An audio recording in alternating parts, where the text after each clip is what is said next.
The world is based on many things. Principles, character, honesty and many more. Rumors. Rumors that have gone beyond reality and turned into fiction cause many people to create different versions of the truth until the lies hide what is really happening in an important event in history. This is the case with the shadow fox. Many rumors surround this unknown figure, as they say he is one thing and something else entirely through someone else. Some call him a sinner, others call him a saint, and still others say he is some kind of creature created beyond human understanding or control. Even though human nature is what it is, anything that is not controlled will be hunted to be controlled, and if not, destroyed. Such is the case with the shinobi villages of the elemental countries, who tried to find the shadow fox and convince him by any means necessary, under the orders of each village's kaji, to have this powerful entity join their village. Any village that was able to hire the shadow fox would achieve untold fame, glory, and powerful clients who would donate all their money to hire the man, while the village would receive most of the money. However, with all the rumors going around, no one could even track the movements of the shadow fox, no matter where its presence was reported at the time, and even the great toad Sanin could find out about this mystery with his spy network. However, after studying all the rumors for a good day or two, the Leaf Village learned that out of all the rumors about the shadow fox, most of them had one simple fact wrapped around one fact. Shadow fox has been spotted in the Land of Waves several times. That's why the old Genin Team 8 was gathered together and was at the very beginning of the Great Naruto Bridge, to find the shadow fox. Wow, Kiba said as he saw the length of the bridge and heard his loyal dog, who he was riding on Akamaru, bark in agreement at the sight of the structure. This is very impressive. This gives hope, strength, and a chance for this village to grow, Shino said as he saw the lifeline of the Land of Waves stretching almost to the horizon, and saw Hinata fighting back tears. He represents Naruto-kun well. He would be proud of this, Hinata said, placing her hand on the golden plaque, her tears flowing like a river, while Yuhi Kurenai placed his hand on the girl's shoulder.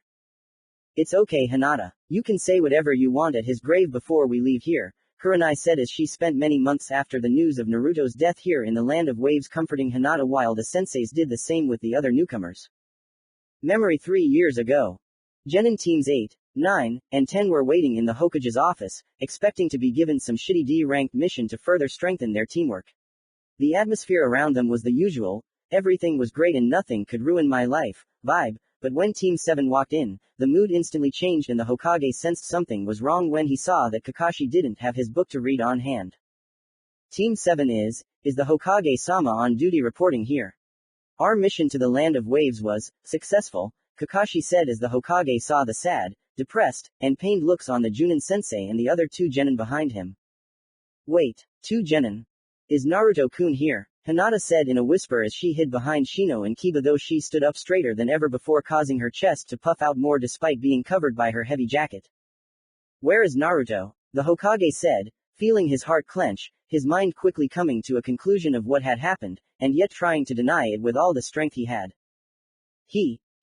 Uzumaki Naruto is dead, Hokage-sama, Kakashi said, letting a tear roll down his one eye, and instantly the entire room became colder than any winter night ever recorded in Konoha's history. What? The Hokage yelled as he leapt over the table, grabbed Kakashi by his Junin vest and slammed him into the nearest wall with a look of terror in his eyes that many had not seen since his failed attempt to kill Orochimaru all those years ago. He's dead, Hokage-sama. It's my fault, Kakashi said, telling them what happened in the Land of Waves, the first battle with Zabuza, then the second one that happened a week later where Naruto sacrificed his life to save Zabuza's student named Haku and prevented a Rakiri girl who was targeting Zabuza from killing her, which she intended to do to save the Mist Demon. Naruto-kun is dead, Hinata said as her mind went blank and she fell heavily to the ground as if she had been stabbed in the heart with a katana sword. 2 days later. The Hokage sighed as he had just announced Naruto's death to the village, and most of the older generation were talking about a celebration soon after. While the younger generation in Konoha was a bit surprised, they remained silent about it, and they would have done so, if the old fire shadow hadn't silenced their parents. The old Kage had originally wanted to bury Naruto in Konoha, but there was no chance of that happening without desecrating the grave, and besides, he had another important announcement to make, one that the Soviets would hate to hear, even though it didn't really matter anymore. If they were going to celebrate Naruto's death, they might as well do it in style and find out how stupid they were for mistreating the boy. Before I leave you to celebrate the death of Uzumaki Naruto, I must say more about him that you will not like and make you all realize how pathetic this village has become. 12 years ago, the Yondaime defeated the Kyuubi by sealing the demon within a child as it was the only way to stop the Kyuubi from being completely destroyed, but the Yondaime did not choose just anyone and the choice he made cost him dearly for his dying wish to see the boy be honored as a hero. That boy was none other than his own son, who you have hated since he was born. Namikaze Uzumaki Naruto, said the Sandaime as he saw the crowd look shocked into stunned silence. The listening councils were shocked beyond measure and the shinobi of the village felt like time had frozen above them. The boss was almost like me. He was the son of Kage. Konohamaru thought as he couldn't believe that Naruto held the Kyuubi and now he found out that the same boy was also the son of the Yondaime. The Yondaime wanted his legacy to be protected, to be nourished and to grow up happy in the village he gave his life for. Instead, the boy had his life constantly attempted on, was beaten on his own birthday, and his academy instructors saw fit to ruin his attempt at becoming a shinobi in the first place, with the exception of one instructor. I tried to help the boy, but you all had to ruin Naruto's life in your attempts to harm the Kyuubi or believe that he was a fox in human form. So when you go to the party tonight, have fun and have another festival. Think about what you are celebrating. The death of the Kyuubi, or the celebration of the death of the Yondaime's son. I know who Iwa will choose. The Sandaime said as he left the stunned crowd of people, and the younger generation began to argue with their parents about what they had done. It will take a long time before children listen to their parents. A long time. End flashback. I have so much to tell him. Can I do it alone, Kurenai-sensei? Hinata asked, looking at her old sensei, and the woman gave the girl a kind smile before nodding. Of course, Hinata. Your time with Naruto should be between the two of you, Kurenai said as she had seen her student come a long way since learning of Naruto's death and there were times when the Genjutsu master thought she would lose the Hyuga in her depression. The poor Hyuga girl locked herself in her room, screaming that she wanted to be alone, and even threatened the branch family with the caged bird seal if they tried to enter. Although Hinata had no intention of doing so, the threat itself made almost the entire branch family nervous about approaching the girl's room, and it was only later that Hiyashi himself did so. After talking to her father, Hinata came out looking like a zombie, her tears were flowing like a waterfall, and she immediately asked her sensei for help. Kurenai did her best to calm Hinata down, but even then it wasn't enough, and she had to ask Yamanaka Inoichi for help. Even in the Chunin exams, Hinata seemed unstable, as when she faced her cousin Neji in the preliminaries, things got even worse and pushed her to the brink of collapse. The end result was Hinata's horrific defeat, as Neji humiliated her, called her weak, and called Naruto weak, saying that he was destined to die because he was nothing despite his heritage. However, Hinata made Neji pay for his victory and insulted Naruto by doing something no one ever expected from her. Before she passed out, she cast the birdcage seal on him, but the damage caused Neji considerable pain, and it became known to everyone that Hinata still had some power. After that, Hinata changed everything about herself in terms of confidence, skills, and how she treated those who mistreated Naruto. Then soon after, the invasion happened. Although this in itself was different from what could have happened, as the Sandaime had received information for a month during the preparation for the Chunin exams from an anonymous source that Konoha would be attacked by Suna along with Sound. Details of where, when, who, and why were sent to the old cage to let him know that this was no joke. At first, the Sandaime tried to find out who sent this information, but it proved fruitless, and Jiraiya told him that they should prepare for the worst. Orochimaru didn't know what hit him.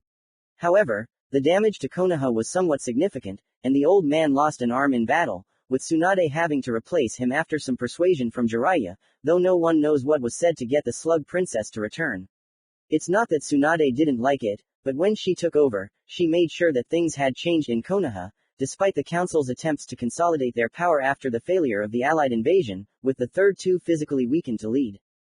About a year after Tsunade took office, rumors began to surface about a man known as the Shadow Fox.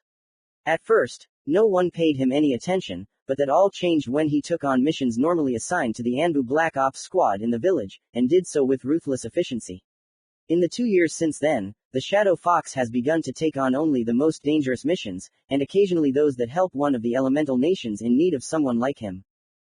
And now here was the old Team 8, who had come all the way to Tezuna's house and were seeking the old man's help to possibly find the Shadow Fox. Although, given the way the wave people looked at them with cold hatred, it made the four-leaf shinobi wonder if they would get any help at all, and if so, if it would be anything more than a quick kick in the ass to get out of the land of wave. When Tazuna saw the four of them, he scowled at Team 8, as he had heard all about how the leaf treated Naruto like trash due to having a demon sealed inside of him, and did nothing but mourn for him, to make up for their poor treatment of the boy. However, the trade agreement between both countries required that shinobi from each side receive hospitality from a previous client, and this was the only time they had ever done so. So you're looking for the shadow fox, huh? Good luck, because this guy is an illusion, and if you look at him the wrong way, it will knock you down. Tazuna said, taking a sip from his bottle and getting drunk at the table. Father, watch your language. Inari will be home soon and I don't want you to curse when he's around, Tsunami said as she set the food on the table, which was now plentiful thanks to the bridge that was completed 3 years ago, filling the room with a family aroma. Mom, Grandpa, I'm home. I just finished training with. Today, Inari said, stopping at the sight of the leaf shinobi in the room and glaring at them with hatred. Is this what Naruto-kun went through while living in the leaf? Shino thought as he had never experienced such hatred directed towards him before and wondered how Naruto dealt with it. What are they doing here? Inari said, bending his right hand and wanting to grab the kunai hidden behind his back. The once weak child Tsunami no longer looked so weak as he had grown quite a bit over the last 3 years, his hair had grown to his shoulders, he wore clothes that a shinobi in training would wear, and on his right arm was a blue cloth stained with purple stains of what was once scarlet blood. Naruto's blood.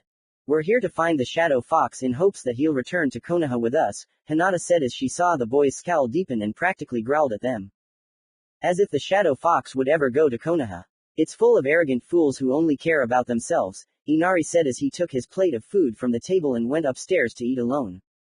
Inari, I'm so sorry. The last time he did that was when Naruto died and wanted to be left alone, Tsunami said as she saw her son walking up the stairs and wondered if he would ever forgive Leaf. Do you know where Naruto-kun's grave is, Tsunami-san?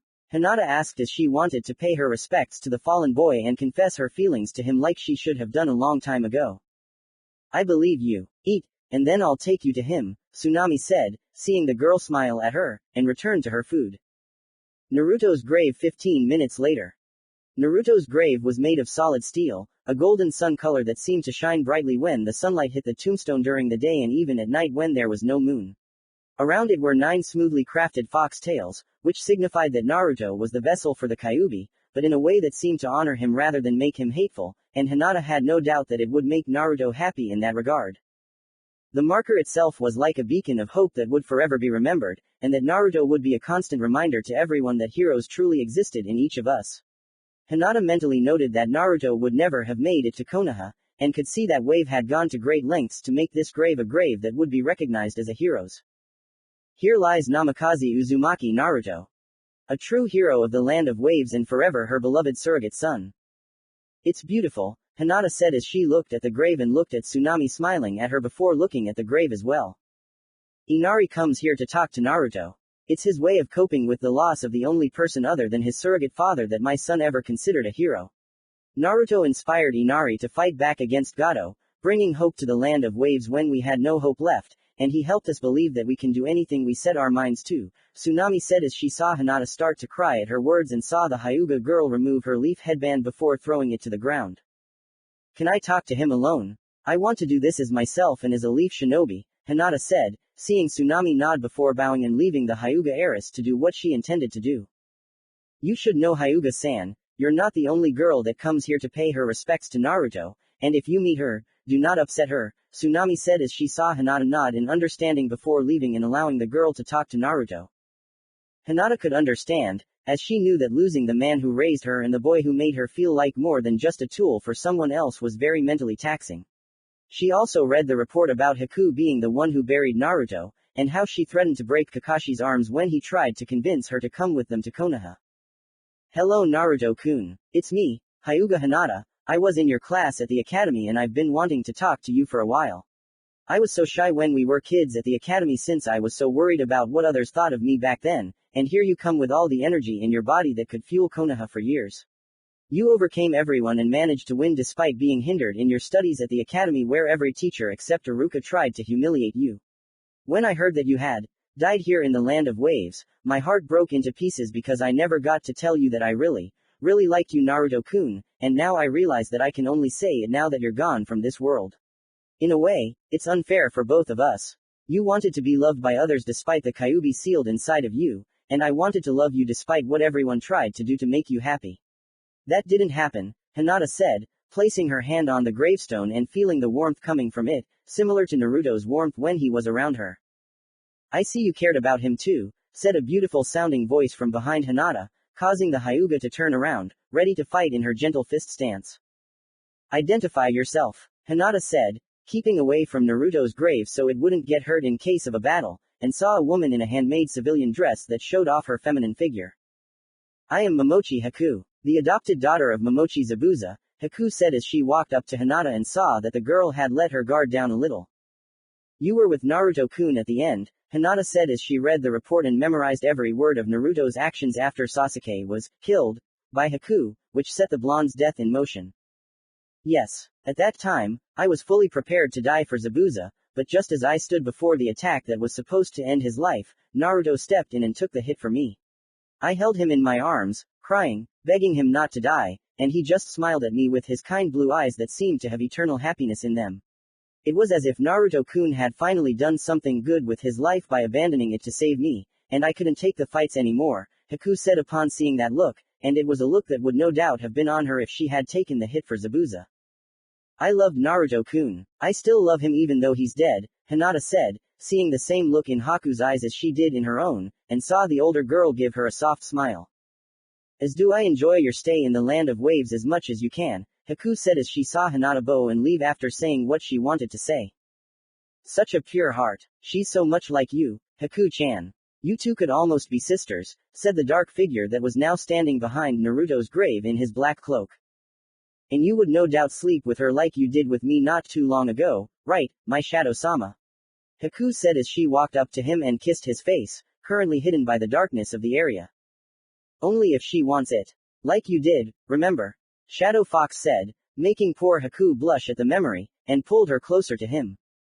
I remember Shadow-sama, but I am concerned with so many shinobi looking for you here and the threat they could pose to the people if you continue to reject offers like you did, Haku said as Leaf was in many of the teams that found Shadow Fox and tried to conquer him with the strength of their village. The results were less than encouraging for the cage of that village, with almost all of the teams being wiped out and returning to their village as shadows, no pun intended, of their former selves.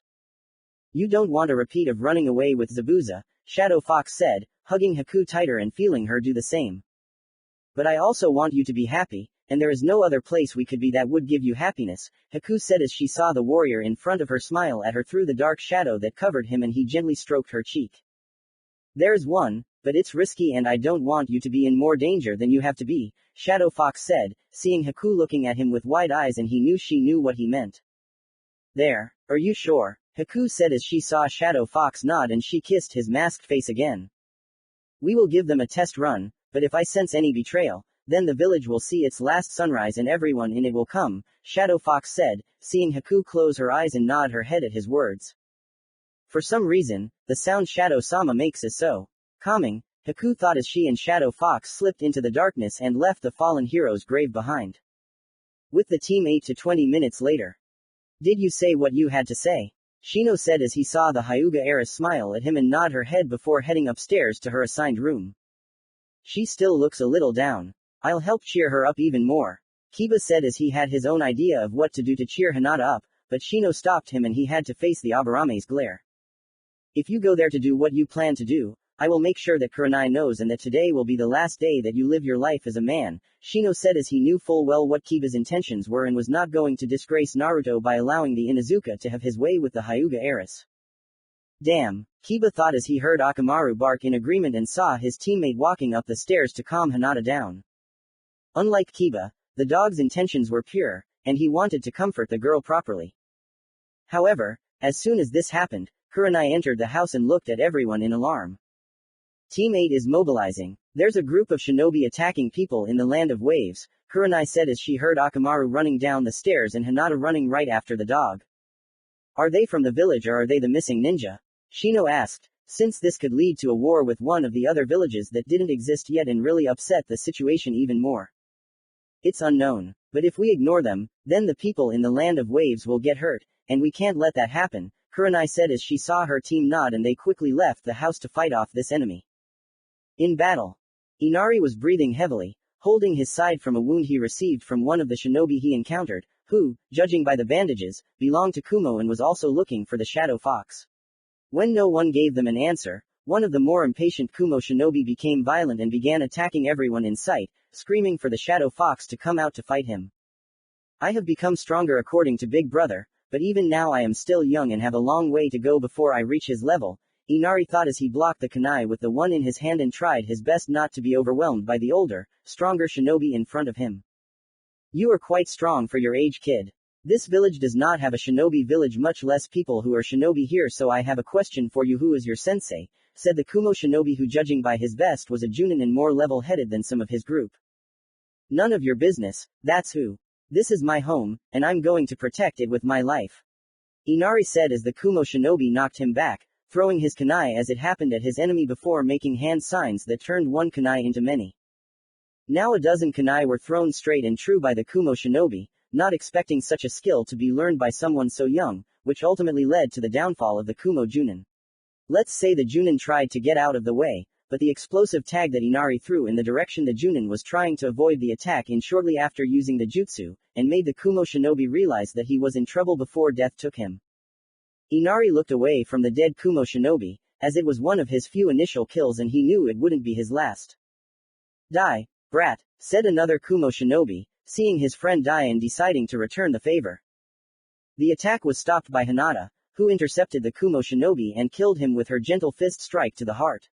Turning her attention to Inari, Hinata began healing the boy, who had no intention of complaining since she had saved him, and seemed to respect Naruto despite him being a leaf shinobi. The wound isn't deep, but don't move for a few minutes and recuperate your energy.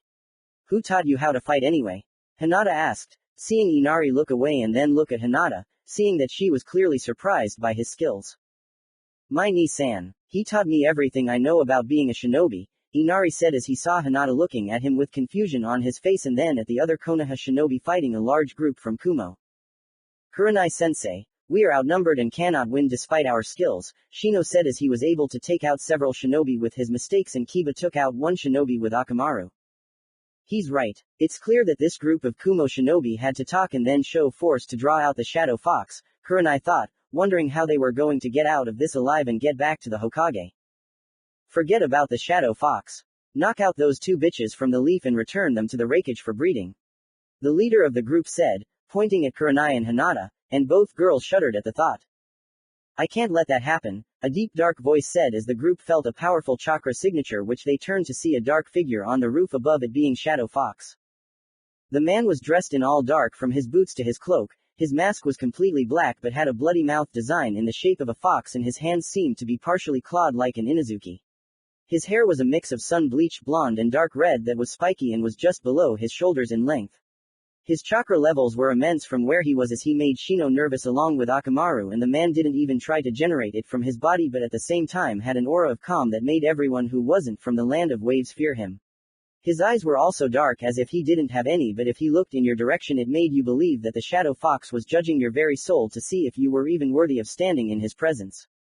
Shadow Fox, sir, we have come from Kumo under the orders of our rakeage to recruit you into our village and offer you a chance to work with the strongest village in all of the elemental countries, the leader of the group said as he took out a scroll for Shadow Fox to read and handed it to Shadow Fox after he disappeared before reappearing in front of him. An independent offer. What I see here is nothing more than an empty promise where your rakeage wants to know everything about me and then places a mark on me to show my loyalty. A mark that, unsurprisingly, is very familiar with the seal you have on one Nia Yugido, your vessel of the Nibi in Kumo, and he uses it to discipline her when he thinks she's acting too. It's, you expect me to join Kumo because of what was said, which Shadow Fox saw the Kumo shinobi frown at this piece of information about the discovery and that this being before him knew about what the rakeage wanted to do. Then let's put it this way. Either you come with us, or we will force you to come with us. Which will it be? Said the Kumo shinobi, seeing his men preparing for battle, and was sure that this being would do the right thing by surrendering. The group leader's confidence died with him as Shadow Fox placed his hand on the Kumo shinobi's chest before ripping it out in front of everyone. The other Kumo shinobi instantly pounced on Shadow Fox like moths to a flame, but before they could strike, they were all cut to pieces by the phantom sword in Shadow Fox's hand that suddenly appeared in his hand, and just as easily disappeared as if it wasn't even a real sword. Some of the Kumo shinobi who were not attacking began to run away, but were cut down by wave after wave of Senbon needles and were killed before they could go 15 feet. Team 8 looked back and saw Haku in her outfit from years ago, with a mask on her face and Senbon needles in her hand, ready to throw. "Thank you for your help, my Ice Queen," Shadow Fox said, ignoring the looks from Team 8 and their sensei as she was usually only called for other reasons. "Anytime, Shadow-sama," Haku said as she stood next to him and watched as he gestured for Team 8 to come over. "Like Kumo, we are here to recruit you into our village, but the difference is that we are only here to talk to you and give you this scroll to show our consideration," Kurenai said as she handed the scroll to Shadow Fox, trying not to shake in fear and failing when one of his fingers touched hers. "Look at the scroll." Shadow Fox opened it, read it word for word before letting out a deep growl of annoyance, making Team 8 nervous. The Hokage along with his predecessor gave them this scroll so that Shadow Fox could only read with his eyes, so they had no idea what was in it. "Your Hokage and her predecessor are so stupid. Even after all they did to keep the Soviets in check, the village is run by arrogant Baki and they are at war with almost every major village," Shadow Fox said, seeing that the Hokage was asking for his help to stop this war that the Leaf started, and was willing to pay a hefty sum for his troubles. "We know. Hokage-sama was under a lot of pressure from the Soviets, but was able to form another alliance with Suna, and they were able to help us several times," Kurenai said as the reason for the invasion of Suna's allies with sound caused many things to change, and the youngest of the late Kazekage became the new Kazekage of Suna, as he was the most powerful shinobi in his village. "Are they still spoiling the Uchiha?" Shadow Fox said, as he knew how much they spoiled the boy and it made him sick. "Yes. Even after his attempt to defect, they are convinced that Sasuke can help Konoha become stronger, and there is even talk of possibly making him Tsunade's successor in a few more years," Shino said, feeling his bugs tremble inside him in fear, telling his master not to do anything drastic to provoke him. "And you wonder why so many people hate Konoha so much. What do you think of the Ice Queen? Should we visit Konoha?" Shadow Fox said as he made Haku read all the information on the scroll and then looked at him for a moment before nodding.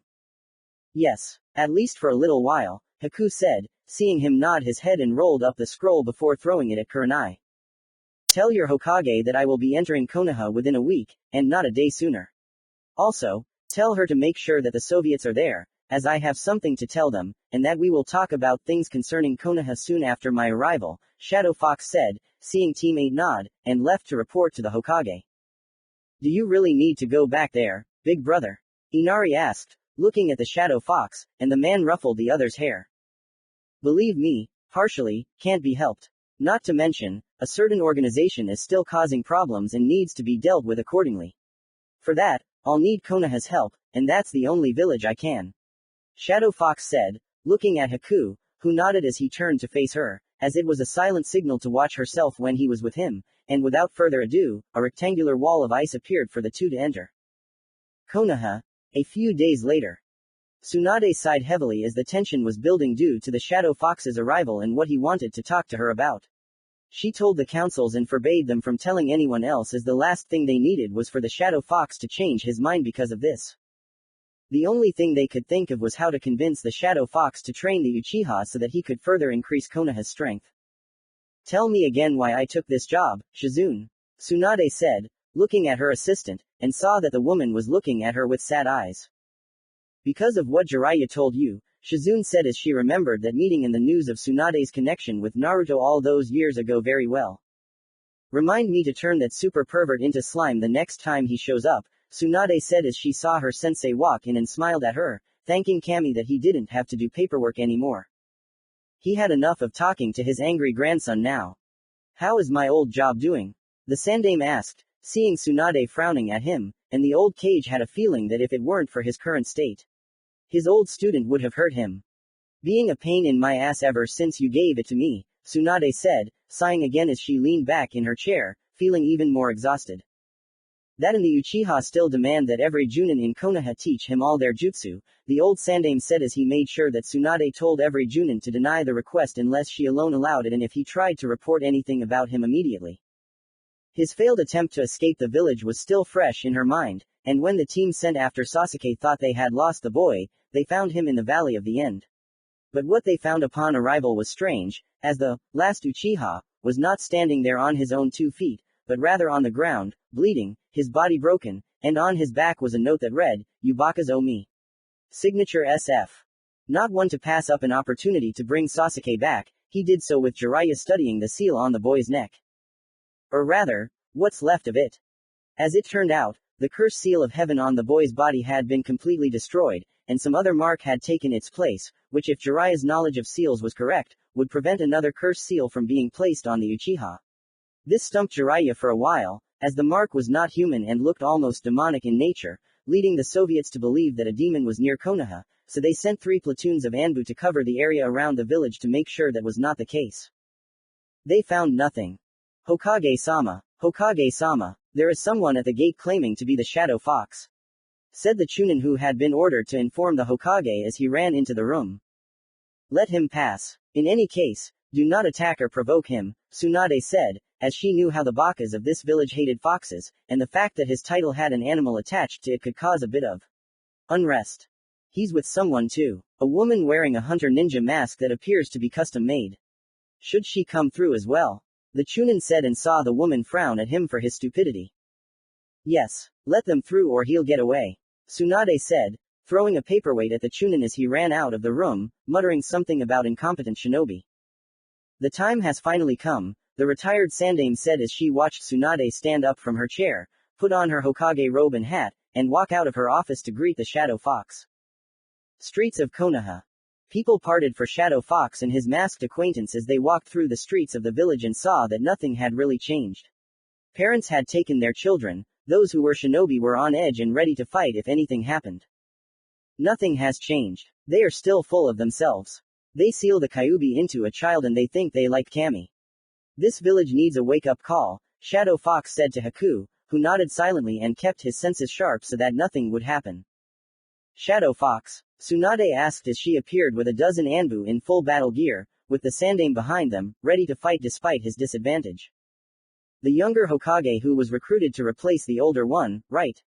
Slightly. Yeah, you must be the Shadow Fox in question, because he saw Tsunade frowning at him and was glad his mask hid his smile.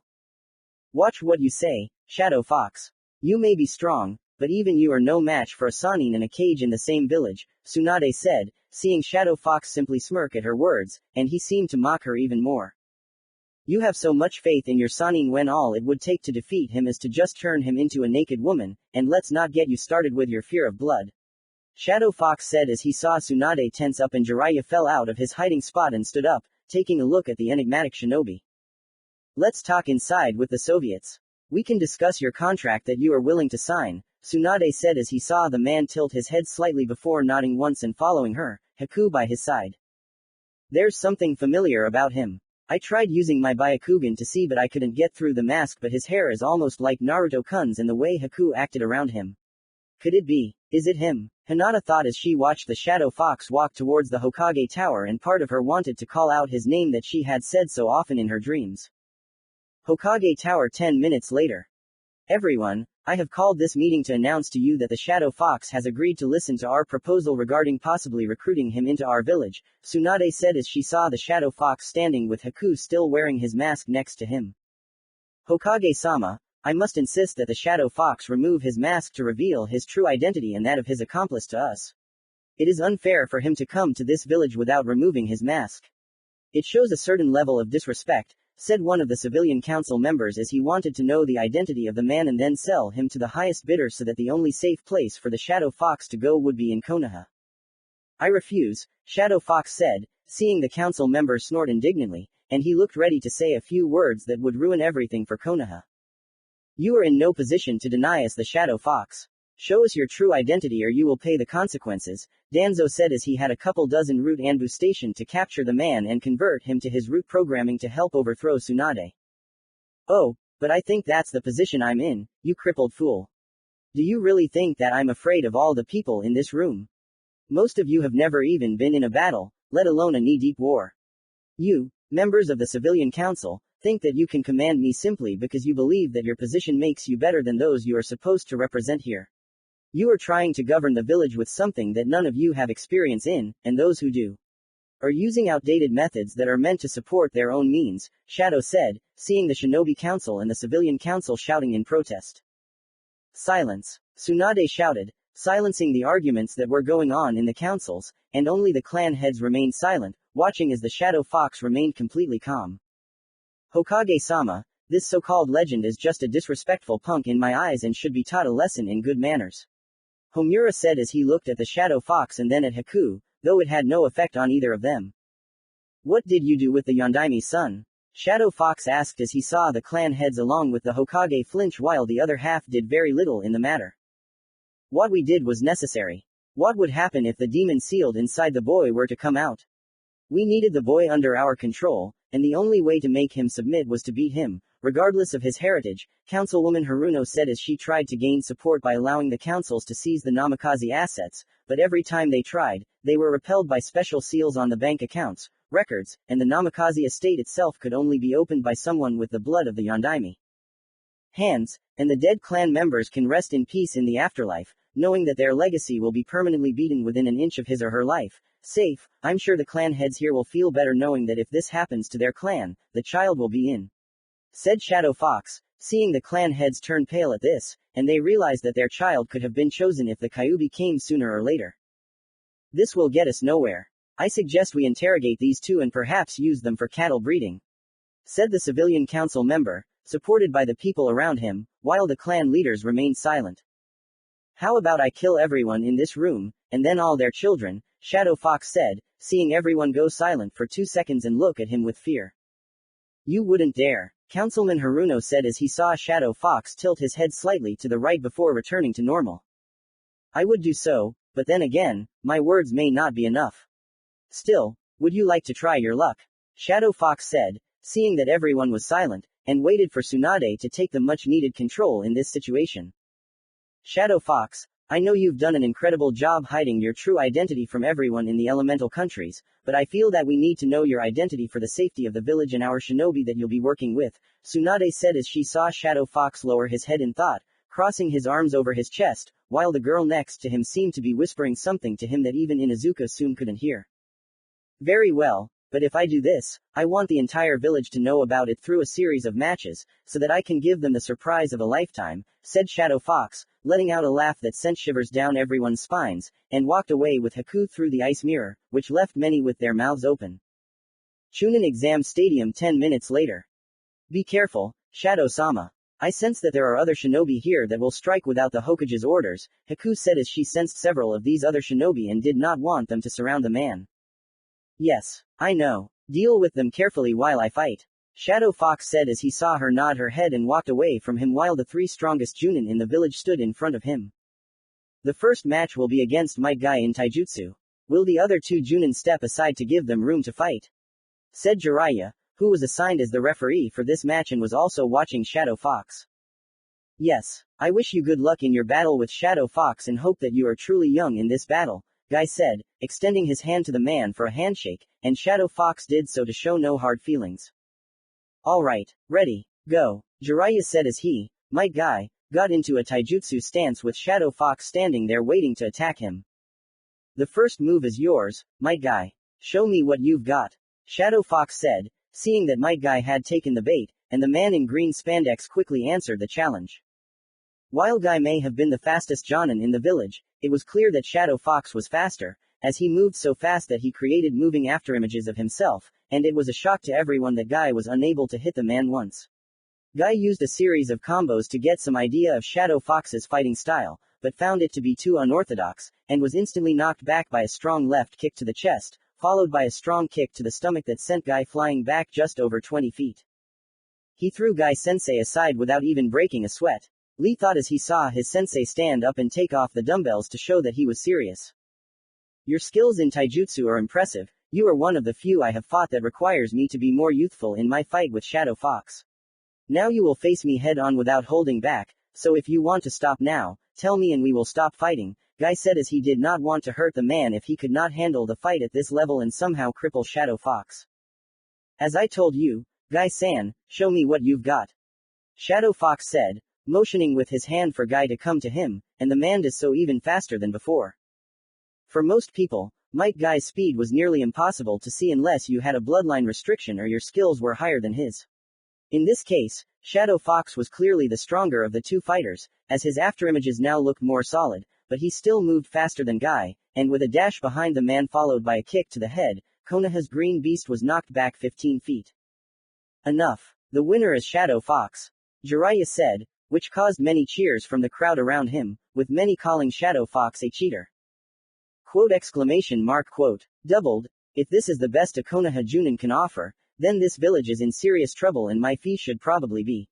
Said Shadow Fox as he knew that whatever fee they had yet to agree on could be doubled if he said he wanted it and saw the shocked looks on the faces of the council and the Hokage himself. Hitaki Kakashi will now test the Shadow Fox in ninjutsu, Jiraiya said as he saw Kakashi step forward and ready to reveal his Sharingan to fight the Shadow Fox. You really should put that away. Your eye won't help you in this fight, Hitaki, Shadow Fox said as he saw the Junin narrow his natural eye and prepare to use the other one despite the warning.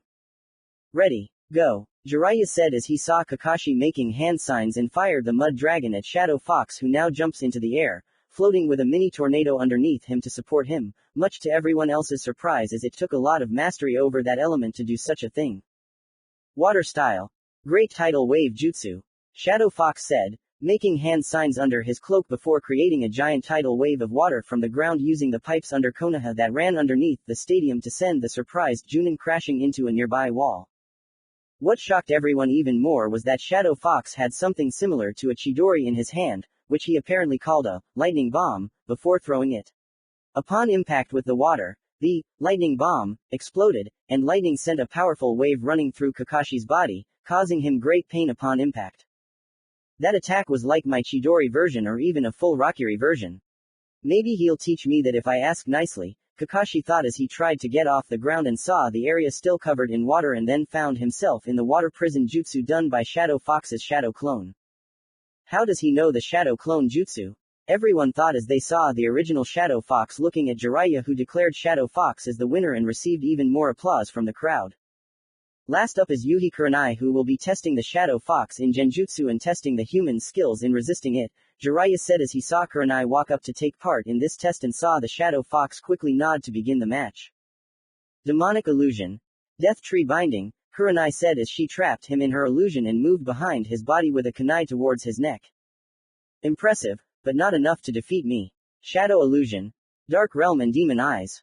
Shadow Fox said as his body disappeared from the tree he was tied to, and Kurenai found herself surrounded by complete darkness with unusual crimson-red eyes that appeared to look at her with their piercing gaze.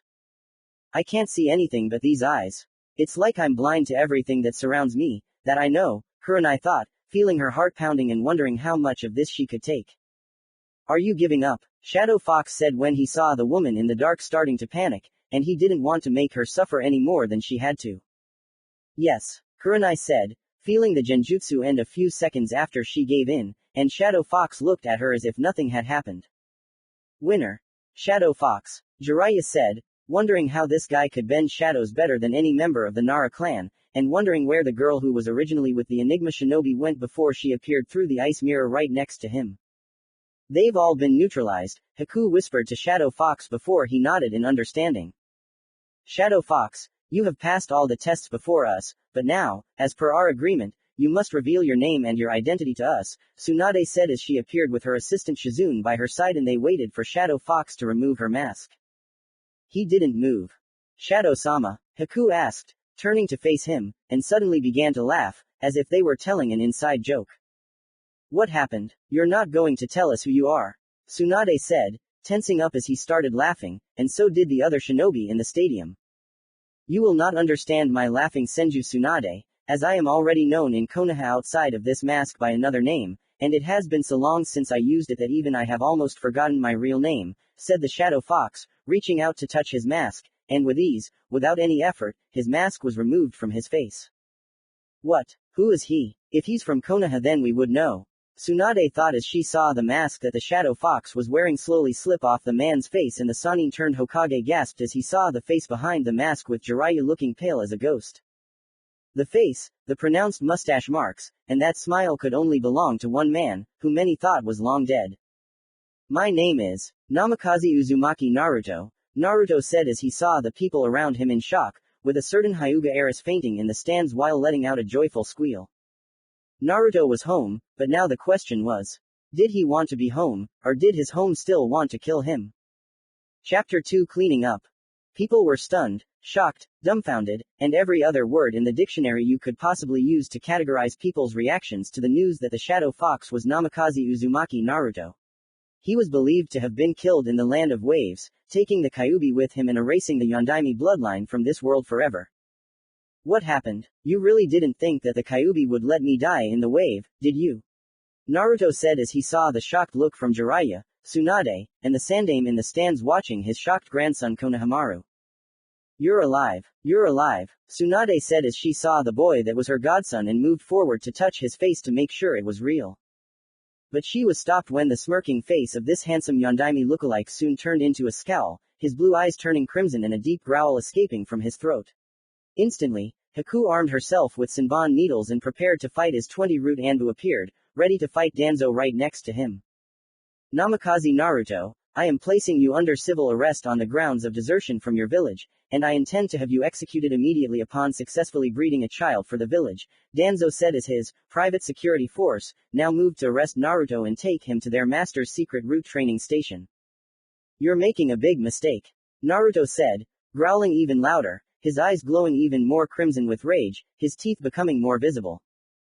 Danzo, I order you to retreat and order your private army to retreat. Tsunade said as she wasn't about to let her godson get dumped by that old war hawk when he had just come back into her life and she had so much to catch up on. Some things never change around here. You want my head, Danzo, why don't you be the strong leader you call yourself and do it yourself? Naruto said as he saw Danzo frown and motion for his root Anbu to move forward. Don't forget about the woman. Her bloodline limit is similar to the Nadaime's own, and we can make Uchiha Sasuke produce the perfect combination of shinobi, Danzo said as he saw Naruto's face turn into an expression of intense rage, and the killing intent coming from the girl next to him was equally high. I warned you, Naruto shouted as black ghostly tendrils of energy came out from underneath him before shooting at each enemy, hitting one root Anbu after another as the tentacles moved through each body they pierced. You're a monster, Danzo said as he saw his root Anbu soon explode after tendrils erupted from their bodies and then headed towards Danzo himself. Amount. Triple. You should have known better. In my fee for Konoha, I decided not to duplicate it, as I originally thought.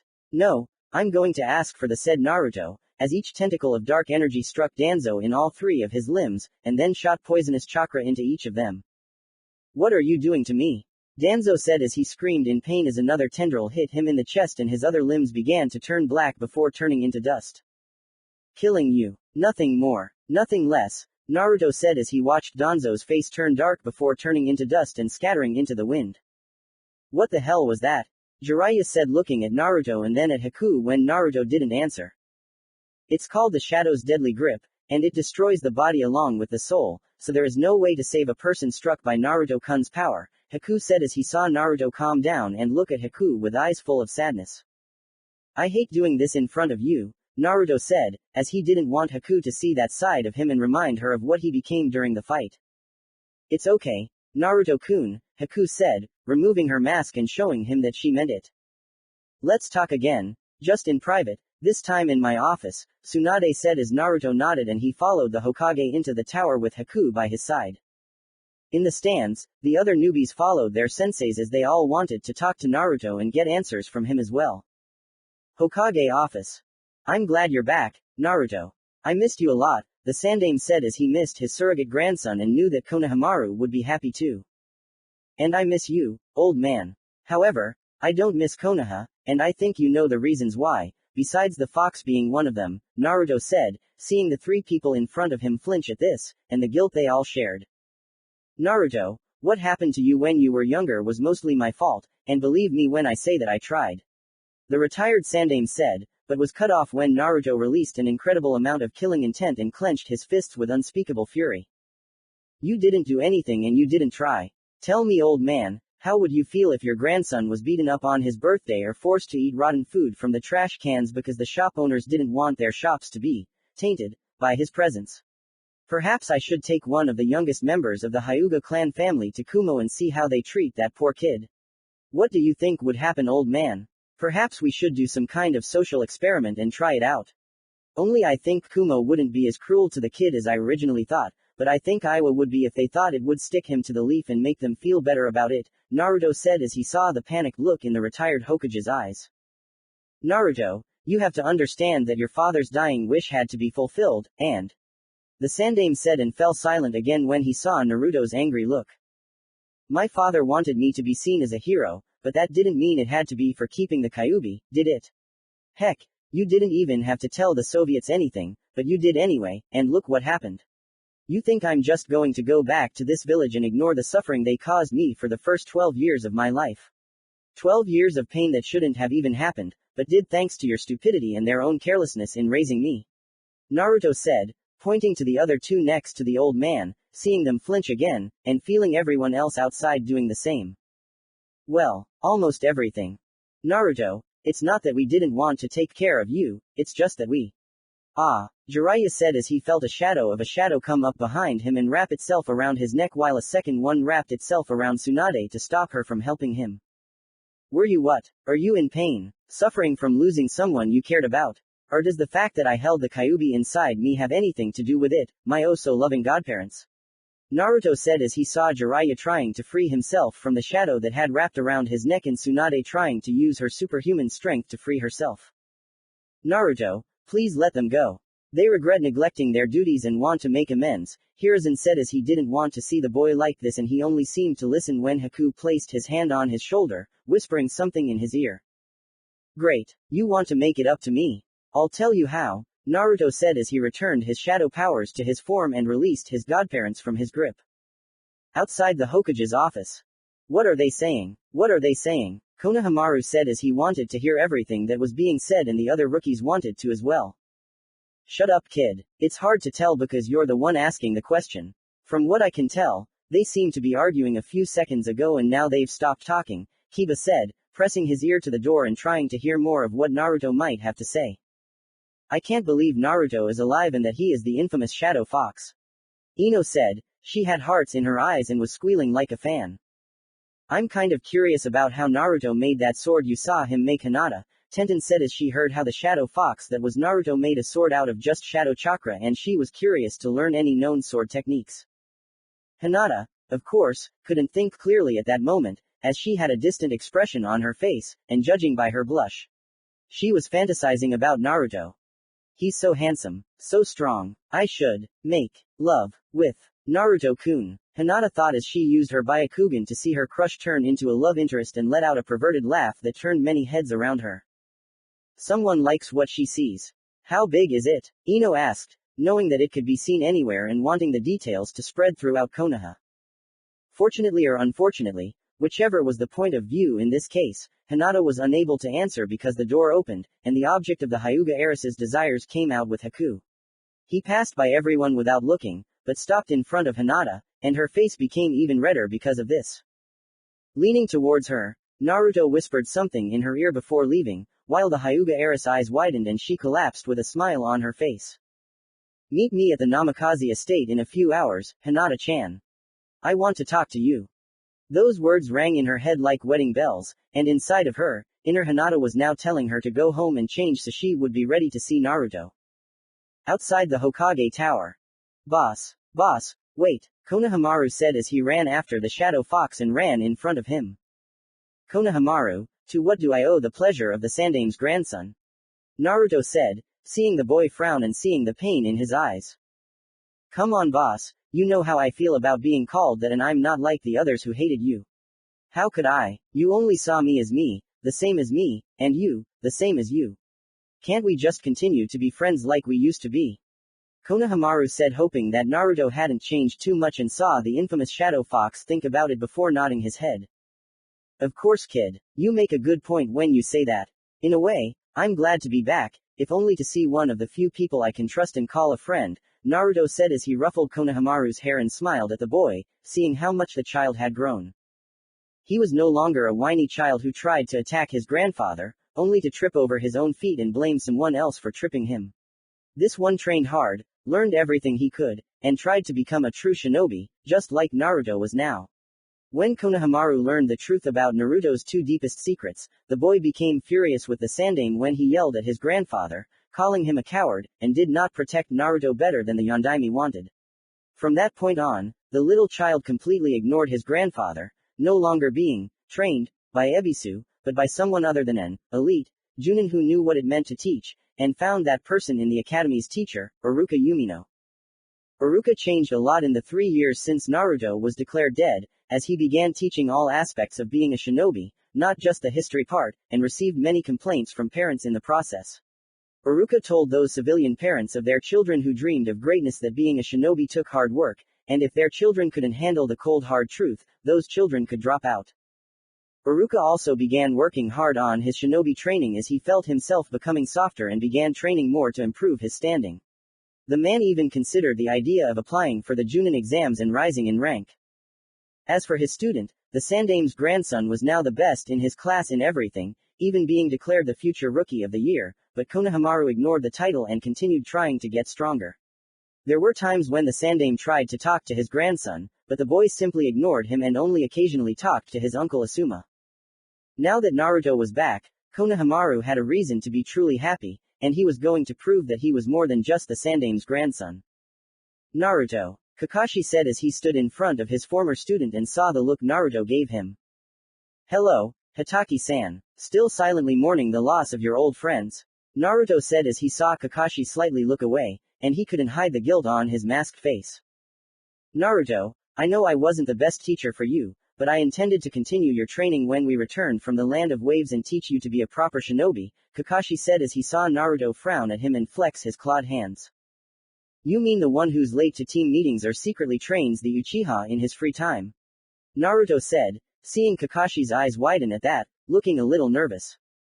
You knew, Kakashi said as he saw Naruto nod before letting out a sharp laugh, the Cyclops Junin looking a little scared. Who do you think stopped Sasuke from leaving? The only real reason that child prodigy, idiot doesn't know about his humiliating defeat is because I erased his mind, but before I did that I decided to look at his memories with a little shadow chakra entering his skull. How surprised I was when after you came back after telling everyone that I was dead, you still tried to train Sasuke with only 1 day of mourning for me, and even then you still had time to read your stupid orange book. Naruto said as he saw Kakashi look away in shame and heard Konohamaru gasp along with the other rookies behind him. We all have our own ways of coping with the deaths of Naruto's friends, Kakashi said, but even he knew that was the worst lie he had ever told, the one that made all his other tardiness seem true, and Naruto knew it too. If it was Sasuke, you would have mourned his death for weeks and stopped training Team 7 for a long time. What makes Sasuke's life more valuable than mine, Hataki? Especially since I am your sensei's son. Of course, you didn't see that when you looked at me, did you? You only saw the reincarnated Kyuubi, looking like my father to torture you even more, and you couldn't stand the sight of me. Right, Hataki, right, answer me, you lying piece of leaf shit. Naruto said as his chakra from his body increased greatly and the Junin looked away, unable to answer. He shouldn't because you're right Naruto, the Sandame said as he appeared with a heavy expression on his face and sighed like the tired old man he truly was. And how do you know the old man? Konohamaru said, looking at his grandfather, and made him flinch. Because I assigned him to Naruto in the hopes that Kakashi would see that Naruto wasn't the monster everyone thought the boy was. Believe it or not, Kurenai Yuhi wanted the boy on her team because she knew he could help Hinata and possibly get closer to Shino. I told her that was out of the question because I felt that Kakashi would be better suited for the job considering who his sensei was. Kurenai tried to protest by telling me how I was making a mistake, how I had made so many mistakes with the boy, and it was only the threat of being demoted to Chunin that made her back down, the Sandame said as he felt Naruto's angry glare now directed at him, crimson eyes blazing with power. So you're saying that I could have been with a team that I could have gotten off to a great start with, but you gave me a team that didn't like me to begin with, and a sensei to boot, that hated me too. For someone who's supposed to be the professor, you sure are stupid. You just expect people to get over their hatred for me once they see me. When people saw me supporting them, they hurt me because they thought I was a demon, and you knew that was the case from the start. Naruto said, seeing the Sandame look away, and saw Kakashi do the same. But now that everyone knows you're the Yondaimi's son, you can earn the respect you deserve. Sakura said as her mother told her to warm up to Naruto now and possibly marry into his clan due to the vast wealth he contained. She just heard Naruto's cruel laughter again before he looked at the newcomers with glowing crimson eyes similar to the Kyuubi's. You stupid Baka Uchiha fangirl. You think I should be respected now just because I'm the Yondaimi's son? That's saying you should just fall in love with Sasuke just because he's the last loyal Uchiha to the leaf. Do you know what that means to me? That it's a pile of crap. When I was an orphan with no name, people hated me so much that they couldn't stand me, but now that I have all this supposed power, I'm now a valuable commodity to have around, and losing it would mean the death of the village. It's because of my clan's legacy that you're all trying to save face Sakura and try to make up for your past misdeeds. How pathetic you are to me now. Come on, Haku. I'm tired and I need to rest in my new home, Naruto said as he watched his old apartment being torn down and a new one being built. Naruto made a quick mental note to burn it to make a statement that he didn't appreciate this village. Namikaze Estate 15 minutes later. The Namikaze Estate wasn't that far from the Hyuga compound, but it was well protected if there was a need to protect those who live there, and when Naruto used his blood to unlock his inheritance home, it felt good. The place was dusty after being gone for over a decade, but the army of shadow clones would take care of that, and the original focused on the bed that called to him to sleep in it. Are you that tired, Naruto-kun? Haku said, seeing his tired face and how he simply nodded as he took off his clothes to let himself collapse onto the soft mattress before finally falling asleep. It hurt Haku to see Naruto like this. In truth, his return here along with his revelation had brought up a lot of past pain, and it really hurt him, like an old wound that didn't seem to heal. Haku had hoped that it would be like that if she was by his side, but seeing him today made her realize that she would need help from those who cared about him and see Naruto as Naruto.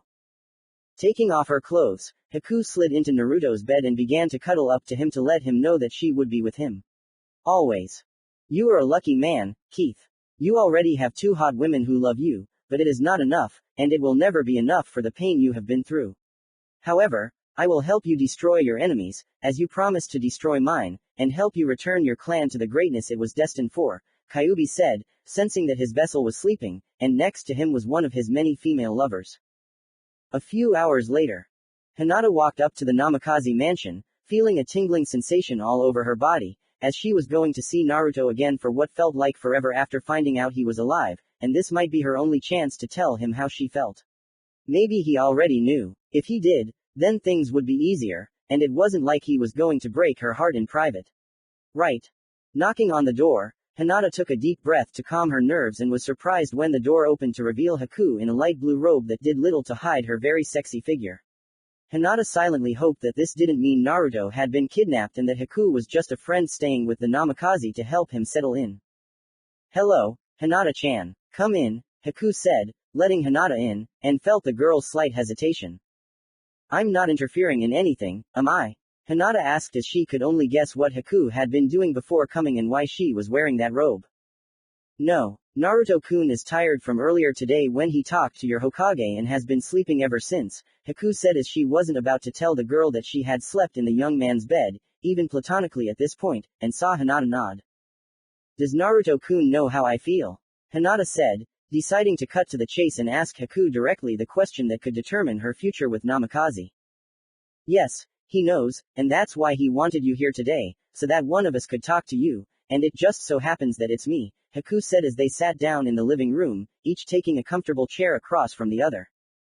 I see. Are you in a relationship with him? Hinata asked as she was glad that Naruto knew about her feelings but was afraid that Haku was for Naruto as the girl was unknown to her and she needed to know if she was unknowingly the third wheel in their relationship. I would be lying if I said that it wasn't. However, before you feel your heart break even more than you must be feeling right now, I want you to know that since Naruto-kun is the last of his clan, he can have multiple wives to rebuild it, and that if you love him as you claim, you can join his clan as one. Do you still wish to be? Haku asked, seeing that the Hyuga heiress had looked away thoughtfully, now turning this information over in her head. I love Naruto-kun with all my heart, Haku-san. He inspired me, even when I thought he was dead, to keep going because I knew he would have supported me if he was there for every encounter I had. You are asking me to share my love for Naruto-kun with you along with any other woman that comes into his life that he might fall in love with. I trust Naruto-kun, as I'm sure you do, and all I want is for him to be happy.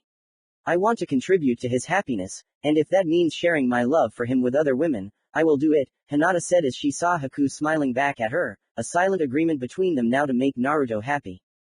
Welcome to the family, Hinata-chan. When Naruto-kun wakes up, we can tell him the good news and show you one of the benefits of being with him. Haku said with a devilish smile on her face, and this made Hinata blush as she had many intense dreams in this area.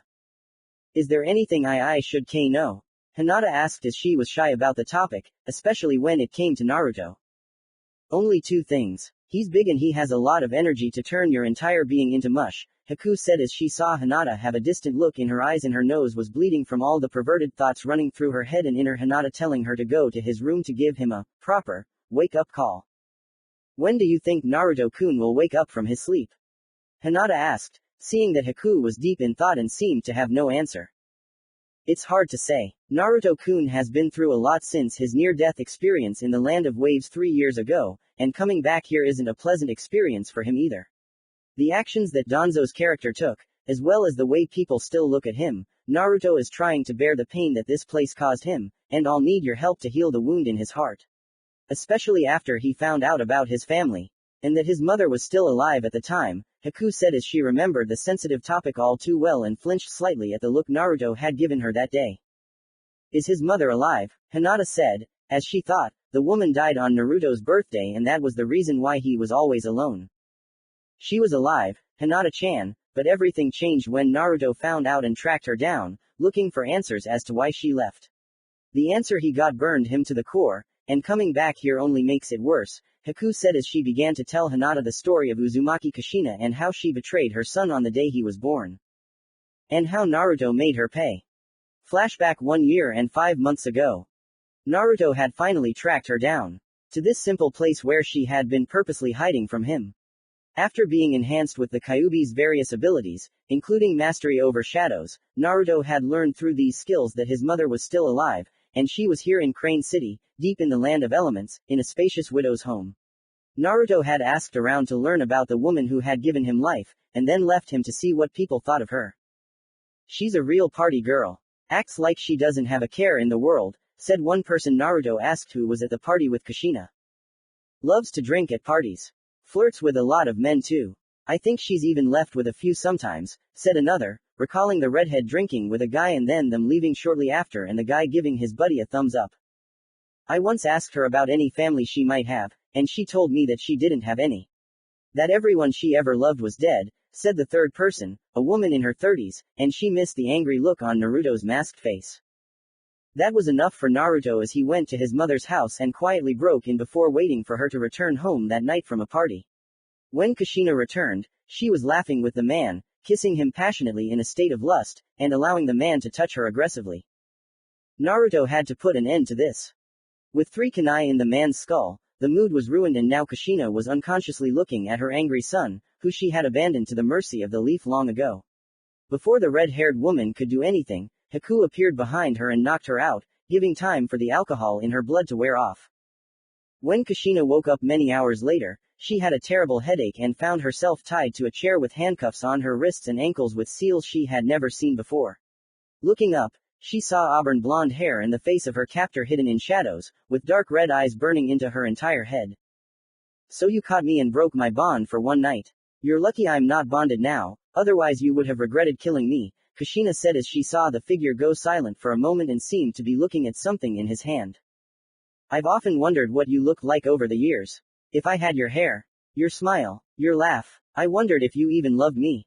Naruto said as Kushina frowned at him, it was clear she didn't know who he was. Loved you? Dude, I don't even know you, and even if I did, I doubt I'd want to, Kushina said, feeling the room cool down a couple 100 degrees, and that wasn't a good feeling either. No, I guess you don't recognize me since you left me on my birthday and right after I sealed the Kyuubi inside my body, mother. Naruto said as he took a few steps closer and revealed his face to the one who brought him to this world. I thought I had freed myself from the very sin of giving birth to you, oh my son. But I know who you are. You are a demon who has become human flesh, aren't you? After all, only a demon could survive the clutches of death like you did in the Land of Waves, Kushina said, spitting at his feet and looking at him with an evil rage. So I was right, you didn't love me at all. Even if I wasn't the one who sealed the Kyuubi inside me, you would have left and I would have been alone, Naruto said as he saw her smirking at him, which angered the Namikaze. I love the Yondaime with all my heart, but having a child so early in my life was not what I wanted, and yet he was happy to be a father. So, for his happiness, I kept him, but that didn't mean I wanted to be a mother, and least of all, for my so-called son to turn into a demon. Kushina said as the Sandaime told her not to do that and to raise her son as Minato would have wanted. Kushina soon found that her comment had rewarded her with a backhanded punch to the face from the young man who was her son, and she had to spit out some blood from her mouth before she looked at him. Do you really think that my father would turn me into a demon? He completely sealed the beast inside me, asking to be seen as a hero, and what are you doing? You're running away like a coward. If you truly loved my father, you would have stayed and raised me like a proper mother should, Naruto said, seeing her gaze, and he returned it. I should have drowned you in the river when I found out what Minato had turned you into, Kushina said, feeling the figure behind Naruto looking at her now, the killer intent slowly growing. When I deal with you, my so-called mother, you will regret not doing what father asked and you will beg me for forgiveness, Naruto said as he heard all he needed to hear from this woman and decided to bring due justice to the matter. You want me to leave Naruto-kun? Haku said as she saw Naruto's shadow powers rising around him and the scared look on Kushina's face. Please do, Haku-chan. What I'm about to do to that traitor shouldn't be seen by your beautiful eyes, Naruto said as he turned his head to see Haku nod and then walk away before returning to his so-called mother. Are you sure you don't want me to do this? Kyuubi said in Naruto's mind as he sensed the lingering guilt his vessel was feeling and decided to intervene. No, this woman in front of me is no longer my mother in spirit, and after today, she won't be my mother, period. Naruto thought as the lights in the room began to dim, and all that was left for Kushina to see were her son's glowing crimson eyes that were now glowing in the darkness. All Haku could hear from outside the room were the woman's cries of pain, her curses, her insults towards Naruto, and possible pleas for forgiveness mixed with pleas for mercy that echoed within. End flashback. Naruto-kun was betrayed by his own mother. How horrible, Hinata thought, as she had no idea that the betrayal of the village had spread beyond its borders and affected his family as well. Regardless of what you think, Hinata-chan, the burden of what Naruto did weighed heavily on him, and I shudder to think about what would have happened if I hadn't been there to comfort him, Haku said, remembering how pale he looked and how she had been there for him during the need to hold on. I understand. Can I see Naruto-kun? Hinata said as she wanted to see Naruto even for a moment and maybe comfort him in her own way. Sure. Just don't try to attack him in his sleep, Haku said, hearing Hinata let out an eep and blush deeply. You married him again, before, as you would do, inner Hinata said as she considered the idea of awakening Naruto and then taking it to the Hyuga heiress as punishment. 2 days later, Hokage Tower, council meeting room. This is unforgivable. What gives that brat the right to do what he did without any consequences? I don't care, even if he is the Yondaimi's son, he must be punished, and it must be done immediately. One of the civilian council members said, causing many to hum in approval, and the Hokage to get a headache in response. They had been doing this for some time now, as each time someone demanded Naruto pay for his actions against Danzo and abandoning the village. Some demanded that Naruto conceive a child before his execution, while others demanded financial restitution in the form of a third of the Namikaze's bank accounts, and at another time they wanted to order Naruto to teach Sasuke everything he knew. Then there were Naruto's payment terms, which were unknown in terms of how much he wanted, and there was also the fact that whatever the amount was, Namikaze intended to triple it. If that were the case, it would likely drain the village of funds and make Naruto the richest man in the village. Perhaps you should have spoiled him like you did with Uchiha, Jiraiya said, seeing them all frowning at him and knowing he didn't like how they were spoiling Uchiha Sasuke. Indeed, Naruto said as he walked out of the shadows of the room, dressed in his Shadow Fox costume with mask, and looked at the group in front of him. Give us one good reason why we shouldn't call the Anbu to come here and kill you, demon. Homura said as he saw Naruto look at him and then at the Hokage. Because I will kill them, just like I killed Danzo's small private army along with you. So shut your mouth before I shut it for you, Naruto said, releasing a powerful blast of killing intent and carrying out his command. I take it you are here to discuss your fee for your future services to the village. Tsunade asked as she saw him nod and take a few more steps before stopping right in front of the large table. Yeah, and I'm not going to do it cheaply. You all made the mistake of making almost the entire shinobi village around you your enemies, and now they've become mine. My fee is to be paid monthly, on time, and if I find out that you're cheating me, well, I'll leave that up to you, Naruto said, chuckling slightly at the ideas of what he could do with them, and maybe they'd like it too. What is your payment? Tsunade asked, seeing her godson rhythmically and rather annoyingly scraping his clawed hands on the table. My standard fee for my services is 50 million ryo per month, and considering I'm asking for 3 times my original fee, Naruto said as he saw everyone turn pale after calculating that number in their heads, and they looked like they were about to faint. The cost is 150 million ryo per month, Tsunade said as she was ready to have a heart attack, as was everyone else in the room, except Naruto. This could bankrupt us depending on how long you stay in the village. Koharu said as she was outraged by this and would kill Naruto right now if she had the means. No, it's just to make you look strong. Of course it'll ruin the village, you stupid old bat. Naruto said, seeing her getting more and more angry, and he would have had half the sense to just yell at the Anbu if it weren't for the lingering threat of Naruto killing her.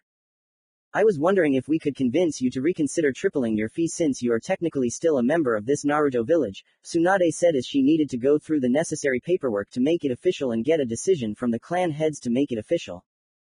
Technically, I'm still dead in the eyes of Konoha law, and even if you change it so that I'm not dead, I'll still demand that amount from you. Besides, it shouldn't be too hard to collect the money from the village populace, as I'm sure they'll try their best to make me happy, just like they do for the Uchiha. Right, Naruto said, as he enjoyed seeing their reactions to that little wound, and he had no guilt in adding all the salt he could to it. Speaking of Uchiha, could you? Homura said, about to ask Naruto to teach Sasuke, but was stopped by a burst of killing intent. It's going to be cold in hell before I teach that spoiled Uchiha anything. If that idiot even looks at me the wrong way, I'll kill him and leave you with an even smaller so-called prodigy, compared to what you already have now, Naruto said earlier as he saw the weak civilian council and the shinobi council yelling at him as he started to leave the room. Tsunade sighed while the clan heads remained silent as they thought about what happened to their own children and how they deceived the Yondaimi's son.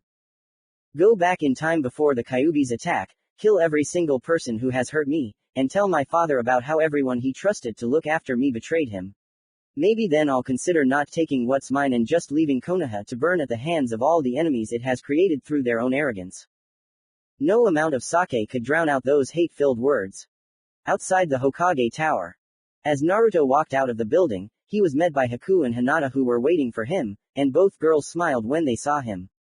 It was quite an interesting prospect for Namikaze, as he woke up to find Hinata sitting on a chair next to his bed, fast asleep, waiting for him to wake up. The look on the Hyuga heiress face was priceless when he woke Hinata up and she saw Naruto's face just inches away from her own. She blushed with desire at the rarest of times, overcame the need to faint, and Hinata instantly grabbed him in a tight hug before kissing him deeply. It soon turned into a heated make-out session and led to something Hinata had long wished for in her entire life, being in this position with Naruto. And from there, as they say, comes history. Haku could still see the glow surrounding Hinata that was very similar to the glow Haku had when she became close to Naruto, and secretly looked forward to her time with the Namikaze again. Haku's thoughts on the matter were interrupted when she sensed Uchiha Sasuke's chakra behind her a few feet away, as he looked arrogant and the lust for power was clearly visible in his eyes. There were times when Haku looked back on the memories of the bridge and wished that she had actually killed the Uchiha instead of being gentle in her reluctance to kill people. After what Naruto did for her back in the Land of Waves, Haku stopped using the no-killing policy in her life and only spared those Naruto deemed worthy. So the loser cheated death and became the legendary Shadow Fox, huh? I don't know what's worse. Were you alive, or are you the Shadow Fox that every village wants to get their hands on? Said the ever-arrogant Sasuke as he was furious at the rumored dead final power and constantly pressuring Kakashi to teach him everything he knew. I don't know what's more pathetic either. Are you still trying to kill your brother? Or the fact that the people of the Leaf still think that you'll revive your clan with their precious daughters? Maybe if they had gone for the boys, you'd be more impatient. Naruto said as he saw Sasuke frown at him and would have rushed forward if Hatake Kakashi hadn't stepped in between the two of them. Sasuke, don't. Naruto was the one who stopped you from going to Orochimaru 3 years ago. If he could do that to you then, no one knows what he can do to you now, and this time he might just kill you, Kakashi said as he felt Naruto looking at him, as did the other two girls behind Namikaze. He's lucky. Besides, you taught me almost everything you know and I'm not going to have some so-called Shadow Fox feel superior to a member of the Uchiha clan, Sasuke said as he looked over Naruto's shoulder to see Haku looking at him with a scowl of her own. Even now you're sparing the Uchiha from the beatings he rightfully deserves right now, Hatake. Where were you when I was getting my share of beatings? Naruto said as he saw the Junin look away, and before he could look back at Naruto. The Shadow Fox kneed him hard in the stomach. The blow sent Kakashi to his knees, clutching his stomach and trying not to vomit into his mask or out of his nose.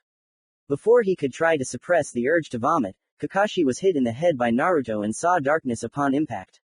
After knocking Kakashi down, Naruto stepped over the unconscious Junin and approached Sasuke, who was now ready to fight.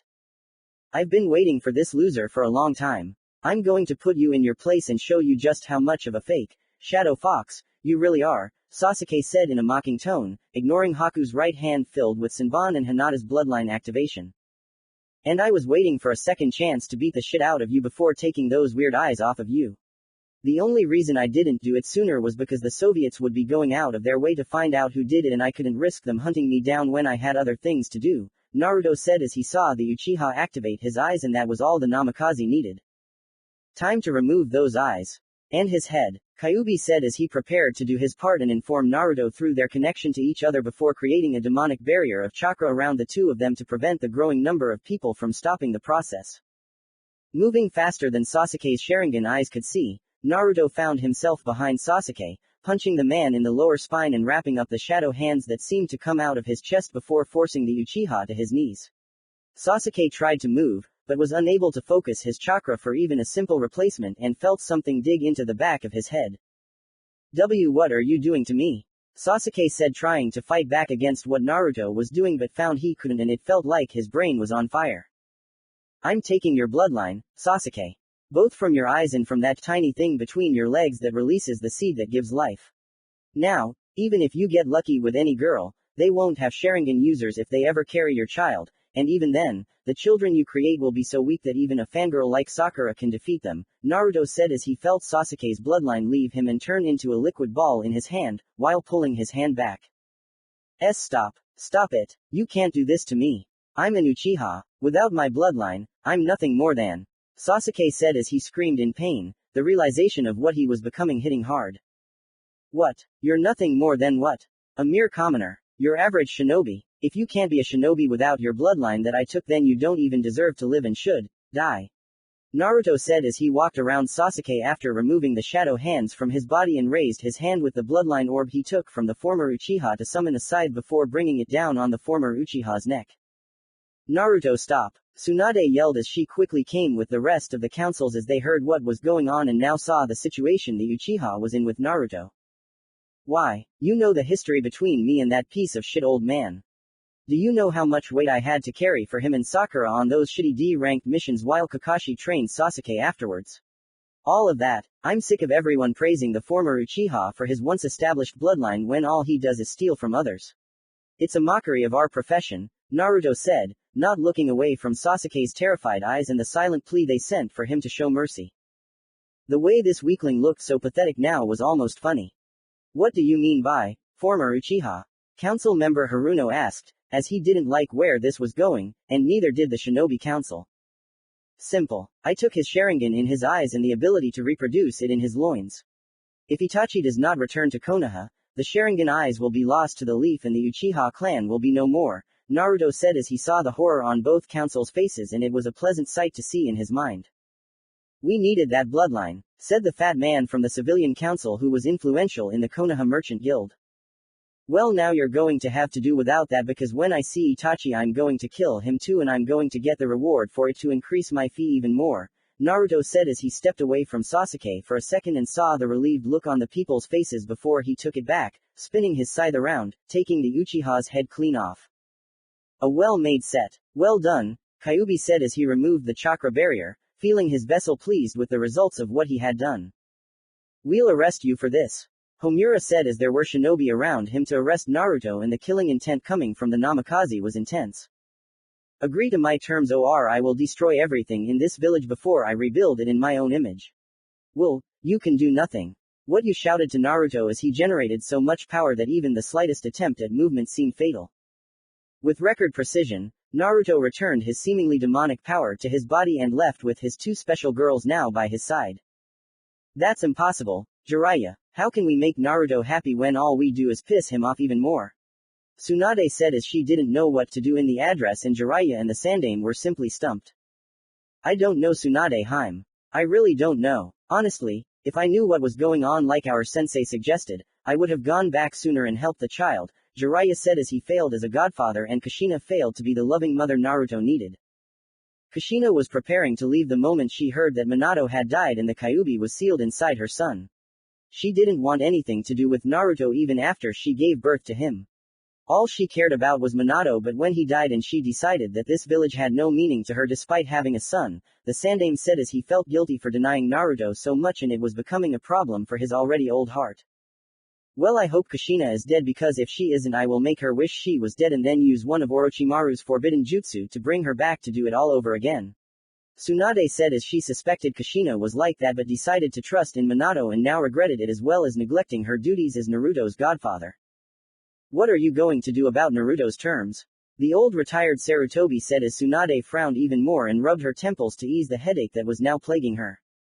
We have no choice but to give in to his demands, as everyone in the elemental countries will soon find out who the Shadow Fox really is, and the Fire Daimyo has already warned the Leaf, as he learned of the village's cruelty towards the boy.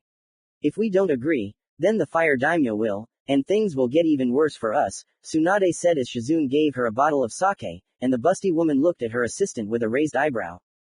Consider it a one-time thing, Tsunade-sama, Shizune said, as she knew Tsunade needed it and was going to ignore her drinking habit for once.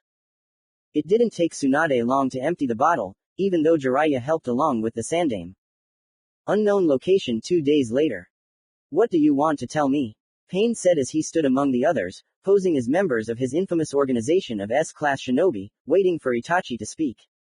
It seems our sources have indicated that the Shadow Fox is the vessel of the Kyuubi, known to us all as Uzumaki Naruto, who has joined Konoha. However, it seems that he is more than we originally thought, as he has changed his name to Namikaze Uzumaki Naruto and is the son of the Yondaime, Itachi said as he saw many of the participants looking shocked by this and saw that some of them looked a little nervous. There is also the fact that the child killed Itachi's younger brother Sasuke after removing the Sharingan from his eye head before taking it, Kisame said as he saw Itachi's eyes widen slightly before returning to normal, and Pain thought for a moment. That could be a problem. If the boy is truly his father's son, then it's clear that he will learn everything his father knew in his family's home and become a threat even to me. Pain said as he knew that the Shadow Fox was powerful but the boy was the son of the Yondaime. The knowledge in the Namikaze estates was what gave Naruto untold power that could rival that of Uchiha Madara. Should we pursue him before we go after the others? Kisame said as he wanted to know how they felt about gathering the other demon ships and what order to gather them in.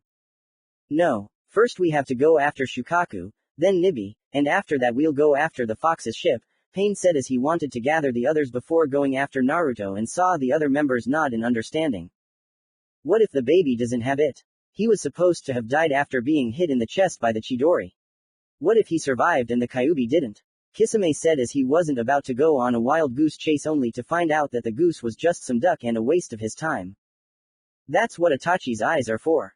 Since you're both paired up for that reason, you'll go find Naruto and see if he really does have the fox inside of him. If he has the Kyuubi, capture him for the extraction process, and if not, leave him alone, Pain said, as he wouldn't go after someone who didn't have what he needed, and this was the only way to make it happen. We understand, Itachi said, nodding in understanding with Kisame. Alright, you all know what to do.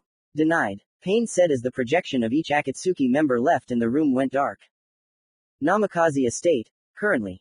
Haku let out a happy sigh of bliss as the sweat from the incredible sex she had just had with Naruto gave her body a heavenly glow and pressed herself closer to the Namikaze. He was feeling a strong thirst for blood after what he had done to the Uchiha, which seemed quite acceptable to the village after several fanatical Uchiha lovers had attempted to kill Naruto to properly avenge the late Uchiha Sasuke, and the head of the Namikaze clan had no problem simply unleashing his fury on them. Upon entering the Namikaze estate, Naruto erected a demonic chakra barrier around his home and immediately dragged both girls into his bed to ravage their bodies for his pleasure. Hinata didn't complain as she went first while Haku got a shadow clone as she liked how Naruto took her for the jackhammer he was and would be limping for a while. Haku would of course be in the same situation, but she didn't care as she was with Naruto and loved him for everything he gave her. Hiyashi-san will be wondering what happened to his daughter Naruto-kun. Do you think we should tell him? Haku said, kissing her lover's chest, and he wrapped his arms around her protectively. If he doesn't know already, I'll tell him and make sure he can't take her from me, Naruto said, kissing Haku's forehead, and he loved the way she moaned at his touch. Can I join you? Hinata asked as she walked in naked and sat on the other side of the bed to cuddle up to Naruto. What is this? The Hyuga heiress didn't try to take you in your helpless state. My world is ending, Haku said as she saw Hinata blush before clapping Haku on the shoulder and then looked at Naruto who was now chuckling at her actions. Now behave yourself, Hinata-chan. You don't want me to tie you up and spank your ass to discipline you, right? Naruto said as Hinata let out an eep, and blushed even more as she felt Naruto cupping her very sensual ass. I don't know, Naruto-kun, I think Hinata-chan likes it when you spank her and she won't mind if you do it later, right, Hinata-chan? Haku said as she saw Hinata continue to push the boundaries of color for different types of red, which made Naruto laugh even more. Don't tease Hinata-chan too much, Haku-chan, or you'll get teased about having a secret sweet spot along your Naruto said as his words were quickly silenced when Haku kissed Naruto's lips with his tongue. Damn it, I missed some teasing material, Hinata thought as she would have to talk to Naruto later and hopefully he would tell her to balance the playing field for teasing. You're being naughty, Haku-chan. I might have to spank you instead and let Hinata-chan watch, Naruto said as he smiled at Haku and the girl blushed at the thought before staring at Hinata who was currently smiling devilishly back while Naruto grabbed her ass as well. Naruto-kun, are there any other women in your life that you would like to see as part of your slowly growing family? Hinata said, as she knew that some girls her age and around the same age were thinking about Naruto in a new light.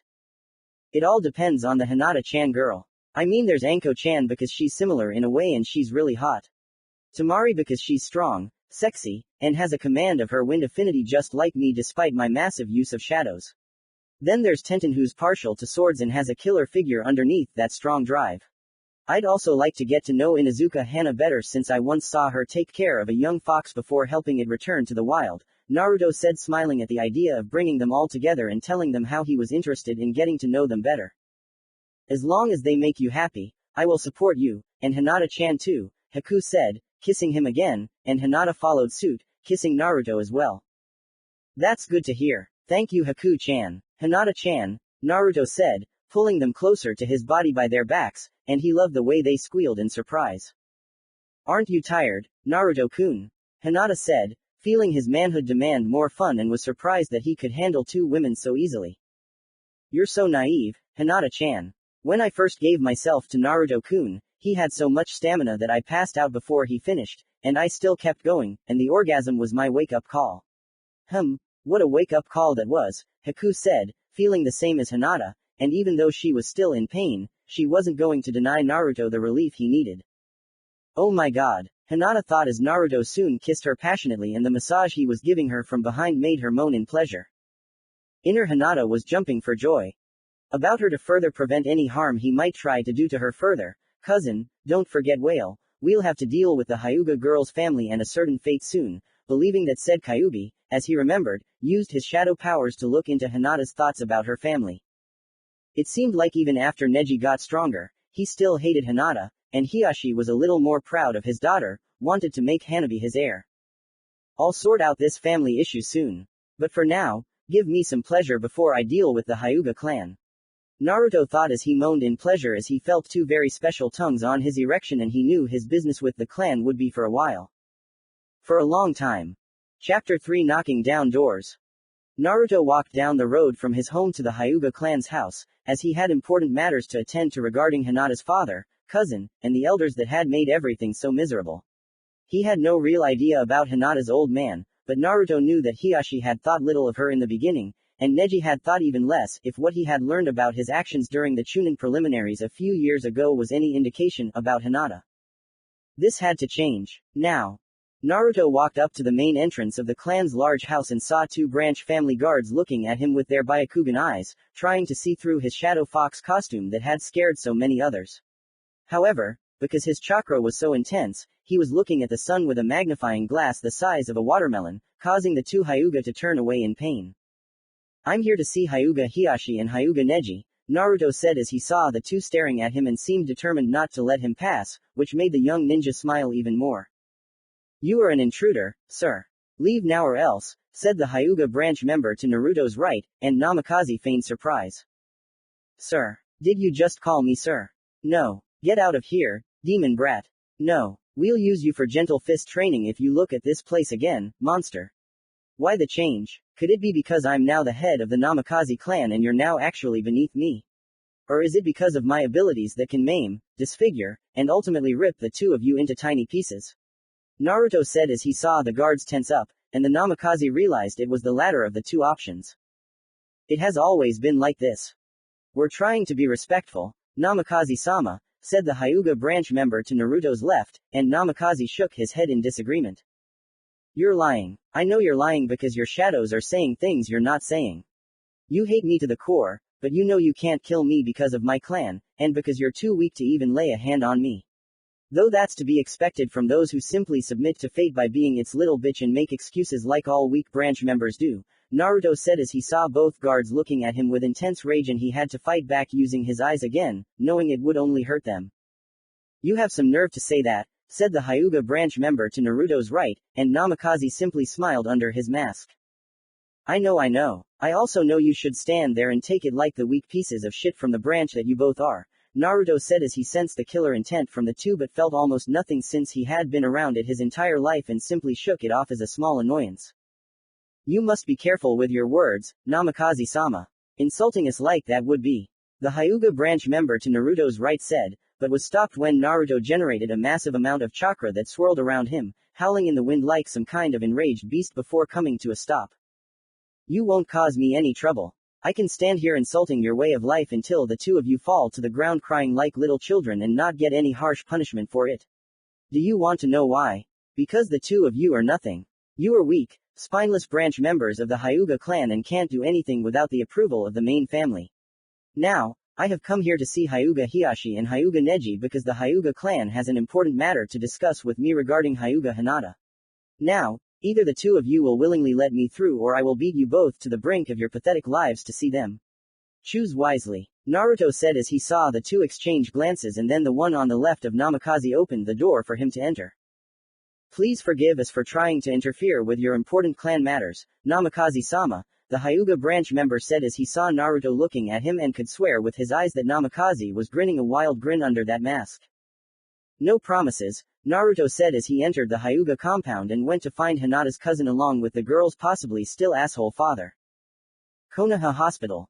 Hitaki Kakashi had a terrible headache when he woke up to the sound of Guy bursting into his room, shouting about the flames of youth, and using them to revive his fallen rival.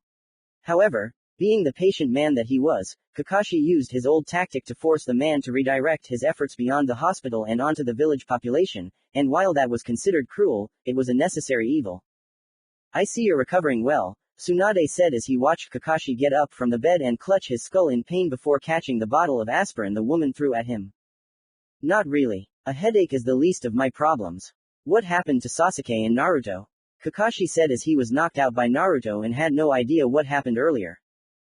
Hitaki Sasuke is dead. Naruto killed him, Tsunade said, telling him what had happened and how Naruto intended to erase the very existence of the Uchiha clan from the village forever. Well, it's not like it wasn't supposed to happen, Kakashi said, walking up to the window of his hospital room and looking sadly at the village. You're taking this better than I thought, Tsunade said as she expected Kakashi to go into a rage or some sort of crying fit over losing the Uchiha. I'm used to this, Tsunade. I lost my father, my sensei, and in a way I lost two of my three original students, and the third was a real failure of what was once Team 7, Kakashi said as he discovered that Sakura barely trained and only passed the Chunin exams because her teammates didn't do much of the work for her. This and his lack of training didn't help her much either. Well, there's no doubt that Sakura will raise a scream when she hears about this, Tsunade said as she could see it now and wondered what Sakura was going to do when she faced Naruto. If she had come face to face with him, that is. Let him complain all he wants. It doesn't matter to me. What was I even thinking when I agreed to become Team 7 sensei? Kakashi said, running a hand through his gravity-defying hair, wondering if he could ever mend the rift with Naruto. In Kakashi's opinion, he had a much better chance of defeating both the Kyuubi and the ever-fearsome Shinigami at the same time. Hyuga Compound. Hyuga Hiyashi was many things, but fear was not one of them as he looked into the eyes beneath the mask of the intimidating shadow fox that was Namikaze Uzumaki Naruto and wondered if he should be afraid. It had always been hard to support the boy when he was younger, but his loyalty to Minato also made it hard not to, and then there was Hinata to reckon with her feelings for the demon vessel. Hiyashi had known about Hinata's feelings for Naruto for quite some time. When she returned home when she was 5 years old and only 2 months away from the girl's mother's death, shortly after little Hanabi was born. Much time had passed since then, but Hiyashi still remembered how happy Hinata had been when she told both her parents about the blonde boy with sparkling blue eyes and how he had protected her from the mean kids on the playground. The girl's mother was tired, but even in her weakened state, Hyuga Hitomi smiled and told Hinata that she had met someone very special. Hinata didn't know what was special about Naruto, but the girl's mother just smiled and told her that one day she would understand why he was special. Hiyashi knew that Hitomi was a good judge of character, even when the elders didn't adhere to the old traditions that weren't up to the times, and he remembered how his wife had begged him not to let Hisashi go, even if the man wanted to. That without Hisashi, the man's only son Neji would hate the main family and take it out on someone who didn't deserve it. Namely Hinata. And she was right. She was always right. She foresaw that the paranoia of keeping our eyes secret would lead to the family being torn apart. It's strange how my father forbade me from being with her, but my mother still defied him and made sure we were together when we fell in love, Hiyashi thought, wondering what his wife would think of him now, and if she would be ashamed of him for raising Hinata the way he did. Who was Hiyashi kidding? Hitomi would destroy him without question and he would deserve every second of that beating. By the way, about beatings. Do you know why I'm here? Naruto said as he saw Hiyashi nod slightly and gestured for the branch member in the room to take Neji. I know that Hinata was with you yesterday. She always cared about you even after she found out the truth and still held you close to her heart. After what happened at the Chunin preliminaries, I tried to be a better father to Hinata but I still failed horribly and came to the realization that I was too late to do anything, Hiyashi said. He had a sad look in his eyes and Naruto could tell that the man regretted his actions. He was lucky that Hanabi didn't follow the path of the elders. And Neji? Naruto asked, seeing Hiyashi flinch and look away, ashamed of his utter failure at being a loving uncle to his twin brother's son. He believes that fate controls everything. Ever since he beat up Hinata, even after she used the caged bird seal to make him pay for insulting you, my dear nephew still hates Hinata and the rest of the main family, Hiyashi said as he tried to find some way to deal with Neji's hatred, but it seemed there was no way to stop it, and the clan head seemed hesitant to give Neji the letter meant for the boy, written by Hisashi. Why didn't he do this earlier? Maybe he was afraid. I'll handle him myself, Naruto said as he heard the door open behind him and Neji walked in, unaware of who Hiyashi was currently talking to. You wish to see me, Hiyashi-sama? Neji said, seeing Hiyashi looking at him with his traditional cold Hyuga gaze, and he had to hold back the anger that threatened to show on his own face. Yes, Neji. There is someone here who wants to see you and he is a good friend of my daughter Hinata. Hiyashi said as he saw Neji frown slightly at his daughter's name before turning his head to face the masked man, his back facing the Hyuga branch member. Great, another weak fool who no doubt has a grudge against me for how I treated Hinata-sama and wants to threaten my life. How pathetic, Neji thought as he walked up to the masked figure who still had his back to the Hyuga branch member and had yet to turn around to face him. You caused Hinata-chan a lot of pain, Hyuga Neji, Naruto said in a whisper before turning to face Neji, the Hyuga boy's eyes widening in disbelief. You, Neji said in shock as he took a step back and was about to prepare some kind of defense against the Shadow Fox. When Naruto delivered the first palm strike to the Hyuga branch member's chest. However, the attack did not send Neji flying across the room as it would normally have if someone else had done it, but instead it cast a shadow over the boy, and the two were instantly transported to an unknown location in a ghostly flash of light. Hiyashi's eyes widened at the words, and he immediately thought of Minato with his Hiraishin Jutsu, although this was clearly different. Naruto is his father's son, and there is no other shinobi in all the elemental countries that I trust to make Hinata happy, Hiyashi thought as he privately informed Hinata of his approval of her being with Naruto and that he was proud of her no matter what. What he should have done from the start. Chunin Examination Stadium. The moment they materialized in the arena, Neji felt the force of the blow send him flying into the dirt for 15 to 20 feet before stopping and tried to get up off the ground. The moment he did, Neji felt like he was hit in the stomach with a sledgehammer before being hit several times in a row and found himself being treated like Rock Lee's training post. How does it feel to be Hyuga Neji? How does it feel to be treated like trash? That's how you looked at Hinata-chan because she was in the main house, but did you ever stop to think that maybe she didn't want you to have this and would have switched places with you to take away your pain? No, you were supposed to be a baka and try to humiliate her for trying to grow a spine that would eventually free you from the suffering that your forehead currently symbolizes. Naruto said as he landed a few more punches to the boy's stomach before grabbing his enemy's skull and viciously slamming Neji to the ground. Naruto's ruthlessness in battle is as true as the stories tell, Neji thought as he was once again lifted by the same hand on his skull that had thrown him to the ground, now looking into a metal mask that might be the last thing he ever saw. I should kill you right now just for looking at Hinata-chan with hate-filled eyes. I should tear you apart piece by piece for hurting her back at the Chunin preliminaries like the pathetic piece of family trash that you are. However, if I do that to you, then Hinata-chan will be sad, and I can't let that happen. So, this is how things will play out from now on. You'll be the sweet, loving cousin who should have protected Hinata-chan from day one. This fight never happened. After I heal you, find your cousin in a few days, kneel down, and beg for forgiveness, saying that you had a sudden revelation that you couldn't ignore. If you don't, I will hunt you down and then destroy you. Do you understand? Naruto said, hearing Neji barely let out a breath. Yes, before throwing the defeated boy to the ground and unleashing his shadow powers on him. Moments later, Neji was fully healed and woke up to see Naruto leaving without saying a word to him. It was as if the beating had never happened. Streets of Konoha. A moment later. People gave Naruto a wide berth to pass as he made his way through the streets that had long ago been stained with his blood more than once from the various mob attacks and fox hunts that were held on his birthday. The looks of hatred, the joy that people felt in making him suffer for something that was not his fault boiled his blood, and the killing intent he displayed made many people sweat profusely. Calm down, Keith. The more murderous intent you have, the more you give them a reason to hate you even more, and we both know the younger generation doesn't deserve that, Kyuubi said, seeing his vessel's mental image frown at him before softening it slightly.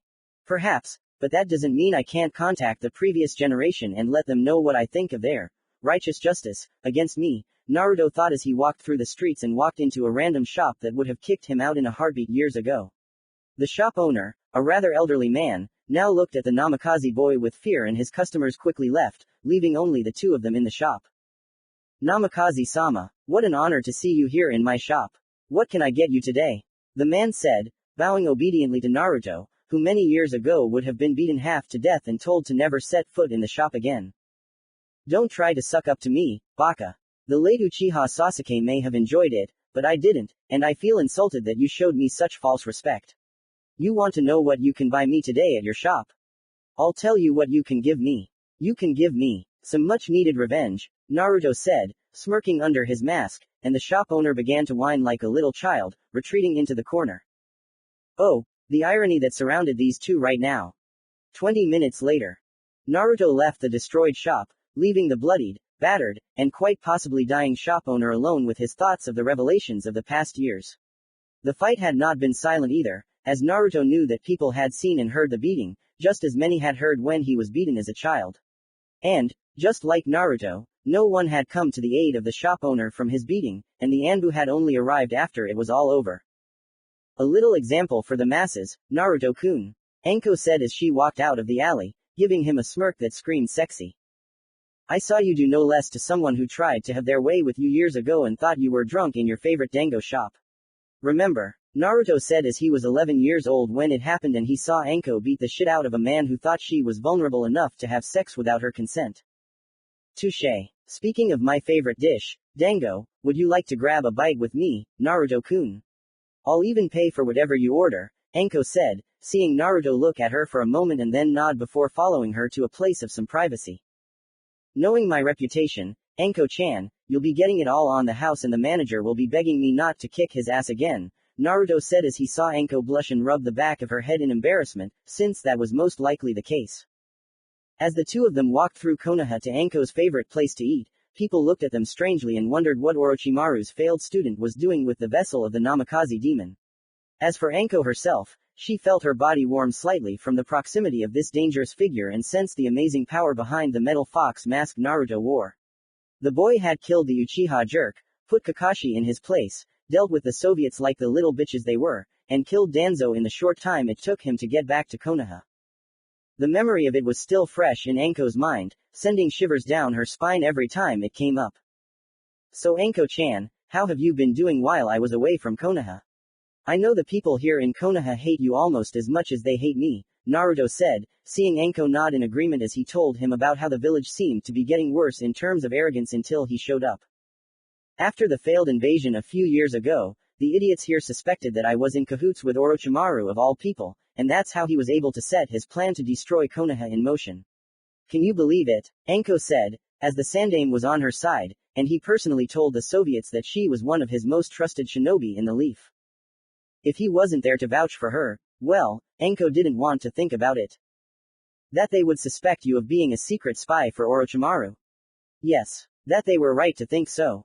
Hell no, Naruto said as the two sat down in a dango shop where people were fighting and the owner immediately allowed food on the house. Looks like you were right, Naruto-kun, Anko said, ordering a large serving of dango for the both of them, and Naruto smiled under his mask. Meaning that next time we go out we won't get free food, you buy it, Naruto said, chuckling at Anko's guilty face on the bar table in the waterfall of tears. Naruto-kun, how can you be so mean to me? Anko said in a whiny voice and Naruto could only laugh at her actions. This is coming from the same woman who I saw many years ago put a snake in a certain pink-haired woman's sake bottle and scared a shrieking Haruno into peeing herself silly, Naruto said as he saw Anko now laughing at the memory and trying her best to order some sake dango in the process. Point taken. But honestly Naruto-kun, I only do this to bitchy women and perverted bakas who love that old man who writes those dirty books, Anko said as she heard Naruto laugh at this and shook his head at the news. That would be Jiraiya from the Sannin, who peeks at women for research purposes and sometimes gets his ass kicked for it. He also taught my father, though I think that's second on his list of accomplishments he's proud of, the first being his ability to peek at hot springs, Naruto said as he saw Anko laughing along with him and found the snake woman to be a good person to be around, just like he knew she would be. Well, I'm glad to be one of the women who caught him and beat the crap out of him for that, Anko said, sharing a few funny moments with Naruto when she hung around Kurenai and how she terrorized all the genin during the Chunin exams with the Forest of Death. In turn, Naruto told her about how he spent his time away from Konoha, training constantly when he wasn't taking missions, becoming famous throughout the elemental countries, and finding life outside of Konoha's freedom quite enjoyable. Anko found this news very informative, as she knew that people liked her, and Naruto needed to be away from places that hated them. Being outside the village, they could breathe easily, away from the suffocating hatred that tried to destroy them every day, and be away from all those arrogant bakus. Naruto. A very unhappy Haruno Sakura screamed as she had rage in her eyes and Namikaze knew why it was. Because Sasuke was dead. You'd think Sakura would be quieter, but no, she's supposed to be a bitch and just scream like the banshee she is. Naruto thought, turning slightly to see the angry pink-haired Uchiha fangirl.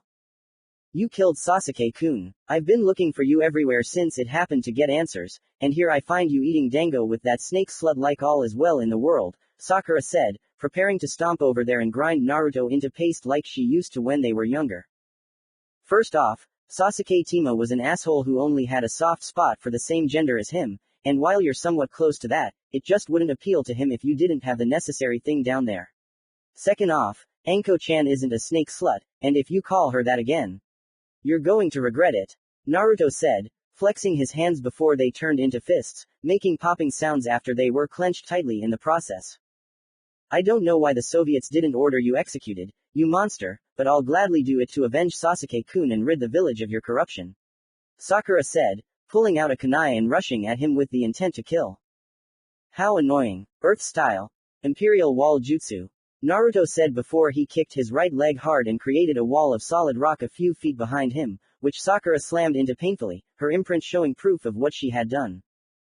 That was just pathetic, Anko said as she sweat dropped at Sakura's poor display of skills and wondered if she should talk to Tsunade about becoming a temporary instructor for the female Leaf Shinobi. Agreed. Oh look at the time, I have to go and take care of other things that need to be taken care of. See you later Anko-chan. Naruto said as he left to talk to the matriarch of the Inuzuka clan and possibly the woman's only daughter. Thanks Naruto-kun. Nice guy, maybe next time if he's interested we can.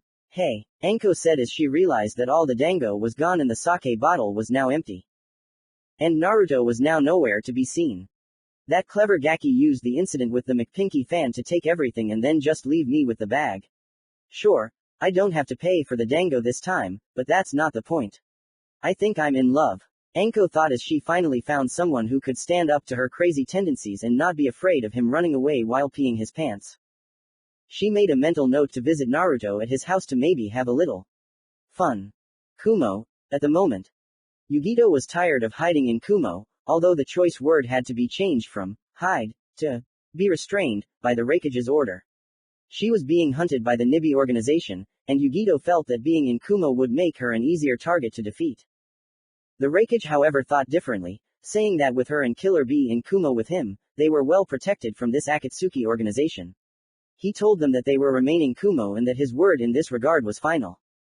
Not that Yugito could say no, considering the seal he had on her, which he used like a leash on his prized pet.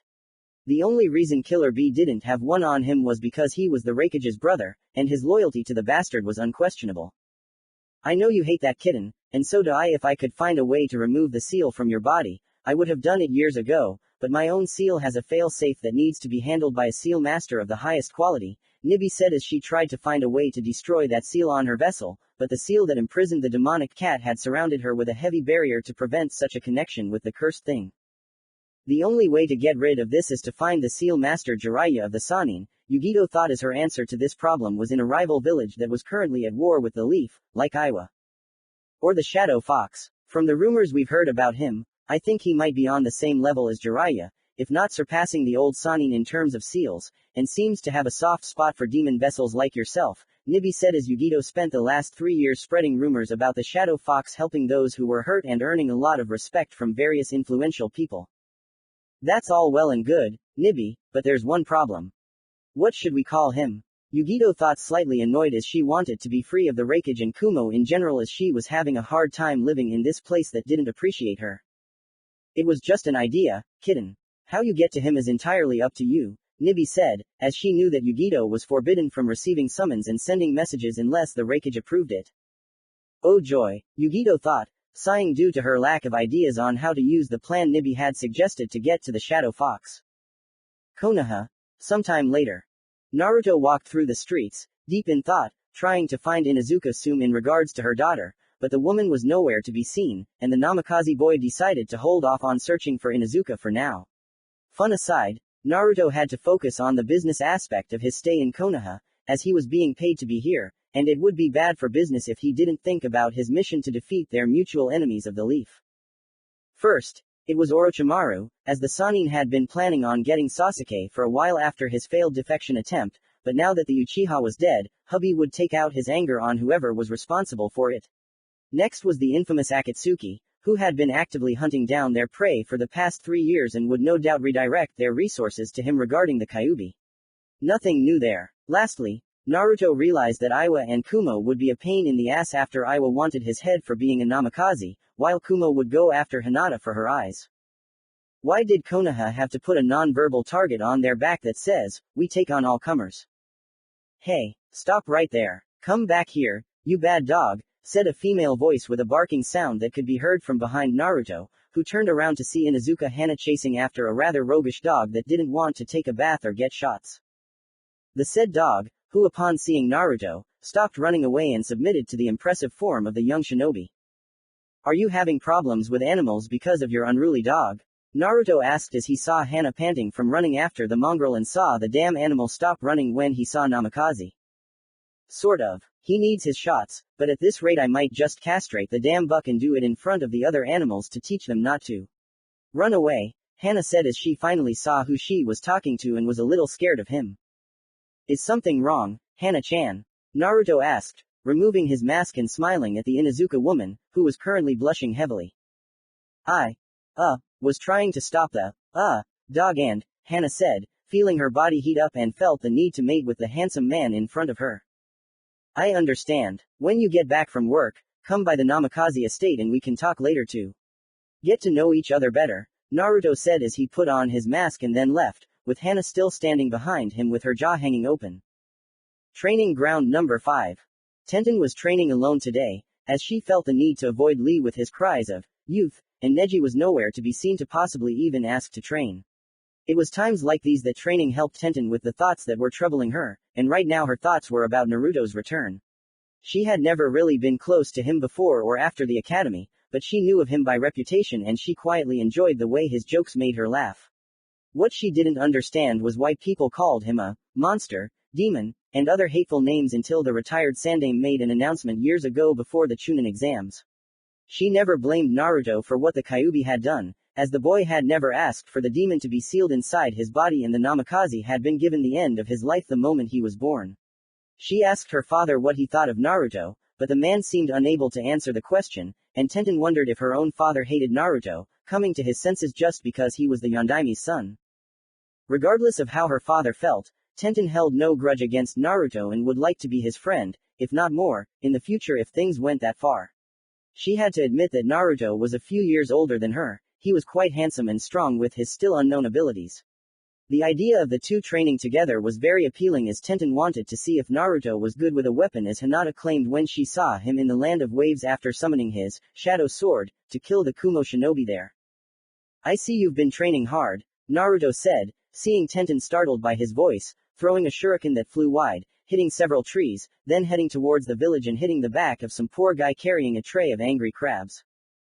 That never happened, Tenten said as she wasn't about to let his interference ruin her perfect throwing result and heard Naruto chuckle at her actions. Agreed. Though I'm more interested in your sword skills rather than your throwing skills, Naruto said as he drew his sword using his shadows and saw Tenten's eyes widen at the sight of a dark red Nodashi class sword with a fox skull on the hilt and crimson gems along the eyes. Wow, this is a really good sword, Tenten thought as she saw the deadly beauty that the sword possessed and wished she had one herself. Are you ready, Ten-chan? Naruto asked as he readied his blade and watched as a slightly blushing Tenten summoned hers before getting into her sword stance. Ready, Tenten said, looking at Naruto's masked face and expecting him to move against her. Get ready, Naruto said quietly as he waited for the leaf that was slowly falling in the space between them and when it hit the ground, the two fought. The two attacked each other with quick precision and fierce determination, Tenten still trying to land a few hits on Naruto while Naruto himself showed no signs of slowing down. If anything, Naruto held back a bit against Tenten, though he did land a few hits to show that he got her a couple of times and was pleased with how strong her skills were. He's good, really good, Tenten thought as she tried to fake left or right several times to get a clear hit on Naruto, but Namikaze was too good and easily knocked her back. Your skills are quite good, Ten-chan. A few more years of hard training with the sword and you could be a threat to me in terms of swordsmanship, Naruto said as he saw Tenten looking at him with anger in her eyes, and apparently he didn't like the phrase, could be a threat in terms of swordsmanship. Hence why she approached Naruto faster, harder, and tried to rip his sword out of his hands before slicing his head off his neck. What did I tell you, whale, about upsetting women with swords? Kyuubi said as he saw Naruto easily dodge, evade, block, and counter Tenten's moves faster than before. This isn't healthy, Naruto thought as he moved behind Tenten and kicked her in the back as she moved forward mid-swing, causing the bun-haired girl to trip before she turned around to look at him. I'm not weak, Tenten said as she saw Naruto tilt his head to the right before removing his mask, and the weapon girl had to hold back the blush that wanted to appear on her face. I never said you were Ten-chan. You took my words out of context. No wonder, you're not the first one to do that, Naruto said, putting away his sword and now standing in front of her flushed face with a smile that made the girl's knees weak. He's so hot, Tenten thought, feeling her body slowly burning and a part of her mind was actually screaming at her to kiss him. You know what? Since I'm impressed with your skills, I want to invite you to my home at the Namikaze estate for additional training, Naruto said as he saw Tenten nod and he knew she couldn't trust her own words. Additional training? From a member of the Namikaze clan? Tenten thought as she was now so shocked and excited at the prospect of this news that she kissed Naruto on the lips. Before she realized what she was doing and jumped back, blushing before apologizing several times for kissing him while Naruto had a mischievous look on his face. It's okay, Ten-chan. Though right now I want to thank you for the kiss. I look forward to seeing them with you later after our training, Naruto said as he put his mask back on and disappeared along with the blushing girl who was feeling so awkward right now. Yes, Tenten, I just finished a 20-mile run and I wanted to know if... Lee said as he was immediately attacked by Tenten and beaten up by the red-faced girl. Nothing happened. Can you hear me? Nothing happened. Tenten screamed as she brought her fists of fury down on the poor boy, leaving Rock Lee's nearly dead body there. But I don't even know what happened, Lee thought as he tried to get up from the ground, but fell back to the ground, and wished to know what caused Tenten's cruel behavior. Streets of Konoha. Naruto was walking towards his next destination when he felt a blast of weak killer intent and he sighed knowing who it was that shot him. He turned around to see an enraged Sakura with a bandage on her forehead that looked like an adult-sized diaper looking at him with a killing look. Here we go again. If I didn't know Haruno better, I would suspect that you don't like me for doing the world a favor and killing your precious Sasuke-kun. Naruto said as he saw Haruno seething with rage and stomping towards him like she did when they were younger. I am going to kill you, Sakura said as she tried to hit him with her kunai, but Naruto easily dodged it and after a few more failed attempts, Namikaze grabbed his arm before breaking it. Get this through your thick skull, Haruno. You can't beat me. You're so weak that I could have beaten you when we first started. If you ever attack me again, I'll kill you and leave your bloody corpse at your parents' front door.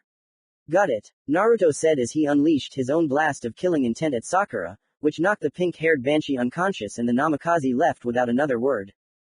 Naruto had walked about 2 blocks when he stopped, sensing a presence that didn't belong in Konoha, and Namikaze narrowed his eyes before looking in the direction he sensed the current location of the unwanted guests.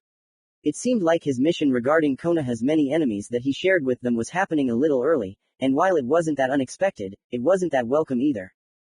Naruto originally wanted to deal with Orochimaru first since the man was responsible for so much bad in the modern world, but it seemed the kami had other plans for him and these 2 bakas that were currently here in Konoha needed to be dealt with.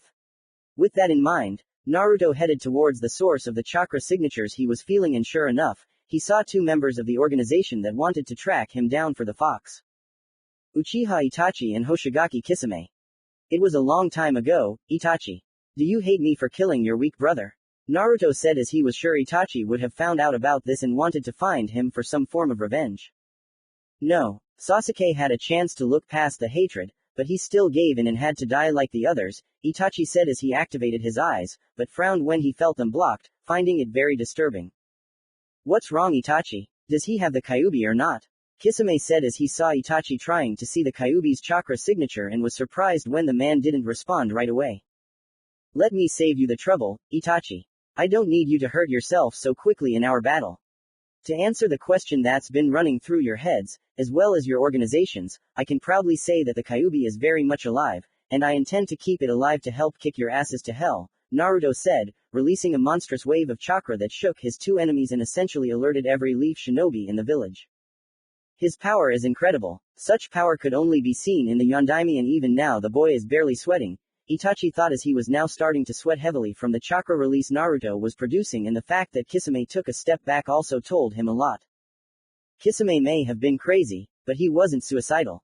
What happened Itachi? I thought you wanted to imprint me for the fox in my stomach. Have you changed your mind?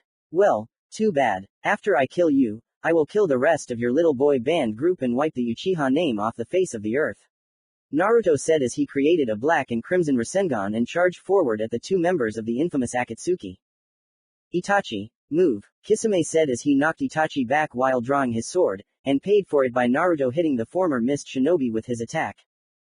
Shadow Fox style. Shadow Crimson Rasengan. Naruto said as Kisami's stomach was destroyed before the rest of the man turned into black powder that scattered in the wind. Damn it, I need to run before it's too late, Itachi thought as he tried to run away but found himself cut off by a large dome of ice mirrors that now surrounded him, with a masked female figure holding Senbon needles ready to fire, and before Itachi could even move he was hit with dozens of needles in various pressure points on his body. You're not going anywhere, Uchiha Itachi, Haku said venomously as she easily sensed Naruto's chakra surge and knew that someone very powerful wanted to kill him. Not on her guard. Agreed, Naruto said as he appeared behind Itachi and instantly struck him from behind with his Nodashi, the blade exiting from the front of Itachi's right side through his lung. After turning the blade, Naruto pulled out his sword to let Itachi's body fall to the ground, and to make sure the man was dead, Namikaze stabbed the tip of his sword into the man's skull. With his task accomplished, Naruto nodded to Haku, who deactivated her bloodline, and revealed a small army of Anbu with the Hokage and Jiraiya ready to fight. You're late. Although, considering the past history the Anbu had with me and the villagers, it's not surprising, Naruto said as he put his sword away, walked over to Kisami's own weapon, picked it up easily, and walked away with Haku by his side. He still hates us, Jiraiya said as he walked over to Itachi's body and saw that the man was dead, though he wondered where Kisami's body was. Can you blame him? I've looked over Sensei's reports with the Anbu myself. Delays in rescuing from mob beatings, ignoring guard duties with the boy, and even attempts by some of the Anbu themselves, Tsunade said as she tore apart the commands all these new idiots were making and made an example out of them for their past sins against the Yondaime's only child. And don't get her started with the medical staff at the hospital, as they too have felt the wrath of the slug princess and made them understand what it's like to be injured without being able to get medical attention when they need it most. Well, it's not like we can undo all of this, but Naruto did Konoha a favor by killing 2 members of Akatsuki, and some of the stronger members no less. Though I wish it wasn't Itachi that was killed, since he was one of my secret informants, Jiraiya said, sighing at the revelation that another Uchiha had disappeared and would be declared eliminated. What? Since when? Tsunade asked, grabbing the man by the shirt and giving him a, tell me everything or you're dead, look that made men wet themselves in fear. So Jiraiya told her, minus the part where he peed his pants, and explained how Itachi was ordered to kill the Uchiha clan to prevent a coup d'état they were planning. How Itachi went undercover to infiltrate Akatsuki and gather information from people who knew Itachi was a spy was something few knew. Sarutobi knew that the Shinobi Council gave the order and used it as leverage against them to stop those old fools from destroying our godson, Jiraiya said as he saw Tsunade resisting her ever-present desire, if not her favorite pastime, to beat him senseless and let him go for the moment. He should have used it to get rid of them. I'm going to talk to that old fool after this is over, Tsunade said as she knew that if things were different with her in charge for a period of time, then the Shinobi Council would have been removed with younger and more level-headed people to help her with the leaf. Luckily, Itachi isn't my only contact with the spy regarding the organization and I can still track their activities, Jiraiya said, seeing Tsunade look less angry, which was a good thing for him. Less anger meant less hitting him and perhaps less chance of her hitting him below the belt. I really need a drink, but it can wait, Tsunade said, looking at Jiraiya and then in the direction Naruto went before following the boy to talk to him. Namikaze Estate. A few minutes after Naruto entered his home, Tsunade was at the door, knocking hard to get the boy's attention, and did so since he was currently in the middle of talking to Haku. Opening the door, Tsunade walked in and wanted to talk to him in the living room of his home about her absence in his life. She was tired of this gap between them, when the foundation that should have been formed soon after his birth was not there. Why did you even leave? Don't give me that. My entire family died. Bullshit. Since I know you were there when that woman gave birth to me, Naruto said as he sat down next to Tsunade, with Haku and Hinata sitting next to him to provide some much-needed emotional support. I was a coward. Part of me suspected that Kushina would run away, but I ignored it, and I did suspect that Jiraiya would fulfill his duties as a godparent if your the man who gave birth to you, didn't. Even then Naruto, you still had my sensei, but now I see that he was as useless as I was back then when I saw the blood, and I regret leaving you here in the village, Tsunade said, as she meant it, and wanted to somehow prove that she did. At least you admit it to my face, Tsunade. The old man certainly hasn't been the most groveling person after my resurrection, as well as returning to Konoha. Not once since I came back has Hiruzen come here begging for my forgiveness, and neither has your perverted teammate. At least you showed that you have the balls to come to me and admit that you were wrong, Naruto said, seeing Tsunade nod, and used the silence that followed to allow that gap between them to slowly close. I sent a letter to the Fire Daimyo telling him of your return and he wishes to meet you in the capital of the Land of Fire to discuss some things. He wants to know how to deal with Konoha as well as possibly make peace with Kumo and possibly Aiwa, though we both know that will only happen when one of the 2 villages is burned to the ground, Tsunade said as she saw Naruto nod as he looked up at the ceiling in deep thought. I will meet with him. At least this way I will possibly have the strongest political ally outside of the Leaf and it could lead to future missions for the man that pay well too, Naruto said as he saw Tsunade sigh in relief and stand up to leave. I will send a messenger bird to him immediately. Take care, my godson, Tsunade said, leaving Namikaze alone with the 2 girls who loved him, and hoped that he could find happiness in Konoha long enough to consider staying in the village. The Leaf needed Naruto more than they needed him. Chapter 4K Kumo will go Naruto. Naruto came to the Hokage's office dressed for a mission, as he had received a summons from the Anbu ordering the Hokage to meet him for a mission, and knew it was time to earn his pay. It was no surprise, as it had only been a week since Itachi and Kisami's deaths, meaning that the bounties set for both men were to be added to Naruto's already large pay. At the time, many people in the village were calling for Naruto's death, which was no surprise, as they had wanted him dead for years, and the deaths of more than one, the last 2 Uchiha Madara excluded for now, had only served to further fuel such hate-filled flames. Within 2 days of this becoming public knowledge, Tsunade declared that the Uchiha clan was officially exterminated forever, and caused the people of the village to mourn the fallen clan.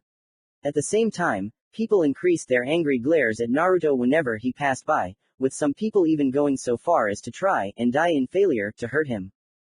The Soviets protested this as they felt it was disrespectful to the now deceased Leaf clan and demanded that Naruto pay them compensation on behalf of the now fallen Uchiha clan. Naruto, however, decided that all they deserved was a kick in the ass and gave each of those fools in the Soviets who sent them to the hospital and beat them half to death their lives. Something Tsunade liked, despite having to heal all of their wounds, but still enjoyed seeing their bandaged forms and telling them not to be stupid, as next time their punishment would be their death. But that was in the past, and this was the present, when Naruto was now standing in front of the table, and Tsunade was behind him. "What mission am I going on?" Naruto said as he took the scroll filled with information about his mission that Tsunade gave him, and was glad that he sent the Soviets to the hospital, as they would have sent him on a suicide mission if given the chance.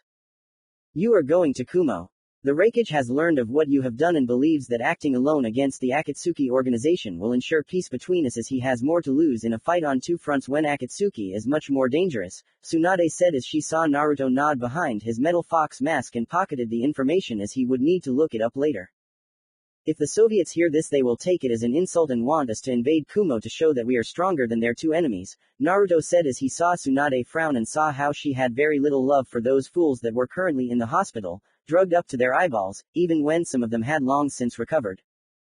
"Those fools wouldn't know how to properly run this village without someone like me," Tsunade said as she battled them over various issues that threatened to weaken the Leaf while lining their own pockets.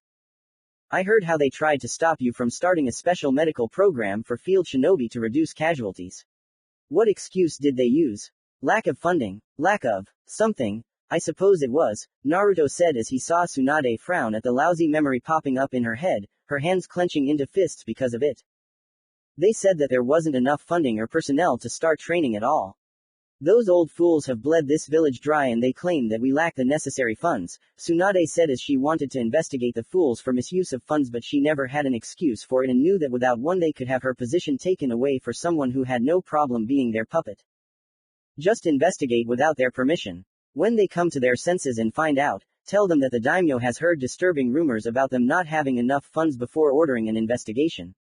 I will talk to the fire daimyo on the way to Kumo and tell him to agree to this to see if there are any discrepancies in the village's funds," Naruto said as he knew that this peace mission as requested by the Hokage could only be reinforced by the fire daimyo. Judging by the mission, his seal was next to the Hokage's seal, meaning that he wanted it too.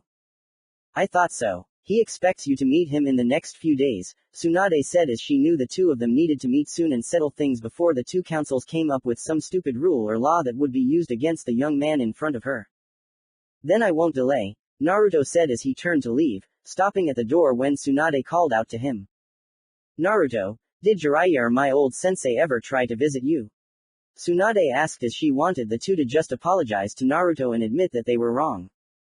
"No, I haven't heard anything from either of them, and the toads already know that they are not messengers regarding Jiraiya, who asked them to apologize to me. If Rasengan wants to apologize, then he will have to do it to my face, and the same goes for the old monkey," Naruto said before leaving and heard a distinct growl from the woman in the room due to the lack of brains that the two showed. So these two baka won't admit that they were wrong towards Naruto. Great. Then I just need to make them do it, and I know how to do it, Tsunade thought as she signaled the intercom to call Shizune to her office, and sure enough the dark-haired woman did just that. "Did you call Tsunade-sama?" Shizune asked, seeing the angry look on Tsunade's face, and knew that whoever had angered the blonde was in the world of pain. "Get a team of Anbu here, Shizune. I want them to bring my old teammate and sensei to this office right now. If they even show signs of hesitation, the Anbu have the right to use force to bring them here, and tell them not to be late in returning," Tsunade said, seeing Shizune nod, and went to call a team of Anbu that the Hokage could trust. Either way, Tsunade would make sure that those two ingrates would beg on their hands and knees to Naruto for forgiveness. Namikaze Estate. Moments later. "So you're going to Kumo alone? I can't come with you?" Haku asked, as she wanted to be an extra pair of eyes and ears if this was all a complete farce to lure Naruto into the Raikage's trap. "Yes. Don't worry, as I have taken the necessary precautions to deal with the Raikage if he decides to be bold and keep me in line. I also want to go on a little side mission while there that Tsunade doesn't know about and shouldn't know about until I return," Naruto said as he saw Haku and Hinata enter the room looking at him curiously. "What kind of side mission does this Naruto-kun have?" Hinata said as she overheard the two talking in the room and wanted to know what her crush was doing. I'm going to remove the seal from Nibi's vessel so that the Raikage can't keep her on a leash anymore.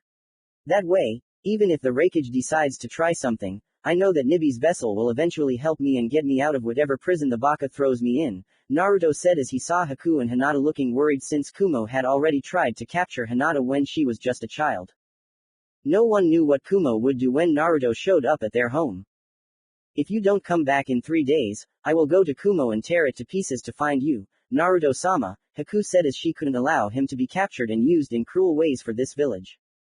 The same goes for me, Naruto-kun, Hinata said, as she wasn't about to lose Naruto a second time, and not to the same place that tried to kidnap her in the first place. I expected nothing less from you two. I expect to stay in Kumo for at least 3 days and then send Tsunade a summons with my report. If she doesn't receive it then you know something bad has happened and then you can head to Kumo to tear it apart. Naruto said seeing the two nod and no doubt some of the other girls like Anko will help clean up the shit in Kumo. I mean, come on, it's Anko. She tears shit when she's calm. Travel quickly and safely, Naruto-kun, Haku said as she kissed him passionately, and Naruto returned it, the young man squeezing her ass tightly. Keep an eye on things while you're in the leaf Haku-chan, and when I get back we can spend some time together. Celebrating, Naruto said as he patted Haku's butt and then saw Hinata looking at him with a cherry red blush on her face. Someone is jealous and clearly aroused, Haku thought, since she knew she was bisexual and Hinata was clearly from the passionate nights they had spent together. Don't worry Hinata-chan, you can join in the celebration and show off your sexiness too, Naruto said as he kissed Hinata and squeezed her ass lovingly, causing the Hyuga to feel so much pleasure that she almost jumped out of her sandals. Come back soon, Hinata said in a squeaky voice as she was excited about the prospect of what would happen once he returned and knew that she would spend some time with Haku tonight to keep herself from going crazy. I will, I promise, Naruto said, kissing her passionately once more before leaving the house, leaving the two girls to their fate. Set fire to the daimyo's palace one day later. I thank you for meeting me so quickly, the fire daimyo said as he walked with a young, unmasked blonde woman and a squad of samurai behind them. Thank you for inviting me here so quickly. I know how much you want there to be peace between the Leaf and Kumo since the chances of Konoha winning the war are pretty slim. Even if I side with the Leaf, the chances are slim and you can thank the two councils for that since they have been trying to push the people ever since the third Hokage retired, Naruto said as he saw the fire daimyo nod and run a hand through his hair before sighing tiredly. I let them boss the Hokage around, didn't I?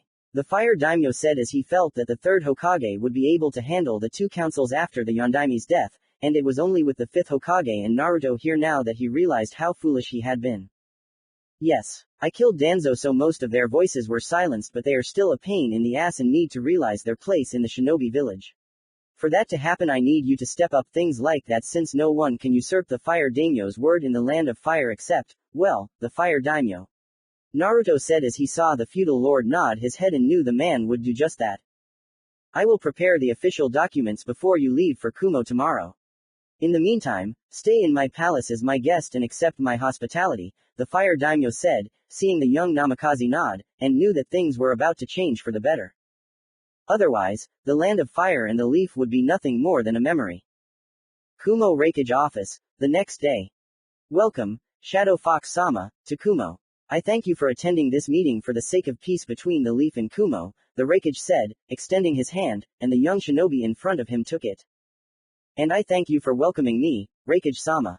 Your brother was a joy to behold when I came with him, rhyming while talking to me, Naruto said as he laughed at Killer Bee's way of talking and told the man that he had potential in the arts if he used some form of music. I hope he didn't disturb you. I've told him repeatedly to try and speak normally, but my poor brother seems to defy me in that regard and I'm starting to go crazy, the Raikage said as he could sense the immense power this boy possessed and knew that fighting the Shadow Fox could very well be the hardest fight of his life if an attempt was made. Not at all. It's quite unique. I like it. However, I'm concerned about the Nibi vessel you have here in Kumo and the fact that you have a special seal other than the one the two-tailed cat had in Niyugido, Naruto said as he saw the Raikage tense up at that and frown at the mention of Yugido.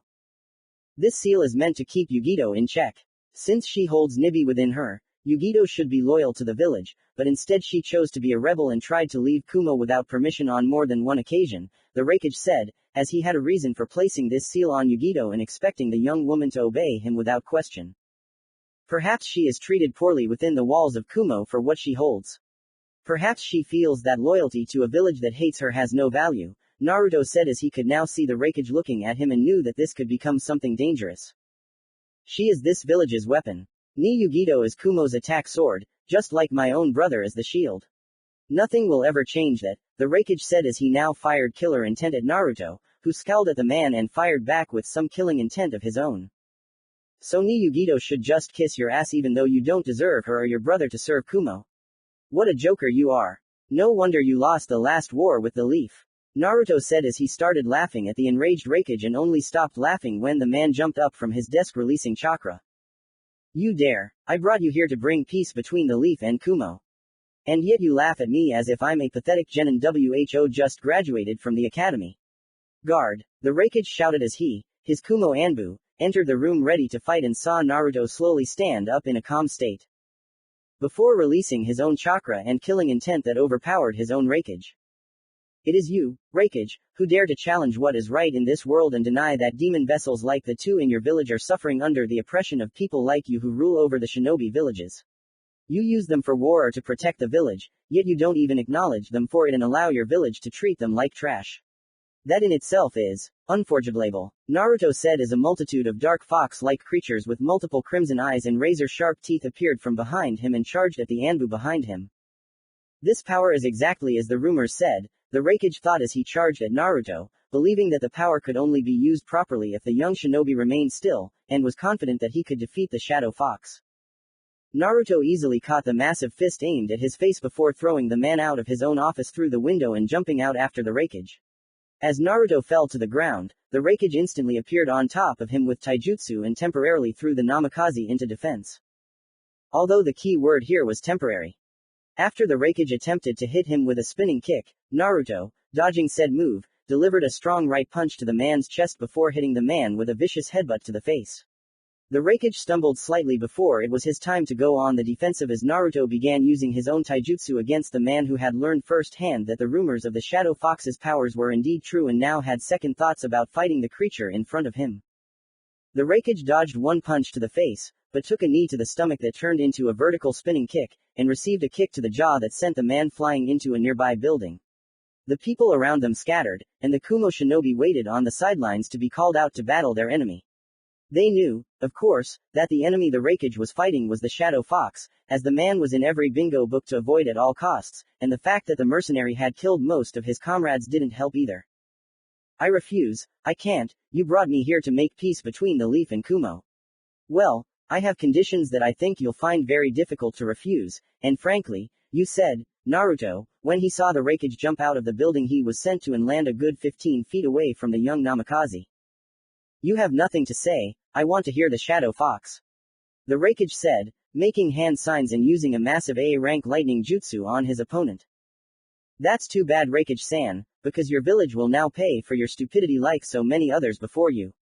Shadow Style. Redirection Portal, Naruto said as he opened a large shadow portal in front of him that absorbed the lightning jutsu and was directed at a building near the Raikage Tower. Kumo's Anbu headquarters. Or rather, what once was where the Kumo Anbu headquarters stood, as the lightning jutsu had just destroyed the building and everyone still inside it. No, the Raikage screamed in horror as he saw that the building was gone, then looked back at the Shadow Fox. As I told you before Raikage-san, I have a simple proposal for peace and the terms are non-negotiable, Naruto said as he could see that the man was still in shock from losing most of his shinobi village and was going to at least hear him out. What are your conditions? The Raikage said as he was now sweating heavily and wondered what kind of power this man had to do something like that. First, you cease all hostile actions towards the Leaf and redirect your efforts towards the Akatsuki, as they don't like to play nice with other shinobi villages, Naruto said, seeing the Raikage nod to that and knew of the organization's ways. You mean to destroy them without mercy, the Raikage said, seeing the Shadow Fox nod, and waited for condition number 2. Secondly, Ni Yugito is to remove that seal that you are supposed to hold and returns with me to Konoha under the protection of my clan, Naruto said as he saw the Raikage looking quite unhappy about this and didn't want to lose a valuable weapon from his village. I can't do that. The moment I do that, Yugito will escape from Kumo and leave her open for the Akatsuki organization to capture her, said the Raikage, who was soon silenced by the Shadow Fox's intense glare and killing intent. It's your fault. You should have treated her better. Now, The third and final condition for peace between the two villages is for Hyuga Hazashi's body to be returned to the Hyuga clan, Naruto said as he saw the Raikage looking unhappy about this as he asked for Hyuga Hiashi's body and didn't know it until now. They killed my ambassador, the Raikage said, feeling Naruto's killing intent grow even stronger, slowly choking him from the inside. Tempt me, Raikage-san, to do what the Akatsuki organization would do if they were here in my place. Not, your so-called ambassador, tried to kidnap a 3-year-old Hyuga girl and the clan's heiress under your orders no less. Do it, Naruto said, as he was in no mood to deal with the man's resistance to the terms, and saw that the man wasn't going to agree to the terms that easily. I can still fight you, Shadow Fox. Me and my shinobi forces could fight. Even you can't fight an entire shinobi village when my brother is willing to fight you even if you defeat all of us, the Raikage said as he saw Naruto nod and was surprised that Shadow Fox would admit such a thing. You really want to sacrifice your entire village to defeat me and leave it open to attacks from others. Even your brother can't fend them all off for long, and you forget that I have quite a few influential friends in those places that would tear this place apart. But, how true, Naruto said, which was true as he had many connections from his time as the Shadow Fox, and every single one of them would gladly avenge him if he fell. The Raikage frowned as he knew all too well that this was true, as it was rumored that the new Kazekage Subkao no Gaara had only met the Shadow Fox once, and had befriended the young shinobi mercenary shortly after. Then there was the fact that the Hidden Mist village had just overcome a civil war with the help of the Shadow Fox and had befriended the new Mizukage, though she had never told anyone what the young man behind the metal mask looked like. Very well. For the sake of my village, I will agree to your terms, the Raikage said, knowing that his village had to come first, and refusing these terms would completely destroy Kumo. Alright, I will put all of this into a contract for you by tomorrow for you to sign before I give it to the Hokage for her to sign, and I want to see Ni Yugito today so I can remove that disciplinary seal from her body, Naruto said as he could sense that the Kumo shinobi around them didn't like this at all and they saw the Raikage nod his head in agreement. I'll call her to my office. You can wait for her there with me, the Raikage said as he got out of his fighting stance and headed back to his office with Naruto and the Nibi ship. Hokage Tower, currently. You can't do this, Jiraiya said to Tsunade as he was forced to wear old moldy clothes similar to a janitor's clothes along with his old sensei, and he saw the serious look on his old teammate's face. I can't. You're forgetting, Jiraiya-kun, I'm the Hokage of the Leaf Village and I can make you do whatever I want since you're both Leaf Shinobi. I know you're a retired sensei, but I can recall you to active duty and any form of service I want you to do. The two of you won't admit that you screwed up with Naruto when he was younger, so until you do I'm making you do this instead, and if you even think about running away from me, Jiraiya, I'll report it to the Fire Daimyo to get permission to revoke your travel privileges. You're both a disgrace to the Leaf for not having the courage to admit you were wrong like I did. Even Naruto admitted that I have more balls than the two of you and I'm a woman for Kami's sake. Tsunade said as he saw them turn away and realized that she hit the target. What if I, or rather both of us, apologize to Naruto when he gets back? You'll cancel this mission, Jiraiya said, seeing Tsunade's smirk, and it didn't bode well for him. No, consider this my punishment for you, and when Naruto returns he can punish you two bakas in his own way. Though I'm more than willing to bet that his version of the horror set for you will be far more brutal than mine, Tsunade said, seeing the two men flinch at this, as such a bet was not one they wanted to bet against, and this time the Slug Princess was sure that even her losing streak when it came to betting wouldn't win. Kami, help us, Jiraiya and Hiruzen thought before they began the most horrible, if not humiliating, work that had ever existed, in front of the public. Cleaning up elephant and bullshit after the Konohamaru Corps secretly gave the animals a laxative. Kumo one day later. Naruto sighed from his hotel room as he looked around Kumo, finding it similar but different from Konoha in terms of design, and wondered how the others were doing now. Last night he had sent Tsunade a summons with the signed peace treaty ahead of schedule, knowing full well he had lied to the Raikage but had done so to prevent the man from changing his mind about the terms and for Naruto's own protection to return to Konoha. On the large bed behind him, Yugito shifted amongst the silk covers and moaned, demanding his touch once more. Naruto didn't know how it happened, but he wasn't going to complain, as it would eventually be due to his animal magnetism, and he doubted the blonde behind him was going to complain either. All Naruto knew was that the seal on her body that the Raikage had placed on Yugito also suppressed the younger woman's baser instincts, which could have come from Nibi, if not from her own body's desires. The moment Yugito saw him, the woman was shocked to the core and practically fainted at the news from the Raikage that he was releasing her from her status as a Kumo shinobi after removing the disciplinary seal. Said seal was located on her right breast, which when it was worn as a child, didn't mean much to Yugito back then, but now that she was a grown woman, it meant that Shadow Fox would have to see her impressive bust in order to remove it. When the blonde Nibi vessel woke up from her swoon, she found herself lying on a chair in a sealed room with Shadow Fox, and he was waiting for her to wake up. After some conversation, Yugito was a little hesitant about revealing herself to him, and gave him a threatening look to not do anything perverted, despite Nibi telling her that she wouldn't mind if he groped a little. Soon after that, well, the rest, as they say, is history. You told the two girls back home about your new guest, right? Kyubi said, as he knew that the two had to know about Yugito before returning to Konoha, otherwise the boy wouldn't get any action for a while. Of course. I also explained that she is a demon vessel like me and she is an honored guest in my home, under the protection of my clan. Naruto thought as he knew that the girls would understand this and would respect his decision on the matter. When are you leaving for Konoha with the girl? Kyubi asked as he knew Naruto was running on his own schedule and still had some things to do. Soon. After we have breakfast. Yugito-chan needs to replenish her energy that she spent last night, Naruto thought as he looked back at the still sleeping woman and heard the fox chuckle pervertedly.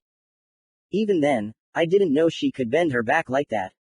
It was quite a sight to behold if I do say so myself, Kyubi said as he saw his vessel nod mentally and had to admit that Nibi did help in terms of flexibility since all cats were like that. We can discuss this later. Yugito is waking up, Naruto thought as he turned around completely to see Yugito getting up from the bed and yawning like a cat. What a dream I had, Nibi. I dreamed that I was free from Kumo, the cursed discipline seal, and then I gave in to my suppressed desires, giving myself to the Shadow Fox, Yugito thought as she looked around the room, and stopped when she saw Naruto looking at him with a smile on his face. Kitten, it wasn't a dream, Nibi said as she saw Yugito process this information and then let out a squeak before covering herself with the sheets on the bed. Is this really necessary, Yugito-chan? I already saw your beautiful figure, which is very beautiful by the way, and to be honest, I had to remove the disciplinary seal from your body, Naruto said as he saw her staring at him, but then stopped as she thought about it and sighed at the fact that he was right. Although Yugito still had no intention of showing him her breasts. I'm leaving Kumo to live with you, right? Yugito said as she knew that this was her chance to be free and away from this hate-filled village that only used her as a kunai before throwing her away when she was no longer needed. Yes, I believed that you would find happiness with me in the leaf, but your status as the Nibi wielder will remain a secret just in case, and my clan will protect you so that nothing bad happens to you, Naruto said as he saw Yugito nod and then smile at him as she felt that a fresh start was needed in her life. I heard that you killed 2 Akatsuki members and were one of their strongest in the organization, Yugito said as she saw him smile at her and then nod, which was actually true. Yes, we will eventually have to deal with the 2 assigned to hunt you, as the 2 I killed were targeting me, Naruto said as he saw Yugito growl at the thought of being hunted like some mindless animal and looked forward to the opportunity to exact her own justice. I'm looking forward to it, Yugito said, feeling Nibi's anger and it reflected in the demonic chakra that the woman's body was releasing. Me too, but that can wait until we get back to Konoha and report to the Hokage, Naruto said as he saw her flinch at the title as it sounded like rakeage to her and she didn't like meeting someone with that title. She's cute, isn't she? Yugito asked as she saw Naruto smile and sit on the edge of her bed. When she's not drunk or hasn't lost money gambling, Naruto said as he simply laughed at Yugito's sweat-dripping look and placed a gentle hand on her shoulder, causing the blonde to blush at the touch. I suppose it could be worse, Yugito thought, since the Hokage could be a big fat pervert who would use her for other purposes, and for that dirty orange book. In Konoha. Jiraiya suddenly sneezed with a violent gust that sent him flying backwards behind one of the larger elephants, and by the time the Sannin got over the intensity of the sneeze, he found himself covered in elephant shit. His scream was heard throughout Konoha, and Tsunade laughed at his misfortune. Chapter 5 Confession Full of Sin. Naruto entered Konoha with Yugito, heading straight to the Hokage Tower to give his report on the matter regarding Kumo and to declare that the alliance with the other shinobi village was officially declared complete. Along the way, Naruto noticed the mixed looks from the villagers, looking at him with fear, anger, and some smiling at him, though it was rare. Yugito saw it too, but chalked it up to the simple fact that Naruto's status as a vessel of a demon like her was a result of the looks, and knew that it took incredible strength to not let those looks get to you. Have you changed your mind, Yugito-chan? Naruto said. He saw her looking back and saw what she did when it came to the villagers. No, I am loyal to you and the Hokage if she is who you say she is, Yugito said as Naruto told her about Tsunade and how she was now the Hokage of Konoha with a much less narrow-minded view of things than the others in the leaf. Just loyalty. And nothing else, Naruto said with a feigned hurt that made Yugito blush, and the Nibi inside her didn't help either. After releasing that seal from your body and then turning you into a full-fledged woman, I'd say he's definitely gained more than just our loyalty, Nibi said as she saw her vessel turn even redder and mentally ordered the cat demon to shut up. Welcome back Naruto. I take it this is ni Yugito? Tsunade asked as she saw them enter her office, ready to give a mission report. Yes. Freed from Kumo, the seal they use on her, and will become one of my many wives to help rebuild my clan, Naruto said before giggling like a pervert before he saw Tsunade's eyebrow twitch and Yugito blush at the statement. Did you do what I think you did? Tsunade asked, preparing to throw Naruto out of the village for the next week. I don't know Grandma. What do you think I did? If you're thinking about what you think I did, then maybe you're right in thinking that and now you're thinking about something else, Naruto said as he dodged Tsunade's fist and grabbed Yugito before jumping out the window. Come back here Naruto and take your punishment like a man, Tsunade said shaking her fist at Naruto threateningly, and received a rude gesture in return. Why should I listen to the only woman in the elemental countries who doesn't stay to pay her debts and hides behind genjutsu when it comes to punishment, Naruto said as he jumped out of the window before creating a shadow clone to give Tsunade a full report of his mission and went with Yugito to the Namikaze estate to introduce the girl to the others waiting for them. Training ground number 4 sometime later. Naruto was currently training as he allowed Yugito to meet Haku and Hinata so they could bond without his interference. Yugito was of course nervous as she hadn't really bonded with anyone in Kumo due to her position as the vessel of the Nibi, but Naruto assured the blonde that Haku would accept her without question, and the same went for Hinata. All they asked of Yugito was to be truthful and just be herself when they were around. No fake smiles when it came to family. You can come out now. Sarutobi Baka, Naruto said as he turned to see an old man who was the retired sandaime known to all as Sarutobi Hiruzen walking towards him, and he smelled like non-human feces. Hello Naruto, the retired sandaime said, seeing the way Naruto was looking at him and knowing that the boy had every right to be angry. For you, Baka, it's Namikaze. Came to apologize. Don't worry, no amount of asking for my forgiveness will ever make me forgive you or Jiraiya Temu. Especially when Yugito told me the truth about the incident involving Kumo 13 years ago. You know what I'm talking about, right? The one thing that even Hiashi didn't know about regarding the incident that you thought no one needed to know about. The secret involving you and the secret agreement with the Raikage to obtain the Byakugan in exchange for not going to war with Konoha. Naruto said as Yugito told him the whole story and how the Raikage was angry about being screwed without being able to do anything about it, knowing that it could cause problems for both sides when the respected daimyo order peace. Oh shit, the retired sandaime thought as he saw Naruto slowly walk towards him with a serious look that the old retired Kage had only seen on the boy's father during the last shinobi war, and even then it was nothing like Naruto. You remember, don't you? I would have thought that you did, since you were the one who told the Kumo ambassador when to kidnap Hinata, and how to escape from the Hyuga compound after he did. It was only by pure chance that Hiashi had such a strange feeling about the man that he decided to watch the proceedings at night and saw the Baka steal Hinata-chan. At that moment, the plan was so close to blowing up in your face, but then luck decided to smile at you once more out of pity old man, since you saw your chance to give the Raikage what he wanted, and in the form of Hyuga Hiashi himself.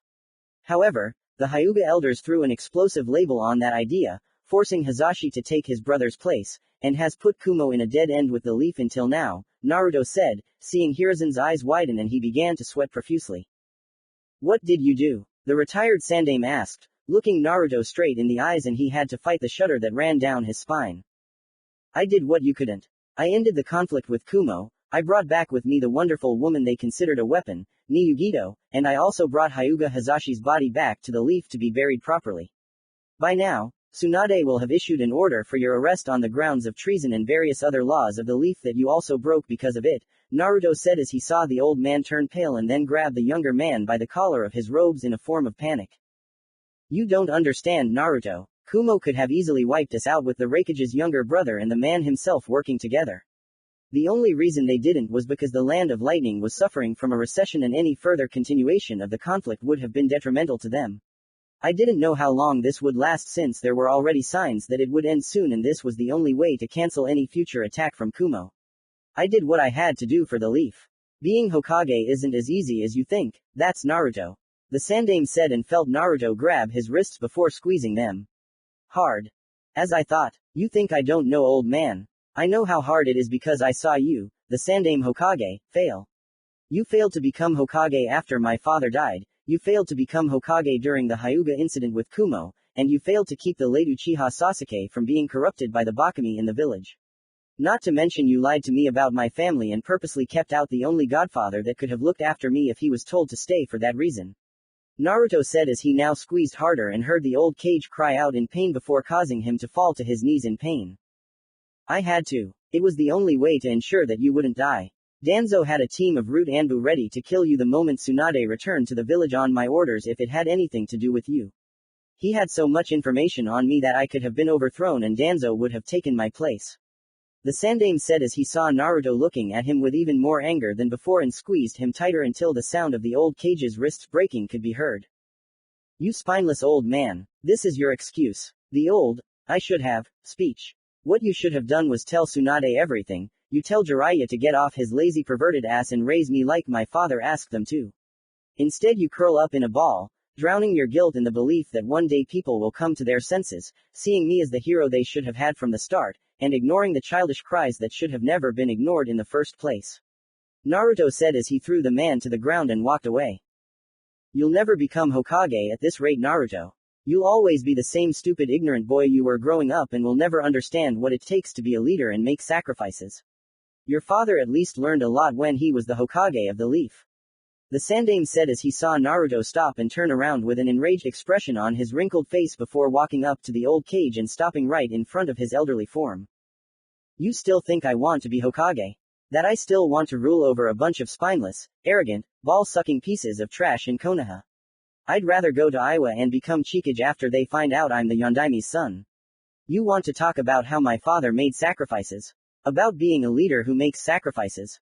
Why not talk about me then, because I've been making sacrifices for this Kami-forsaken village since the day I was born. You were dismissed by the Sandaime Hokage, who doesn't understand what it means to make sacrifices, and you've long tried to justify your guilt using the very position you've tainted since you took it after my father died. May you burn in hell for eternity, old man. May your soul burn for more than 1,000 lifetimes. For when you go to hell, and believe me when I say you will go there, you'll get there, the demons that reside there will definitely give you a royal welcome, fit for scum like you, as well as every arrogant baka that this village holds. Naruto said as he kicked the retired Hokage in the face and then spat on the old man after that, before leaving with the Anbu that Tsunade had ordered to arrest her former sensei. With Jiraiya. Sometime later. Jiraiya was taking one of the very rare breaks he was given, cleaning up the steaming piles of elephant and bullshit his old teammate, now Hokage, had given him. Sitting there with his shovel stuck in the ground in front of him, the Sannin remembered how he had screwed up so badly with his student's son, and how he had abandoned the leaf instead of protecting the boy from harm. Minato never had to leave to fight the Kyuubi. I should have done it. I could have made the damn seal and he could have worked on it later to improve it even more. But he just had to play the hero, the smug and selfless baka. Jiraiya thought as he turned to his right to see Naruto standing on a fence post, scowling down at him. So this is how the great toad Sannin Jiraiya spends his days when he's not peeping at women to keep the guilt from eating away at his already weak soul. Cleaning up the animal shit, Naruto said, his voice a mixture of disgust and some form of amusement. Sure. Say it to my face, why don't you do it? Jiraiya said as he saw Naruto mock him and then look at the animals around them. I would do that, but I don't want my hands to smell like animal shit and then go home to my future wives for them to smell, Naruto said as he saw Jiraiya turn pale and then glare at him for being a smart ass. Just like his father. No respect for his elders, Jiraiya thought as he saw his late student's son look at him, and then a deadly serious expression appeared on his face. Why didn't you come visit me like an old retarded monkey when I returned from my mission in Kumo? Naruto said as he saw Jiraiya flinch and turn away in shame. The first one, I thought that you might feel revenge and try to kill me. As for the second one, I couldn't see you because I didn't want to believe that you returned alive from your mission to see the wreckage, Jiraiya said, feeling Naruto's killing intent growing and knew that the boy would demand an answer. You didn't want to believe that I would come back alive. Is that what you just said? Did I just hear my godfather fail, wanting me to fail my mission and possibly die during it? I knew you were a pathetic arrow senin, but now even I, in 100 years, if I was given that much time to live, would believe that you wanted me dead, Naruto said as he saw Jiraiya frown and stand up to leave before a kunai hit him hard right in the leg. Of course, the opposite ending. What do you want me to say, Naruto? That I hated you, that I wanted you dead, that I was like your mother and hoped the village would kill you. Jiraiya said as he knew Naruto could hit him with the sharp end and decided not to. That would be a good place to start. I want to know how far the hatred within you goes because your shadow is singing right now and I want to hear it from your own lips, Naruto said as he saw Jiraiya looking at him in surprise and realized that the man didn't expect his own shadow to give him away. And Jiraiya simply couldn't contain his feelings any longer. Okay, fine, I admit that I hate you. The Yondaime was my best student, and in one night, the Kyuubi took what I turned into a corpse after sealing it in you. So yeah, I really hated you, Naruto. I still do. I hate you for holding the demon fox that killed my student, who was your father, and Kami, help me. I won't change my feelings for you in this regard. Jiraiya said as he was no longer going to hold back his feelings on the matter and decided to express them now while he still could. I understand. Tsunade hoped that you would learn humility by doing this and admit that you were wrong to be such a baka godfather, but it seems her hopes for you died long before she gave the order and now I will have to do what must be done to free you, Naruto said as he saw him draw his sword. Jiraiya prepared to fight. Take it out on the monster. I don't care what Tsunade thinks of me anymore, I don't care about anything that concerns the leaf anymore, and I don't care about you. Jiraiya said as he was tired of holding in his anger over the losses he had suffered over the years, with Tsunade's constant rejections being the first, the constant show of favoritism the Sandaime showed towards Orochimaru being different, and the loss of his own student who was like a son to him being the final straw that broke his non-verbal back. After letting it fester until this point, Naruto finally brought it out when Naruto probed the festering scab in Jiraiya's soul, causing it to burst. Shame. Tsunade will miss you even if you're a super perverted baka and filled with mindless arrogant hatred like every other idiot in the village, Naruto said as he thrust his sword into the ground and it came out of Jiraiya's shadow, striking the Sannin straight in the back before going through the chest. What? Jiraiya said as he didn't understand and saw Naruto walking towards him with a serious expression. What? You didn't think I would spend all my time and energy fighting you in battle all day, did you? I don't have the time or patience to fight someone lower than trash like you are today. As for what awaits you in the afterlife, I guess you and my father will have some choice words like he is doing now with my bitch mother, and he will be the one to show you the true meaning of pain. Farewell, failure, Naruto said as he took out another phantom blade and cut off Jiraiya's head cleanly. Tsunade wouldn't like it, but considering Yugito was now with him and Kumo was behind them, he doubted she would make such a stink considering how much of a baka the man was. Hokage's office. A moment later. What did you do? Tsunade screamed, looking at Naruto as if he had made the biggest mistake of his shinobi career, and paled even more when her godson placed Jiraiya's head on her desk. I killed Jiraiya, and before you even start thinking that I'm betraying the village, I took the liberty of recording our conversation before I did it and posted it here for you to listen to. Oh, FYI. This is a copy, so don't even think about destroying it and then arresting me, Naruto said as he threw the tape on her desk and walked away without another word. Jiraiya, you perverted the baka. I knew you well, Tsunade thought as she looked at her former teammate's face, knowing that there was only one left now and he was the next to go after Naruto finished him. Hopefully Tsunade can convince Anko to join Naruto to keep an eye on her godson and make sure he doesn't do anything too reckless. Only time will tell. Chapter 6 The Fall of the Snake Sannin. Naruto stood at the entrance exit of the village's north gate in his Shadow Fox outfit, waiting for Anko to meet him for a special mission that Tsunade had given him, to kill the last remaining male Sannin out of the three. Tsunade had mixed feelings about it, but she managed to give him the mission to Naruto, knowing that Orochimaru had cheated the Shinigami of his soul long ago, and it was time for the Snake Sannin to pay what he owed. Come out, Anko. You can't hide from me. Not with that shadow of yours whispering things that would make a pervert's nose bleed, Naruto said as he turned to see the woman coming out of one of the nearby alleys in her normal clothes, a smirk on her face. Damn, and so I thought I could sneak up behind you to grab that wonderful-looking ass of yours, Anko said, walking up to him and swaying her hips in a way that told the younger of them that she wanted him badly. Sorry for the disappointment, but to make it up to you, I have gathered us together to hunt down and kill your old sensei, as my spy network has discovered Orochimaru's last hideout, which he will not come out of for the next 2 months, Naruto said as he saw the girl's Anko eyes widen and then she hugs him, cradling his head to her chest while she continues to say, "Thank you," several times before letting him go. "Maybe after the mission is over we can have some fun," Anko said, running her index finger along random patterns along his chest and smiling wickedly. "Perhaps. However, we have a mission to complete first, and then we can have some fun," Naruto said, smirking under his mask as he grabbed Anko's butt hard, causing the special Junin to squeak in surprise before he let go of her to see the woman's flushed face. Apparently no one had ever had the courage to grab her ass for fear of losing their hand and other important male appendage. "Pervert," Anko said as she moved to slap him, but he easily caught her and brought her face closer to his masked face, now less than an inch away. "Maybe I am one of them. Or maybe I'm not. However, you opened the door with your flirting, innuendo, and this is the result of it. Don't like it? Then don't flirt or give me innuendo that makes me blush," Naruto said, spanking her butt this time, and then letting go of her before running off, laughing the whole time. "When I catch you, pervert, I'll cut off your hand and hang it on my wall," Anko said as she chased after him, but even then she felt her heart beating faster and a part of the Junin special mind kept saying that she wouldn't mind Naruto grabbing her ass again, let alone giving her a good spanking. Namikaze Estate. A few days later. Hinata sighed contentedly as she sipped her tea with the two girls sitting on either side of her in a triangle they had created to look at each other, and she could tell they were just as pleased as she was. Haku had made her special blend of tea as she had felt the sudden need for it, and Hinata and Yugito wholeheartedly agreed with her on that fact. It had been difficult at first, as they had to mark their own respectable territory in regards to Naruto, and each of them would be lying if they said the claws weren't threatening to appear. In Yugito's case, it was literal.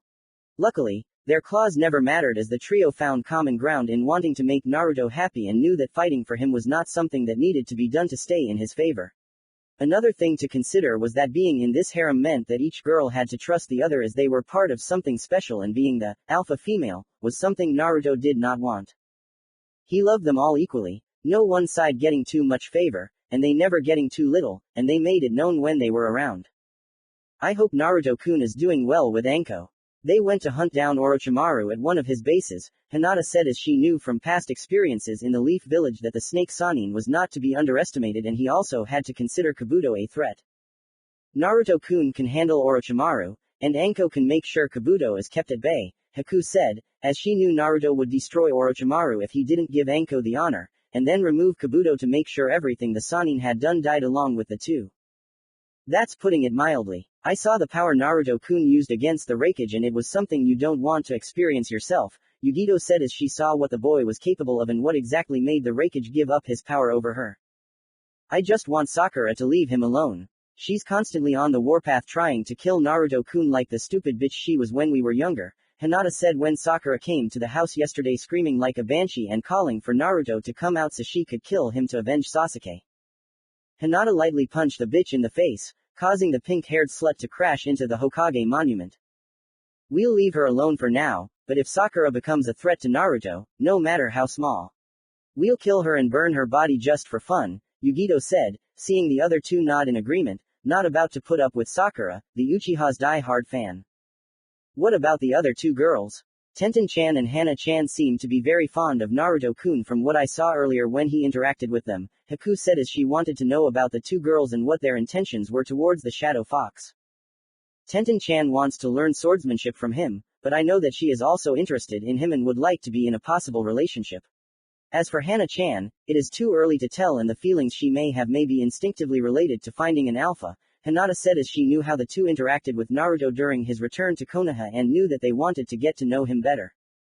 "Honestly, I think those two would be a great fit for us, and that Anko woman could also spice things up if she joined Naruto-kun's harem," Yugito said as she saw the girls looking at her like she was crazy, and then realized that the Nibi ship didn't know how Anko could be very excited. "Well, Yugito will have to learn a little. Hokage Tower, currently. This is outrageous. You have no right to do this," said the civilian council member as he was being kicked and dragged away by the Anbu, screaming all the way to Ibiki. "One of many, to be exact. Actually, the fire daimyo gave me all the rights I needed to violate yours, and I found enough mismanagement on the part of you Bakas to execute you all. But then I thought, what would be funny about that? And decided to let Ibiki earn his paycheck," Tsunade said as the last civilian member of the council was dragged out of her office, and then she turned her evil glare, which Naruto taught her before leaving with Anko, to the shinobi council with the Sandame's old teammates looking almost ready to piss themselves. Hokage-sama, oh of course our records are perfect and everything is okay, Homura said as she saw Tsunade stare at him and then turned to Koharu suspiciously. Luckily you two have clean financial records so for now you are free with me, but if you so much as look at Naruto the wrong way, so much as think up a dirty name in your head, I will arrest you both and have Ibiki squeeze every bit of information you have out of those wrinkled, shriveled heads of yours. Got it, Tsunade said as she saw the two cowering in the corner and nodding their heads rapidly. Why yes, Hokage-sama, they both said at the same time. Fine, now get the fuck out of my office. Tsunade yelled, stomping her foot, shaking the room with the impact before the two old farts ran out of the room like they were in their 20s again. Damn, she's wanted to do this for years. I've heard of the clearing house, but this is ridiculous. Shizune thought as she watched Tsunade come in early this morning, mind you, and start going through every last piece of paperwork without taking a break for a drink before calling the councils here to tear apart the new asshole. Send that landlord from the new apartment. Tsunade shouted as she had another matter to attend to and it involved the owner of Naruto's old apartment. The said landlord walked in shaking like a little child, nearly pissing himself at the sound of Tsunade's fingers drumming on her desk, and the smirk on the Hokage's face made the man even more nervous. As it should be. YUW wanted to see me, Hokage-sama. The man said, seeing the Hokage looking at him like he was a piece of meat and seeing that she wasn't impressed with what she saw. Yes. As you know, Namikaze Naruto changed his status from deceased back to alive due to the information coming out about him being the Shadow Fox. As you are also well aware, he was your sole occupant of the hole that was once your home and you yourself did not live there. According to the various housing laws of Konoha in the apartment building section, it states that if a landlord is not among the tenants for more than 3 years, then she forfeits their right to be the landlord of the apartment and transfers it to the sole tenant that lives in it. The only way to get it back is if the new owner gives it to you and transfers the deed to the house, Tsunade said as she could see that the man was now scared as he had invested a lot of money into turning the place into something close to a luxury hotel and was now being told that he was going to lose his demon brat. But that boy lost his right to that spot when he was declared dead. So the matter will come back to me and stay with me. The owner said as he saw Tsunade frown at his blunder and narrow her eyes at him. True, but it hasn't been a full 3 years since then, and now that his listing in the Leaf ranks is no longer Kia, it means that the document is to be handed to him immediately upon his return to Konoha. Failure to follow my orders, sabotaging the building, and any illegal actions to prevent Naruto from claiming the property as his own will result in you, along with the other parties involved, being publicly punished for your actions until Naruto kills you for it, Tsunade said as she saw the homeowner jump up in horrified rage, foaming at the mouth like a rabid animal. This is absurd. I will not give my property to this demonic abomination. It's enough that this thing has lived in my complex since I was birthed, but now this. I'd rather die. The man screamed, hoping that his words would reach anyone who shared his feelings and support him in the future. It was met with Tsunade slamming her fist onto the table with enough force to shake the room, killing intent radiating from her, causing the homeowner to get dirty. That may be okay. Tsunade screamed as she was not going to put up with any of this man's arrogant crap and if necessary just kill him right now before calling his death an accident. The now former owner of Naruto's newly acquired property seemed to be on the verge of a heart attack at the news as he called Tsunade believing her threat to kill him was a bluff, only to find out it wasn't. Running out of the room with her pants stained, Tsunade called the loyal Anbu that was in the room and ordered him to keep an eye on the baka in case he tried anything on the property. Orochimaru's hideout 3 days later. How is my latest ship Kabuto going? Orochimaru said as he was doing some experiments and his right hand was looking over the results of some tests. He's doing remarkably well, Orochimaru-sama. It won't be long before he's ready for you to take over his body, Kabuto said as he saw the Sannin smile evilly and realized that this body of Orochimaru's was one of the best bodies he had available. Good. Make sure nothing happens to him while I run these tests, Orochimaru said, looking at the blood samples in front of him and grinning evilly.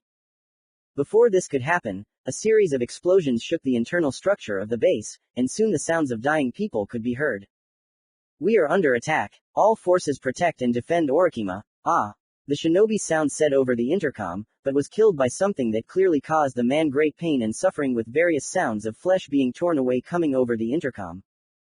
Who dares attack the great Orochimaru of the Sannin? Come out and feel the wrath of a vengeful immortal god. Orochimaru said, growling in anger at his base that was now under attack as he ran outside to see who it was that attacked him and make whoever did this regret it. As he stepped outside, the Sannin was surprised to see Kabuto fighting Anko, but at the same time, his former and failed student looked like she was not the source of the carnage before him. Hearing an evil chuckle from his right, Orochimaru turned around and saw a sight before him that filled his evil heart with a fear he had not felt in years, and the sight before him was the Shadow Fox. The Shadow Fox, sitting on a crimson throne, bleeding all around him, his right leg over his left, his arm entwined with the other, and in front of his mask, staring into the very soul of the Sannin. Orochimaru was no fool, as rumors had spread throughout the elemental countries about who the Shadow Fox was, and he was surprised that the boy was alive after learning of his death in the land of waves. He had actually come for the body, only to find that it was not there, and cursed himself, believing that the grave the people had given the brat was a fake, while secretly burying him elsewhere. Any such action to find out where would alert the Sandaime, who would contact Jiraiya, and the Toad Sannin would go to investigate personally. Why is Orochimaru so surprised? Surely you knew that with my services now being used for the leaf, I would find you and destroy your pedophile ass, Naruto said as he saw the Sannin growl at him and quickly pulled the kusanagi out of his mouth. To be perfectly honest, I was under the impression that you hated the leaf and would seek to destroy it before I could do so myself, Orochimaru said, as he had in fact long suspected that Naruto would want to exact his revenge on the village and those who lived within it. I truly hate the leaf and those in it. However, that doesn't mean that they all have to suffer, as there are good people in there despite being outnumbered, and I just pick off the Baki that hurt me the most. Like your old partner in crime, who was Danzo, Naruto said as he saw Orochimaru was furious at the news as he spent a lot of time giving Danzo the Senju bloodline and now such potential was lost. Damn you, all that effort I put into giving him the Senju bloodline and in an instant you destroyed it. Orochimaru said, feeling the boy smirking at him behind that metal fox mask, and it pissed him off. Well, if it makes you feel any better, I evened the score by killing Jiraiya and arresting the old man on criminal charges, Naruto said as he saw Orochimaru looking at him in shock and then fear as Jiraiya was the strongest of the three Sannin. Jiraiya is dead? That can't be, Orochimaru said as Naruto slowly got off his crimson throne and laughed at the Sannin again as if what he said was nothing more than a joke. A little advice when meeting me, Orochimaru-tima. I highly recommend that you piss yourself and then pray to your powerless god.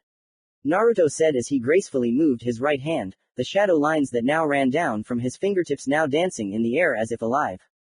What is he doing? It looks like he is wielding chakra strings, but I feel like this is something else, Orochimaru thought as he took a step back and carefully observed the shadow string. Orochimaru-sama, those strings are what he used to kill everyone around us and should be avoided at all costs. Kabuto said as he looked away from Anko, which proved to be a fatal mistake as the special Junin released deadly snakes in the sleeves of his cloak that wrapped around him before biting his upper body around his face with their poisonous fangs. Even with his own healing power, Kabuto couldn't handle that amount and couldn't fight for long. What? All that death was from this? Orochimaru thought, now tensing up at the sight of the shadow chain moving almost unnaturally. It was from my hands. Anko-chan helped a little by launching a couple hundred explosive tags in all directions, everyone, well, didn't say Naruto, which made Anko blush and made him laugh at being so stumped. It worked, Anko said, as if justifying her actions, and saw Naruto nod his head. That Anko-chan did it. That's how it was, Naruto said, letting out another evil, if not sinister chuckle before the notorious shinobi unleashed his deadly shadow threads at the now fearing for his life Orochimaru, who jumped to the side and barely avoided them. I won't die that easily, boy. I am a Sannin after all. Earth style. Mud Dragon Jutsu. Orochimaru said, quickly making hand signs, and launched his jutsu at the Shadow Fox, and the man easily invaded it in a graceful manner, rushing straight at him. So stupid, Naruto said as he dodged the length of the jutsu and caused Orochimaru to jump back every few seconds due to the closing gap that was closing in as the Sannin tried to cut him to pieces with the Kusanagi sword. Get away from me, Orochimaru said as he tried to use his sword to keep Naruto away from his person with those shadow threads around the Shadow Fox and knew that one wrong move would destroy him. Let the suffering begin, Naruto said as he easily dodged a sword strike from Orochimaru's weapon and wrapped shadow threads around the snake Sannin's wrists before yanking them, leading to the leaf trader's own hands. My hands. You took my hands, Orochimaru said as he cried out in pain and watched as Naruto threw his sword towards Anko and the woman grabbed it with her free hand before stabbing Kabuto to make sure the medical nin was officially 100% dead. Exclamation mark quote. Die before you pray. Now this is the part where you said Naruto when he wrapped the shadow threads around Orochimaru and pulled them hard to cause the desired effect the infamous shinobi was hoping for. Orochimaru was cut into pieces. You have no idea how turned on you just got from doing that to him, Anko said as she saw her bastard former teacher now reduced to nothing more than chopped up bloody pieces of flesh and of course, a lot of blood. No clones of dirt, no fake bodies. This was all of Orochimaru, in pieces, before them, and there was no way to bring the old bastard back. Would you like to do the honors? Naruto said as he saw her smirk and look over her hand signs. You're such a gentleman, Naruto-kun. That gives you bonus points with me. Fire style. Fireball jutsu. Anko said as she unleashed her fire jutsu on the remains and watched in glee as the Sannin's body turned to ashes. Looking forward to it, Naruto said, letting out another chuckle under his mask, and he recognized his demonic voice as the one he used when it turned her on so much. He will love fucking this sexy hot woman so much. Akatsuki home base 3 days later.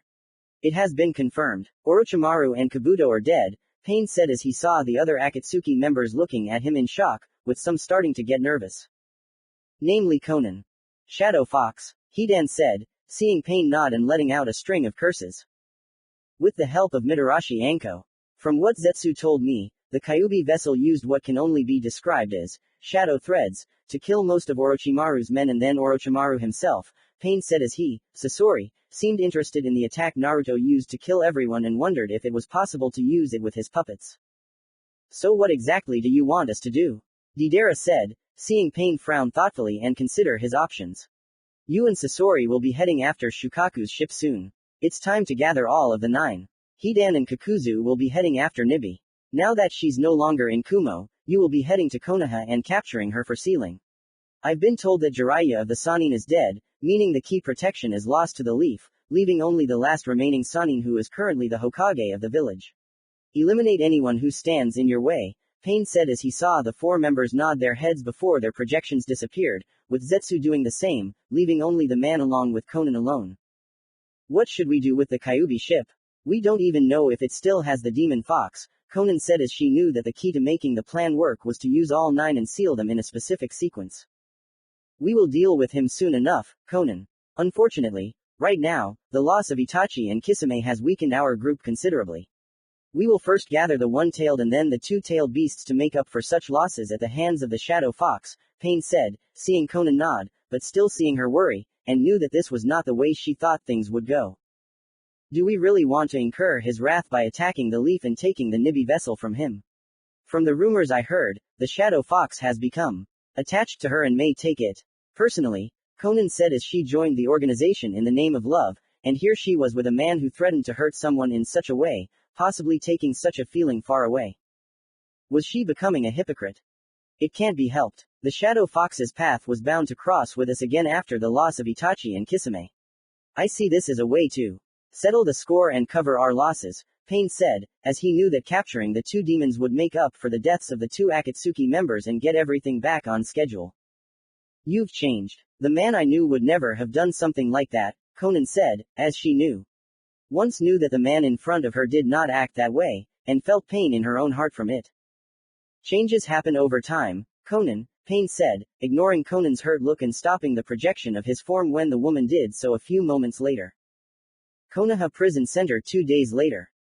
The former Hokage of Konoha sat on his bed in his cell, all 4 of his limbs were in shackles, each limb connected to its parallel counterpart, a broken shell of who he once was after retiring when the Yondaime died fighting the Kyuubi. He looked at the garbage that the prison called food, a large bubble forming in front of him before it burst with a sound that echoed throughout the room.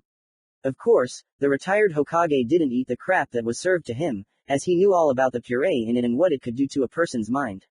After all, he had approved of it in his prime in secret meetings with his shinobi advisors during his time leading the Leaf in his prime, and had secretly supported the process under the nose of the Yondaime himself.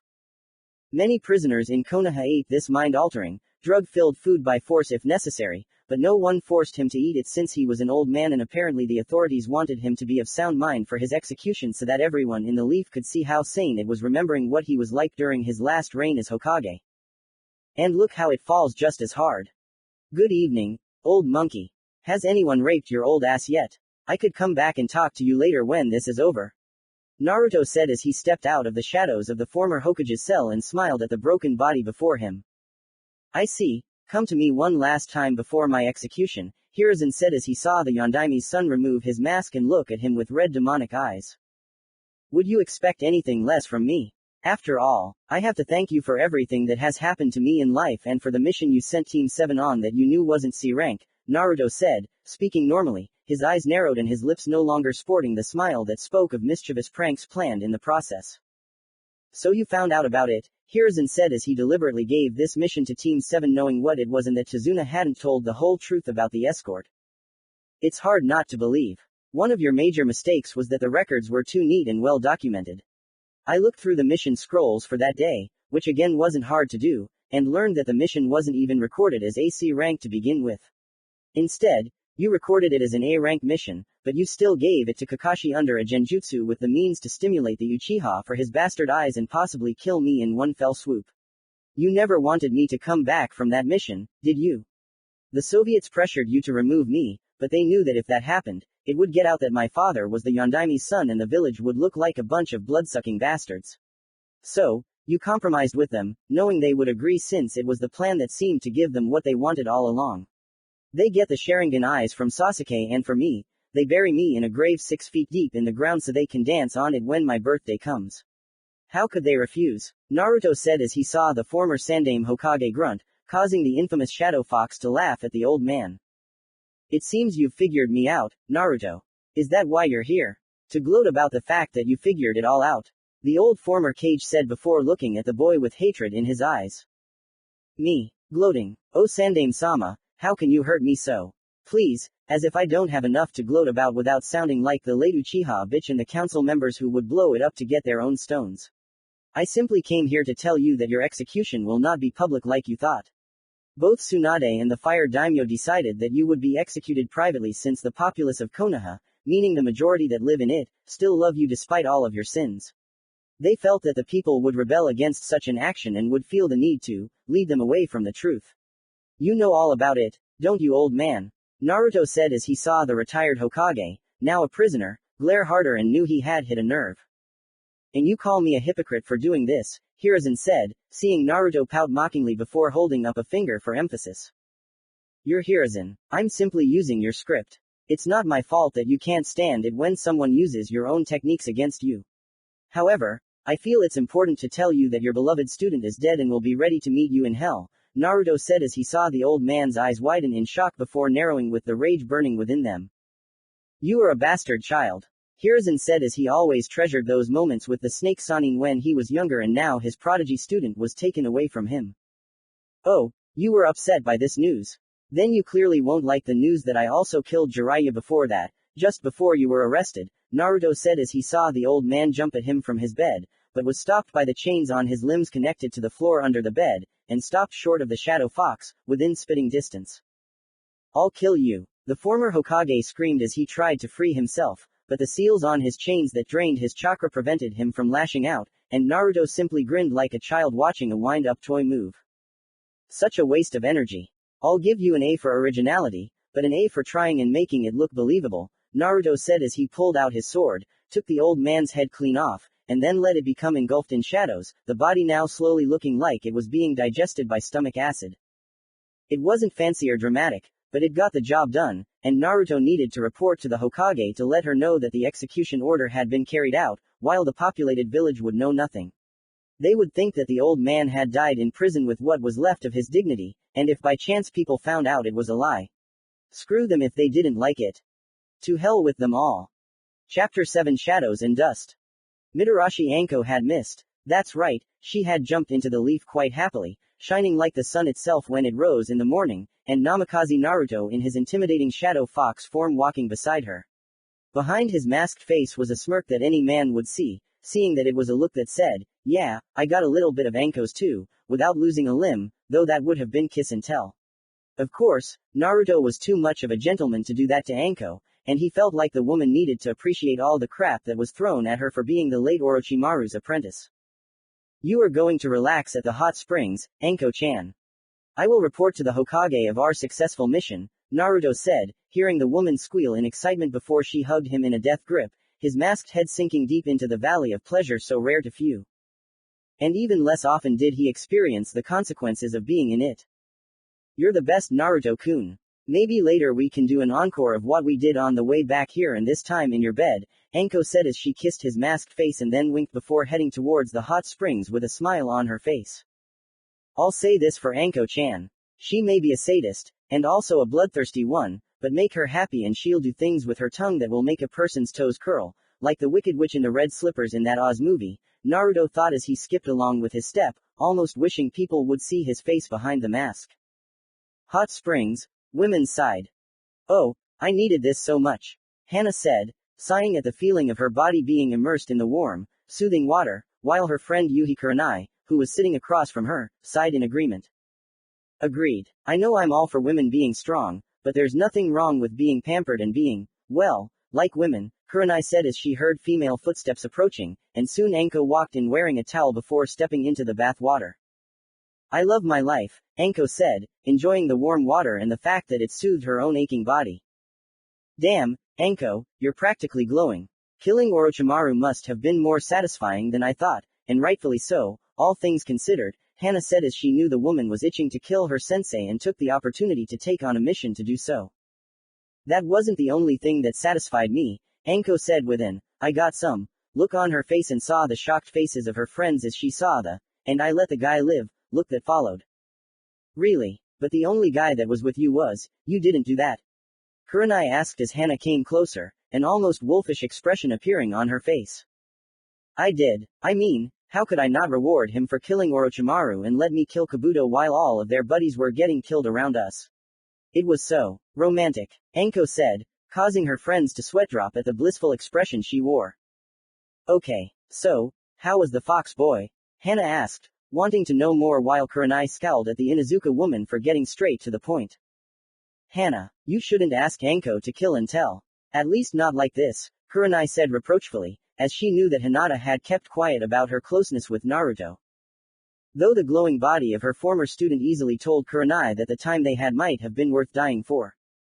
Oh, he's not a boy, Hannah-chan. Naruto-kun is a real fox man. Went to it about 10 miles away from the destroyed base, right in the forest area, as two wild horned animals should, and it was just. Oh, Kami, I think I just had an orgasm from the thought of it, Anko said, her body shaking so hard from the pleasure of the memory, making her two friends blush and sweat for the second time. So Naruto rocked your world, huh? Is he an alpha or did you make him your bitch? Hannah asked as she knew Anko was a woman who liked to control and dominate others. Make him my bitch, please. Naruto-kun isn't one to be dominated when it comes to sex. He's all alpha, Hannah-chan, and I doubt you'll be able to tame that man or whatever he has down south. Oh Kami, I love that thing, Anko said, giggling excitedly at the thought of doing that to him again. Oh really? How much do you want to bet that I can tame Naruto and dominate him during sex? Hannah asked, seeing Kurenai looking at her like she was crazy, while Anko just smirked evilly at the idea that came to her mind. So you want to make a bet, huh? Fine, I'll arrange it. You go on a date with Naruto-kun tomorrow, since I'm going to be with him tonight with the other girls in the house. If you can get him into bed and dominate him, I'll give up Dango for a month. Anko said, seeing Hannah smile at the thought of Anko going, I need Dango. Give it. Appearance since it happened once, it was quite hysterical. Great. And if I lose the bet, I'll. Hannah said thoughtfully, while Anko smiled evilly again and Kurenai had an, oh no, expression on her face. You'll be Naruto-kun's sex slave for a whole month, Anko said, seeing Hannah and Kurenai looking at her like she was crazy. What? Why are your odds of losing the bet lower than mine? Hannah said as she wasn't sure about it now and saw Kurenai give Anko a woman scolding look. What's wrong, Hannah-chan? Afraid that you'll lose the bet and end up at Naruto-kun's mercy? Afraid that you'll be his bitch tomorrow, and then a month from now, just to enjoy it and never want it to end? Anko said, giggling devilishly at her Inuzuka friend who looked like her pride had just been hurt. Are you afraid? Afraid? Inuzuka Hannah is not afraid of anything. I accept your bet. Prepare yourself for a psychotic episode after a whole month without Dango. I will keep the camera ready to see your moments of madness, Henna said, holding out her hand, and Anko grabbed it to seal the deal with Kurenai, who was an unfortunate witness to the event. Great. Besides, being fucked by Naruto-kun is better than Dango, and I can be his fuck toy for a whole month. So, Anko said, smiling at Henna, and knew that she had to tell Naruto about the date with the Inuzuka woman. Hokage Tower, currently. Naruto chuckled in a perverted manner in front of Tsunade for a second before turning serious while the Hokage herself raised an eyebrow at him. Is there anything you find funny? Tsunade asked, wanting to know what was going on in his head with the mask on, and hating that damn mask right now. Oh, I just had this weird feeling that a hot woman was talking about me to other hot women and there was something perverted about it, Naruto said, smirking under his mask, and saw that Tsunade had marks on her head. Too much information, Naruto, Tsunade said, holding back the urge to hit him. You asked, Naruto simply said, and Tsunade rubbed her temples. You could be lying, Tsunade said, and Naruto chuckled. I thought lying to the cage was treason, Naruto said, seeing Tsunade scowl at him. That only concerns Miss O, forget it. The point is that Orochimaru and Kabuto are now dead, right? Tsunade said, almost losing her composure about it. Dead and in hell, Naruto simply said, looking at the Hokage in a leisurely pose while the woman in front of him leaned back in her chair. So, what are you going to do next? Tsunade asked as she saw him get up from his chair to leave and stop at the door. Simple. I'm going to hunt down the remaining Akatsuki members and make them drown in the darkness they so crave, Naruto said before walking out of the room. Damn this job, Tsunade said to herself as she reached for her sake, but was grabbed by Shizune and sealed in a scroll. No, Tsunade-sama, you need to get the paperwork done, Shizune said, seeing her teacher and the Hokage seething with anger. Damn it, Shizune, I am the Hokage, and as the Hokage I order you to hand me that sake so I can drink. Tsunade said, causing the guards outside her office to sweat. And they thought Anko's addiction to Dango was bad. Namikaze Estate, sometime later. Naruto sighed contentedly in his bed as Haku was happily sleeping on his left, Hinata on his right, and Anko was currently on top of him, tied up at his hip. Yugito was lying on the floor with a glassy look on her face and a smile on her face, showing that Naruto had truly rocked her world.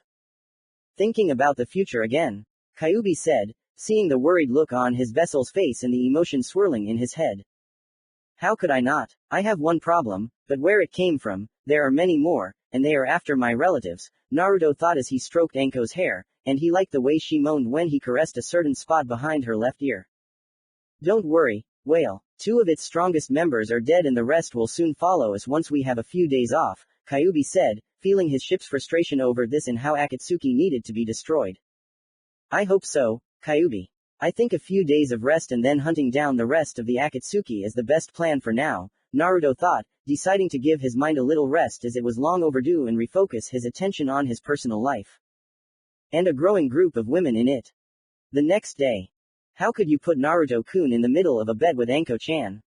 Yugito said, limping through the kitchen to the refrigerator to grab a gallon of milk and get herself something to drink. I had to defend Naruto-kun's honor. She basically accused him of being a sub in bed, and the 4 of us know that's certainly not the case when it comes to sex, Anko said, seeing them all blushing while Naruto himself smirked back at them. You could say that again, Yugito thought as she heard Nibi giggling inside and told the demon to shut up while she healed her pain from last night. I have no problem going on a date with Henna, but I won't just fuck her just so you can win a bet, Anko-chan, and only go that route if she really doesn't want to. Understand, Naruto said as he saw the woman pout and then sigh in defeat. Okay, but I can still put you in the bag if I lose, right? Anko said, causing everyone including Naruto to sweat, but the young Namikaze shrugged before nodding his head, causing the woman to jump in happiness while her lover watched her bouncing breasts under her shirt move in such an erotic manner. It didn't hurt, Anko was wearing only a shirt that ended at her hip, and thus Naruto could easily see further south with each jump. Well, I'm leaving. I have to go help Tenten with her swordsmanship, Naruto said as he had his mask on but wore black pants and just a black cape with a band around his torso. Unfortunately, when he opened the door, a certain Haruno Sakura was about to knock on said door, and when she saw Naruto, she tried to punch him in the face. The key word is of course tested, as the girl was weak, and was easily pushed away as if she was nothing. I've been waiting for you to return, monster. I'm going to avenge Sasuke-kun and then free those girls in that infected house from your demonic magic that binds them to be enslaved to your will, Sakura said as she saw Naruto laugh, which only made the girl even more angry. Are you serious? Do you really think that? Naruto said, seeing that Sakura looked so angry right now. Of course. How else does it explain so many women falling in love with you? The fact that you didn't die from your injuries in the land of waves. Answer me that, Sakura said, seeing Naruto shrug as he couldn't really explain it to her, nor did he really want to for that matter. However, Naruto felt like he might as well give Sakura some sort of explanation and just get rid of her before he did something terrible to his former teammate. Maybe these women like me for who I am. Maybe I treat them with respect and love because they are not as shallow as you. Maybe I survived all my traumas because I simply chose to live and not die, regardless of whether the people of Konoha like you want otherwise, Naruto said, seeing Sakura become even more angry. Of course I want you to die, Baka. You killed Sasuke-kun, Sakura said, as if it was the simplest thing in the world. Doesn't it bother you that he would try to kill me first? That he would betray you, Konoha, and everyone in the entire world just for a tiny bit of power? Naruto said, seeing that Sakura's devotion to the late Uchiha was clearly something she couldn't be freed from, no matter what jutsu was created. What part of my adult life don't you understand, Baka? My goal as a child was to hold you back and help Sasuke-kun no matter what. Sasuke-kun's happiness was all that mattered. Sakura said as she lunged at Naruto and was surprised when a claw made of pure shadow energy from Naruto's torso grabbed and began to slowly crush her body. He died a traitor's death like the rest of his clan for attempting a coup and deserved to be destroyed for the crimes they committed in secret for so many years. The fact that you protect him and the Uchiha clan means that you are a traitor to the core beliefs that this village once held, Sasuke-kun, just like your whore mother. Always being superficial and narrow-minded when it comes to others. You're precious, Naruto said in his demonic voice as he was fed up with Sakura and her whining. And you will die a demon's death. The village will never accept you, no matter your background. Those women will suffer forever for being associated with you, and any illegitimate children they have will be tortured beyond measure to teach your damn family a lesson, Sakura said, feeling her body tightening even more as she decided to glare defiantly at Naruto. Haruno won't be there to see it happen and will be too busy suffering in hell. If what you say really comes true, the only thing I'll have to look forward to is knowing what Naruto said before a dark fox mouth emerged from his torso, making a dark appendage crushing Sakura's body similar to her tongue. You don't have the guts to kill me. I'm your Sakura-chan, and you've been worshipping me since the academy, Sakura said, hearing Naruto now chuckle at her words. And I have regretted those days every second of every minute of every hour of every day that has passed since I became who I am. That is unlikely to change after I kill you, Naruto said as the fox's mouth opened to an incredible size and his tongue claw pulled Sakura into his mouth and the pink-haired girl screamed in fear at the loud sound. The mouth with large sharp teeth closed with a loud sound. A crunch noise was heard. After a minute of chewing, slurping, and moving the mass of flesh around in his mouth, the dark fox head that had manifested on Naruto's upper body spat out the remains of Haruno Sakura a good 15 feet away. What he spat out was basically the equivalent of mangled flesh, bones, and blood in one big pile before Naruto used his fire jutsu to burn the body. Damn, that was good for him. Why didn't he do it sooner? Heading to Tenten for further training in the art of swordsmanship, Naruto went to enjoy his day and give the girls at his house a day of rest. Kami knew that all four of them deserved it after he had vented his frustrations to them the previous night during passionate sex after killing Orochimaru, and then paid a visit to the now-deceased Sandaime Hokage. Many would say that Anko was just a quick crush due to him scoring with her so soon after he killed Orochimaru, but what people would never understand is that a person's shadow, at least to him, always told him everything about them and gave him access to their inner nature. Anko was a woman he could truly admire for putting up with the crap the leaf threw at her and showing that she was made of tough stuff, just like Naruto knew from the start. It told everything about Anko, from her strengths to her weaknesses, and the desire to find the one guy who would treat her right, regardless of her now-deceased sensei.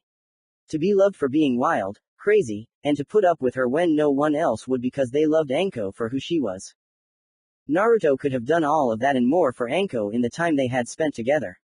The things he had told her immediately before and after their romp through the forest on their way back to Konoha. Sure, Anko had been intimidated by his boldness, but Naruto had told her of what his mastery over the shadows had given him, and what he knew she wanted with her own desire to help fill the void in her heart. Of course, she had looked him straight in the eye and essentially threatened to destroy him in every way her sadistic mind could devise, with no mercy for him if he deceived her. Naruto simply smiled a kind smile before kissing her softly on the lips and told Anko that he had nothing to worry about in regards to the threat. Of course, Naruto was not going to fall for Anko's feminine charms like the head of the Nara clan with his wife and Shikamaru with Sabaku no Tamari from what he had seen of their displayed relationship. Naruto would be Naruto and Anko would be Anko with any problems they might have on their way to making their relationship work. With Tenten, sometime later. The sound of blades clashing could be heard between Naruto and Tenten in the training grounds, each moving to outdo the other in the battle of blades. Tenten had held up quite well so far, considering her own sword skills, but even she knew Naruto was toying with her, and knew he was smiling under his shadow fox mask in a way that would anger her if she saw it. The fact that he let out a chuckle when she growled at him every now and then didn't help either. "You're making fun of me behind that mask, aren't you?" Tenten said, now pointing dramatically at Naruto, who tilted his head to the right and shrugged. This made the girl fume even more. "Who? Me? No, not me. Never. I could never." "Okay, maybe a little," Naruto said, laughing at Tenten's angry face, and it was so funny to see. "That's it. I'm going to blow your brains out for laughing at me," Tenten said, pulling out her battle club and charging up with the feminine fury that all women were known for. "But I'm not laughing at you," Naruto said as he dodged her club, which created a huge crater on the ground upon impact, wondering if this weapon was ordered to be made by Tsunade. Knowing the Hokage, she probably ordered it and just forgot about it because of the drinking she did. "Liar," Tenten said as she swung again, this time only horizontally, and Naruto jumped onto the massive club to look down at the girl, looking to see where he was as she never saw him move. "Says the angry woman with the club that was clearly meant to hurt men," Naruto said, smirking under his mask as he saw Tenten looking at him over her club and trying to shake him off. "Well, it's clear that you think I can't hit you because I'm a woman," Tenten said as she finally got Naruto off her club and swung at him again. And again she missed. "What makes you think that?" Naruto said, raising an eyebrow under his mask. "Because all men do that. They think a girl is only good for cooking, cleaning, and making babies," Tenten said, as she had seen enough of that and didn't want that kind of life at all. "I don't know," Naruto simply said, wondering why Tenten would think that. "Yes, well, my Uncle Theme did," Tenten said as she hated her father's brother as much as her mother did. "Let me guess, he was one of those pig men who thinks that women should be put in their place and under a man," Naruto said, seeing the girl nod. "Yes, when I told my parents that I wanted to be a shinobi like Tsunade, they were happy for me, but my uncle said that I shouldn't try to pursue a male-only profession, and told my parents that I should continue playing with dolls instead of training with weapons," Tenten said, feeling Naruto's killing intent rising because of what his uncle thought she had to do. "That bastard," Naruto said, about to break the subject, which he knew was an asshole, and would have done if it weren't for Tenten's next suggestion. "But he's dead now. From what I learned, he was once part of the mob that tried to hunt you down on your birthday and was killed by my father after he found out about it, since the Yondaime was his good friend," Tenten said, seeing Naruto calm down and return to a more normal human setting. "That's good to hear. If he was still alive, I would show him what a monster really is and show Tem what it means to face a demon," Naruto said before he saw Tenten put her club away and smile at him. "Well, since training is over, do you want to go get something to eat and relax a bit?" Tenten said with a hint of a blush on her face at the end of her sentence. My Ten-chan. Are you by any chance asking me out on a date?" Naruto said with a hint of amusement in his voice. "No, I mean, if you want this to be a date then," Tenten said, cursing herself for being like this since she never went on dates and was more interested in guns than boys. "Then it's a date, my lady," Naruto said, putting his elbow out for Tenten to take, and she did so with a smile on her face. "You know, when you're not being an asshole during training, you can be a real gentleman and make a girl feel special," Tenten said, hearing Naruto chuckle. "I'm trying," Naruto said, getting an elbow in the ribs from Tenten, even though it was all in good fun. In Izuka clan house, later that night. Hannah looked at herself in the mirror, observing her figure covered by the red dress she wore that reached just below her thigh, and applied some perfume that would seduce any man who smelled it in close proximity to her body. At the moment, the person of interest in the seduction was Namikaze Naruto, who was apparently an alpha male if Anko's perverted words were indeed true, and Hannah felt she needed to test such claims. Crude bet aside, Henna did intend to possess Naruto in hopes of finding a suitable partner to call her own, and this simply sped things up. Anko thinks he's a real alpha male, huh? Well, let's see how he handles me in my alpha female ways when we're together, Henna thought, smirking slyly at the mirror, and knew she had that bet in her pocket. Considering her own mother was an alpha female and scared Henna's father, that had to mean something, right? Right. Henna, your dates are here, Sum said from below, and Henna's smile widened. It's coming. Time to show him my stuff, Henna said as she walked down the steps of the house to see Kiba there growling at Naruto and Akamaru doing the same. I swear, Naruto, if you dishonor my sister in any way. Kiba said, pointing a threatening finger at the shadow fox, currently dressed in black pants, boots, and a trench coat with a thin white t-shirt that showed off his sculpted muscles. I know Kiba, you're going to tear me apart. I get it, just shut up and let me enjoy your sister's company before I start getting mad at you for being so overprotective, Naruto said, now getting annoyed at the Inuzuka male in front of him as he had no intention of doing anything inappropriate with Henna and only then if she wanted to do something naughty would he even try. Although, judging by what Naruto saw of Henna right now, he assumed that this Inuzuka woman would do more than go out and have dinner with him. I agree with Naruto-kun. Leave us alone, shorty. I'm your older sister and so if I can take care of myself, Henna said as she saw her brother's jaw drop and Naruto looked like he was actually enjoying what his eyes were seeing. Let's go, Henna-chan, Naruto said, taking her hand and kissing it like a gentleman. Yeah, let's go before my brother decides to regain brain function and starts spying on us, Henna said as they headed towards the exit, and it wasn't until the door closed that Kiba's brain rebooted before he went to spy on them. Hang right there, young man. Where do you think you're going? Sum said, knowing that look on Kiba's face and planning to stop her son from doing something stupid. Come on, mother. You know very well that Naruto might try something with Henna. I have to make sure that her honor is protected, Kiba said, seeing his mother shake her head before hitting him hard on the skull, causing him to fall to the ground with a growing lump. Baka, Henna has wanted to date Naruto-kun for a while now. It's clear that he's an alpha male, but Henna needs to be confident in her own way, and besides, it's about time your sister calmed down, and I'll get some grandchildren in the process, Sum said as she wondered if there was any man worthy of her daughter and was afraid that Henna would end up alone if she didn't marry some spineless man. Sum herself did this before the man ran away in fright during one of her more angrier moments of time, before Kiba was still inside her and not showing pregnancy yet. The man Sum married simply had no idea what he was getting into when with her, as he barely survived Henna's pregnancy and could just take another assault with Kiba in her womb. Henna had a once-in-a-lifetime chance to be with an alpha male, and Sum wasn't about to let that opportunity slip away just because her Baka son suddenly felt the need to protect. I pray to Kami that this is not the case, Kiba thought, bursting into tears, and began to imagine himself as an uncle that children use as a chew toy. Oh humanity! With Naruto and Henna. For her part, Henna had the best time of her life with Naruto, as he was the perfect gentleman in terms of politeness in front of her, and you could tell he was fighting the effect she was putting on. At a nice restaurant he took her to, Naruto let her sit down first, pulling out a chair so she couldn't sitting down himself, and even defended her honor like an alpha male when some drunk asshole tried to take her away. Baka called her quite a few names, such as, Inuzuka whore, among other nasty things for her rejecting his advances and for simply being with Naruto on their date. Naruto's retaliation was to create a shadow clone, then the duplicate would take the dumb man outside in an alley and beat the living shit out of him, if Henna's ears were indeed picking up what she thought was the sound of a drunken Baka screaming. What Naruto's shadow clone did, Henna wasn't sure, but Namikaze assured her that no one was going to ruin this date, and after paying, decided to take her for a walk in the park while the moon was full. The moon is beautiful at this time of night. I always feel strange when I'm under its illuminating gaze, and for some reason I feel my body tingling, Henna said, sitting with him on a park bench, and she could tell he was feeling the effect too. Yes, I feel the same way when the moon is full like now.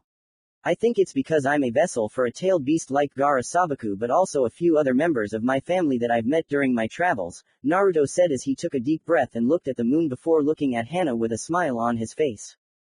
I heard from Anko that you killed Orochimaru yourself, Henna said, wanting to start a conversation with him. Well, not exactly myself, as she helped drag the topic out of his hole a bit and I let Anko-chan burn the body. And not only that, but she also killed Kabuto with Orochimaru's own sword and kept it for herself as a souvenir, Naruto said as he hid what happened after that and then later with the other girls from their conversation. So he's not taking all the credit for the mission, Henna thought impressed, since usually guys like that would brag about things like that and exaggerate to get into a woman's pants. What about you? What was your life like? Naruto said as he saw Henna blush, suddenly finding herself in a difficult situation. Me? Oh, nothing really interesting that you'd like to hear, Henna said as she either went on routine missions or ran the animal clinic that her clan help had set up for animals in need of treatment that couldn't get it at the hospital. Tell me anyway, Naruto said, his eyes flashing for a second, and Henna felt the need to tell him about some of the events she had witnessed. This included Kiba playing with his mother's lipstick and painting on his face to make it look like a living Anbu mask when the boy was 5 years old. Naruto laughed at this, knowing that it was the perfect blackmail for the future if Kiba prevented him from continuing to date Henna in the future. As the lively night began to come to an end, Naruto walked Henna to the Inuzuka clan's house, but the woman did not want to go home yet and wanted to see how much of an alpha male Namikaze really was. However, about halfway to the Inuzuka clan's house, Henna pulled Naruto into an alley and gave him a passionate kiss that initially surprised the Namikaze, though the young man quickly returned it with his own passion. He had been a gentleman to Henna throughout the date, holding back and fighting off the urges whenever the scent of her perfume made him want to take a woman in an area of Konoha that wasn't his bedroom. In fact, up until that point, Naruto had completely forgotten about the little bet Anko had made with Henna about sex and how he was dominating the Inuzuka in this way. To be honest, it had completely slipped his mind, and only now, during this battle, did it occur to him. Soon the two were fighting for dominance, neither one eager to submit to the other, with Henna enjoying the battle she was having with Naruto, and Namikaze feeling the same as her. However, all battles must have a winner, and Naruto ended up being the winner after Henna grabbed the crotch of his pants, while he countered by reaching for her breasts before giving her nipples an intricate twist of his own design that caused the woman to overflow with such pleasure that it gave him the opportunity to take control of their passionate kisses. I need you. I needed you all night, but I didn't want to act like a total slut and I had to hold back from taking you, Henna said, breathing heavily right now, as she had been aroused all night by Naruto's actions at dinner, their walk in the park, the conversation that followed when they sat down, and the fact that right now he was the one dominating at this moment was the last thing that broke the barrier of restraint from within. Well, it just so happens that I know the owner of a luxury hotel not far from here, and we can stay in one of the most luxurious rooms to continue this, Naruto said, since he was the owner of this hotel right now, and decided that now would be the best time to use the room reserved just for him. What better time to use it than right now? Lead the way, Henna said before the two were consumed by the shadows, to a place where the female Inuzuka would soon learn that Anko was indeed right about the shadow fox dominating everything he does. Hokage's office, a few days later. So you're really after them? All of them? Tsunade asked, seeing him in his full shadow fox garb, feeling the seriousness radiating off of her godson in waves. He had spent the last couple of days and nights relaxing in the figurative calm before the storm, and today was the beginning of the storm. During this time, Naruto had gotten to know Henna, Tenten, and Anko better, spending the day with them. Of course, he hadn't excluded Haku, Hinata, or Yugito from his schedule, as Naruto wanted to spend time with them as well. They were the light he would return to after bathing in the blood of his enemies who waited for him in the darkness, and he would need them to maintain his humanity when it was all over. You hired me for the job to remove them. Once they are gone, all that will be left is Iwa, and they don't have their demon vessels since those two went into self-imposed exile. At best you can get Iwa to make a truce with you and leave things as they are, Naruto said as he turned to leave and was at the door when Tsunade stopped him. What will you do next? Once the mission is done and your time with us is up? Tsunade said as she saw Naruto sigh slightly. To be honest, I don't plan on going back to the Leaf to stay there forever if that's what you mean, and plan on going somewhere where people like me aren't hated as much as I am still here. I don't know if all the girls I want to marry will come with me, but I hope they will, and come with me back to the land of waves to start a shinobi village there, Naruto said as the country was thriving and could have a promising shinobi village if there was a chance. It's a shame. However, the offer to return is still here, and this job if you change your mind, Tsunade said before the young Namikaze nodded and left the room. Now that the room was empty, all Tsunade could do was lean back in her chair and just cry at the situation where she would most likely lose her godson for the third time because of this damn village. Akatsuki headquarters 2 days later. So we're finally going after all the tailed beasts now, even after losing Kisame and Itachi? Sasori said, seeing Pain nod his head at the question. We have little choice in the matter. I have heard rumors that the Shadow Fox has now left the leaf to kill us all, Pain said, seeing the group of shinobi in front of him tense up at the news. It just means that we need to be very careful and take more inconspicuous roads to catch prey, Kakuzu said, as he knew of such roads and they were cheap, so spending money to get to certain places wouldn't be a problem. We should take care of Shadow Fox first. With the bastard gone, things will be a lot easier for the others and we won't have to deal with that blasphemous crap. Hidan said as he wanted to spill blood in Jashin's name and this was taking up too much of his time. That can be arranged, the Shadow Fox's demonic voice said, echoing throughout the shadows of the room, causing all of the Akatsuki members to tense up upon hearing his voice. He's here, the white half of Zetsu said in panic. We need to get the hell out of here. The dark half said before he found both sides wrapped in shadow threads and then torn to pieces. You can't. I won't let you, Naruto said, remembering the shadow threads on his hands and his eyes glowing red behind the fox mask he wore. Kill him, Pain said as he saw Kakuzu and Hidan approaching to destroy the Kyuubi's vessel at close range. Naruto, in turn, moved towards them and began his complex dance of battle between the two Akatsuki members. Hidan swung his scythe at Naruto, who dodged the weapon, punched the Jashinist in the gut, blocked a punch from Kakuzu, kneed the man in the gut, and then did a reverse spin kick that caught Hidan square in the face. The impact of Naruto's punches on the two zombie brothers, as the late Kisame once called them, sent each of them flying into the wall closest to them, giving Sasori and Deidara a fighting chance. Sasori unleashed his living puppets on Naruto while Deidara molded clay that exploded in close proximity to his target.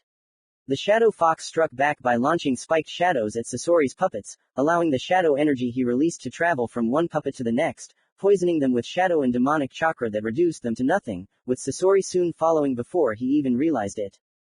As for Deidara, he had now retreated, rethought his strategy, and redesigned his bombs for long-range targets rather than the in-your-face plan of a few moments ago.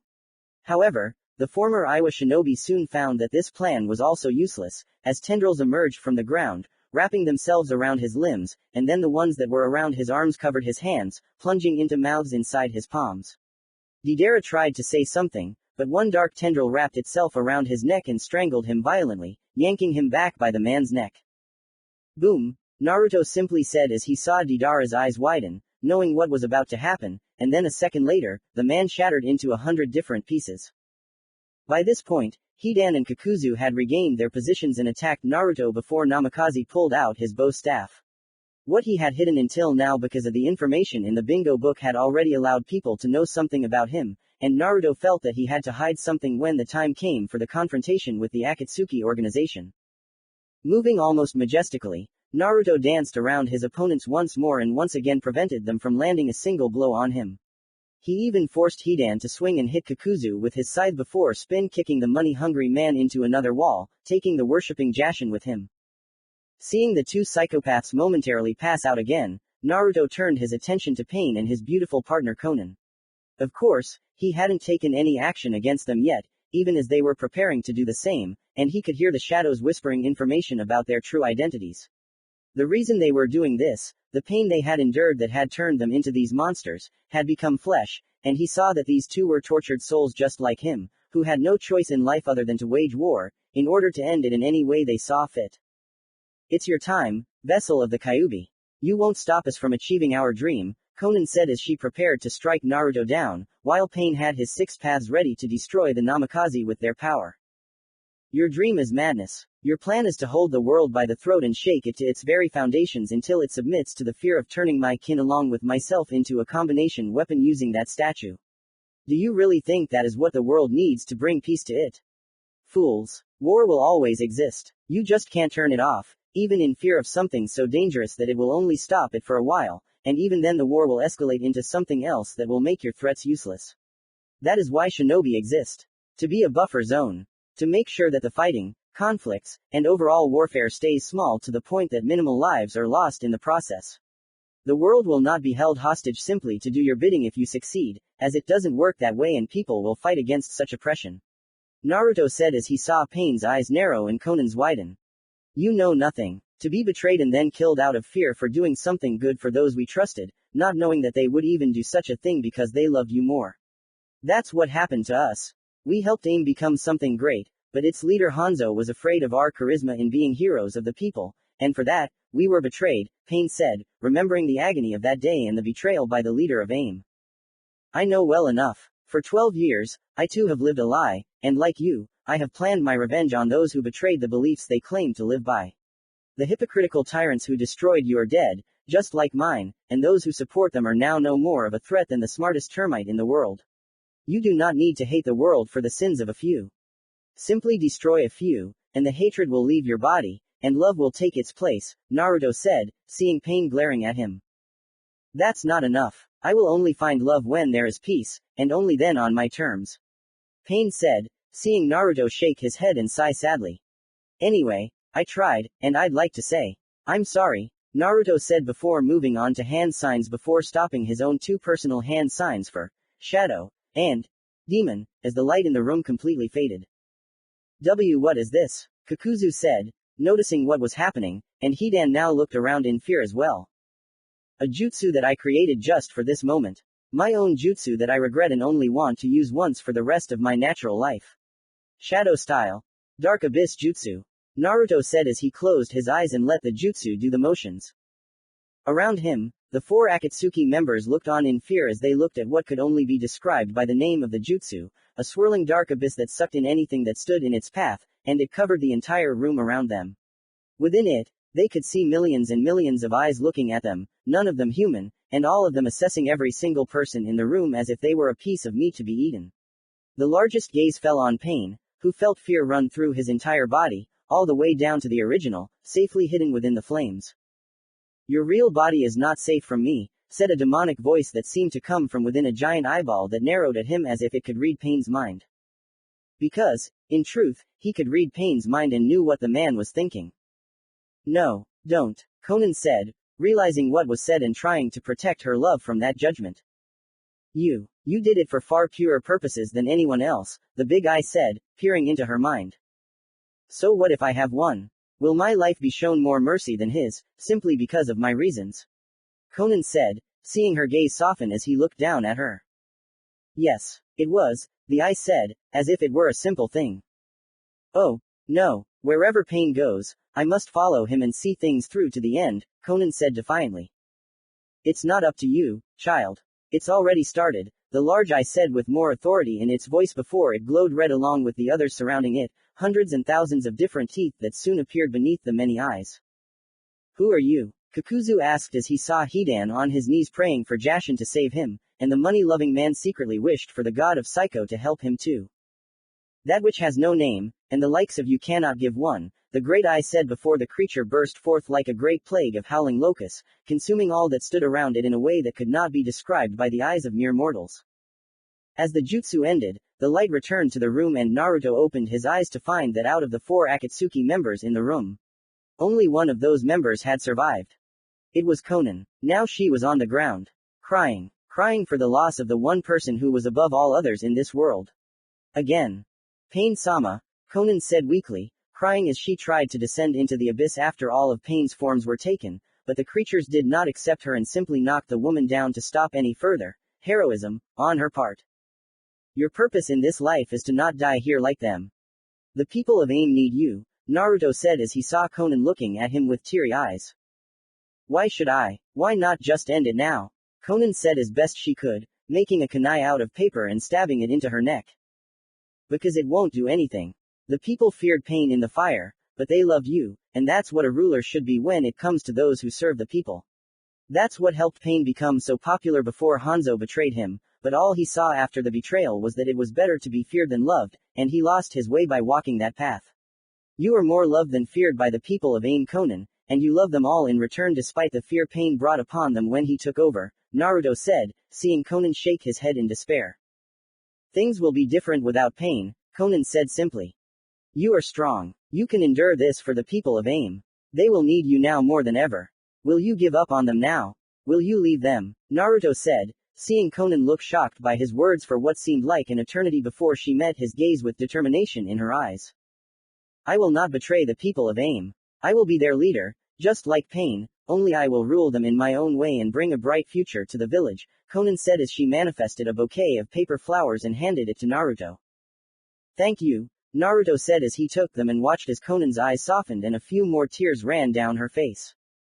Consider this my peace offering to you, Shadow Fox. I hope that in the distant future, if we ever meet again, we will fight side by side as allies rather than as bitter enemies, Konan said before turning to leave, disappearing moments later. Me too, Konan-san. Me too, Naruto said before leaving the area, knowing that there was one more Akatsuki member to hunt down, and that person was currently waiting for him at the place where this would all come full circle. In the Valley of the End. Valley of the End one day later. So you're finally here. I was starting to think you weren't going to show up to finish what the Shodime started. Madara said looking at the Shodime statue as he stood on his own statue and feeling Naruto arrive while the last remaining Uchiha just watched. You are the type to talk. Always hiding in the shadows and never taking responsibility for the sins I know you have committed out of spiteful vengeance. How many people have you manipulated and killed over the years just for your pathetic dream? Naruto said as he looked at Madara's back and saw that the man was wearing his ancient red samurai armor that he had worn many years ago.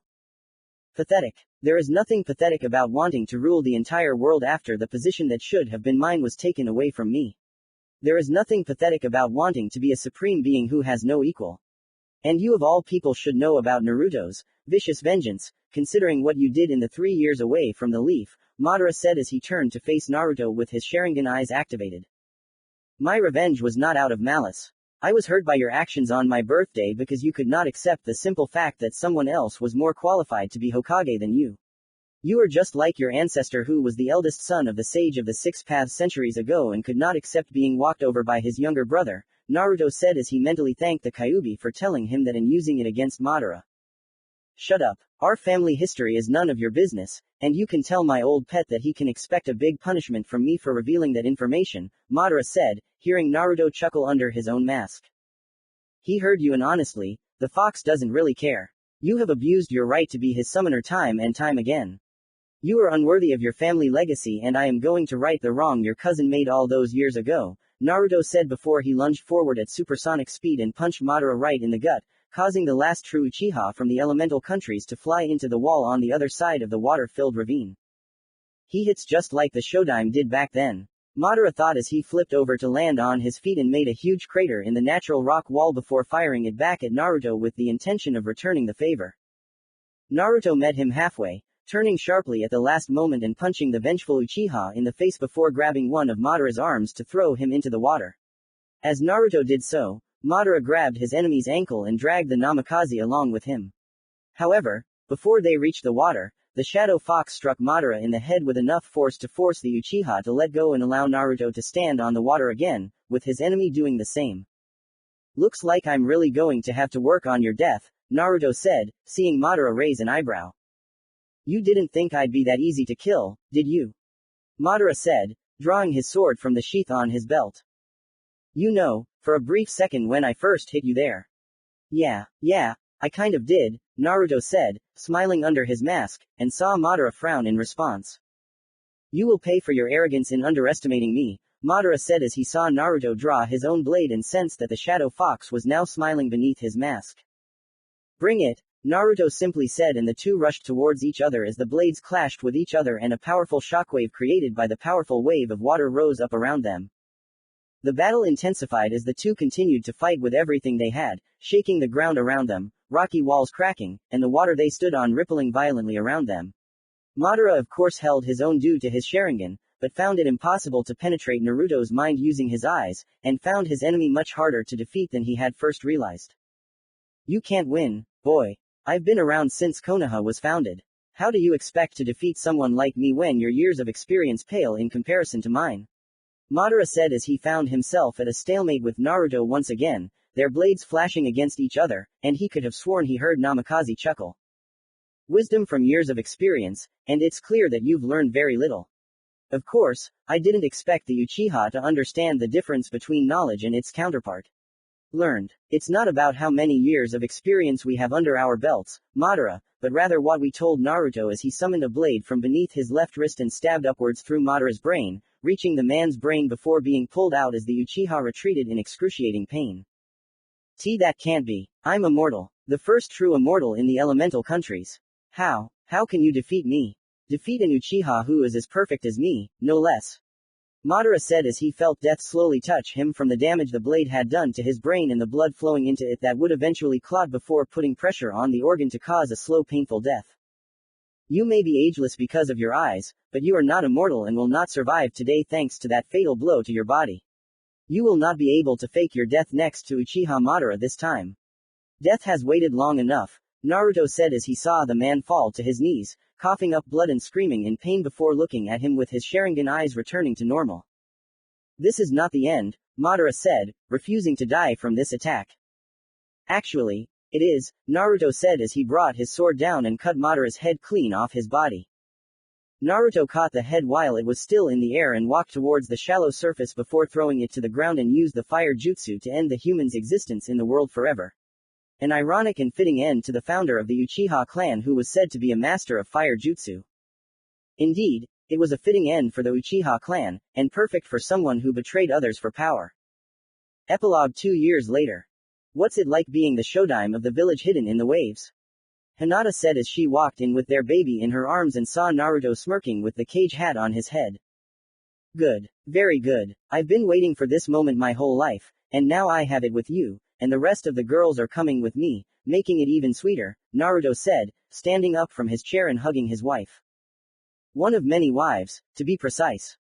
It was not easy to be separated from Konoha, as Tsunade did everything but get on her hands and knees, begging him to stay, holding onto his leg to make sure he didn't just run away after reporting his success in the mission.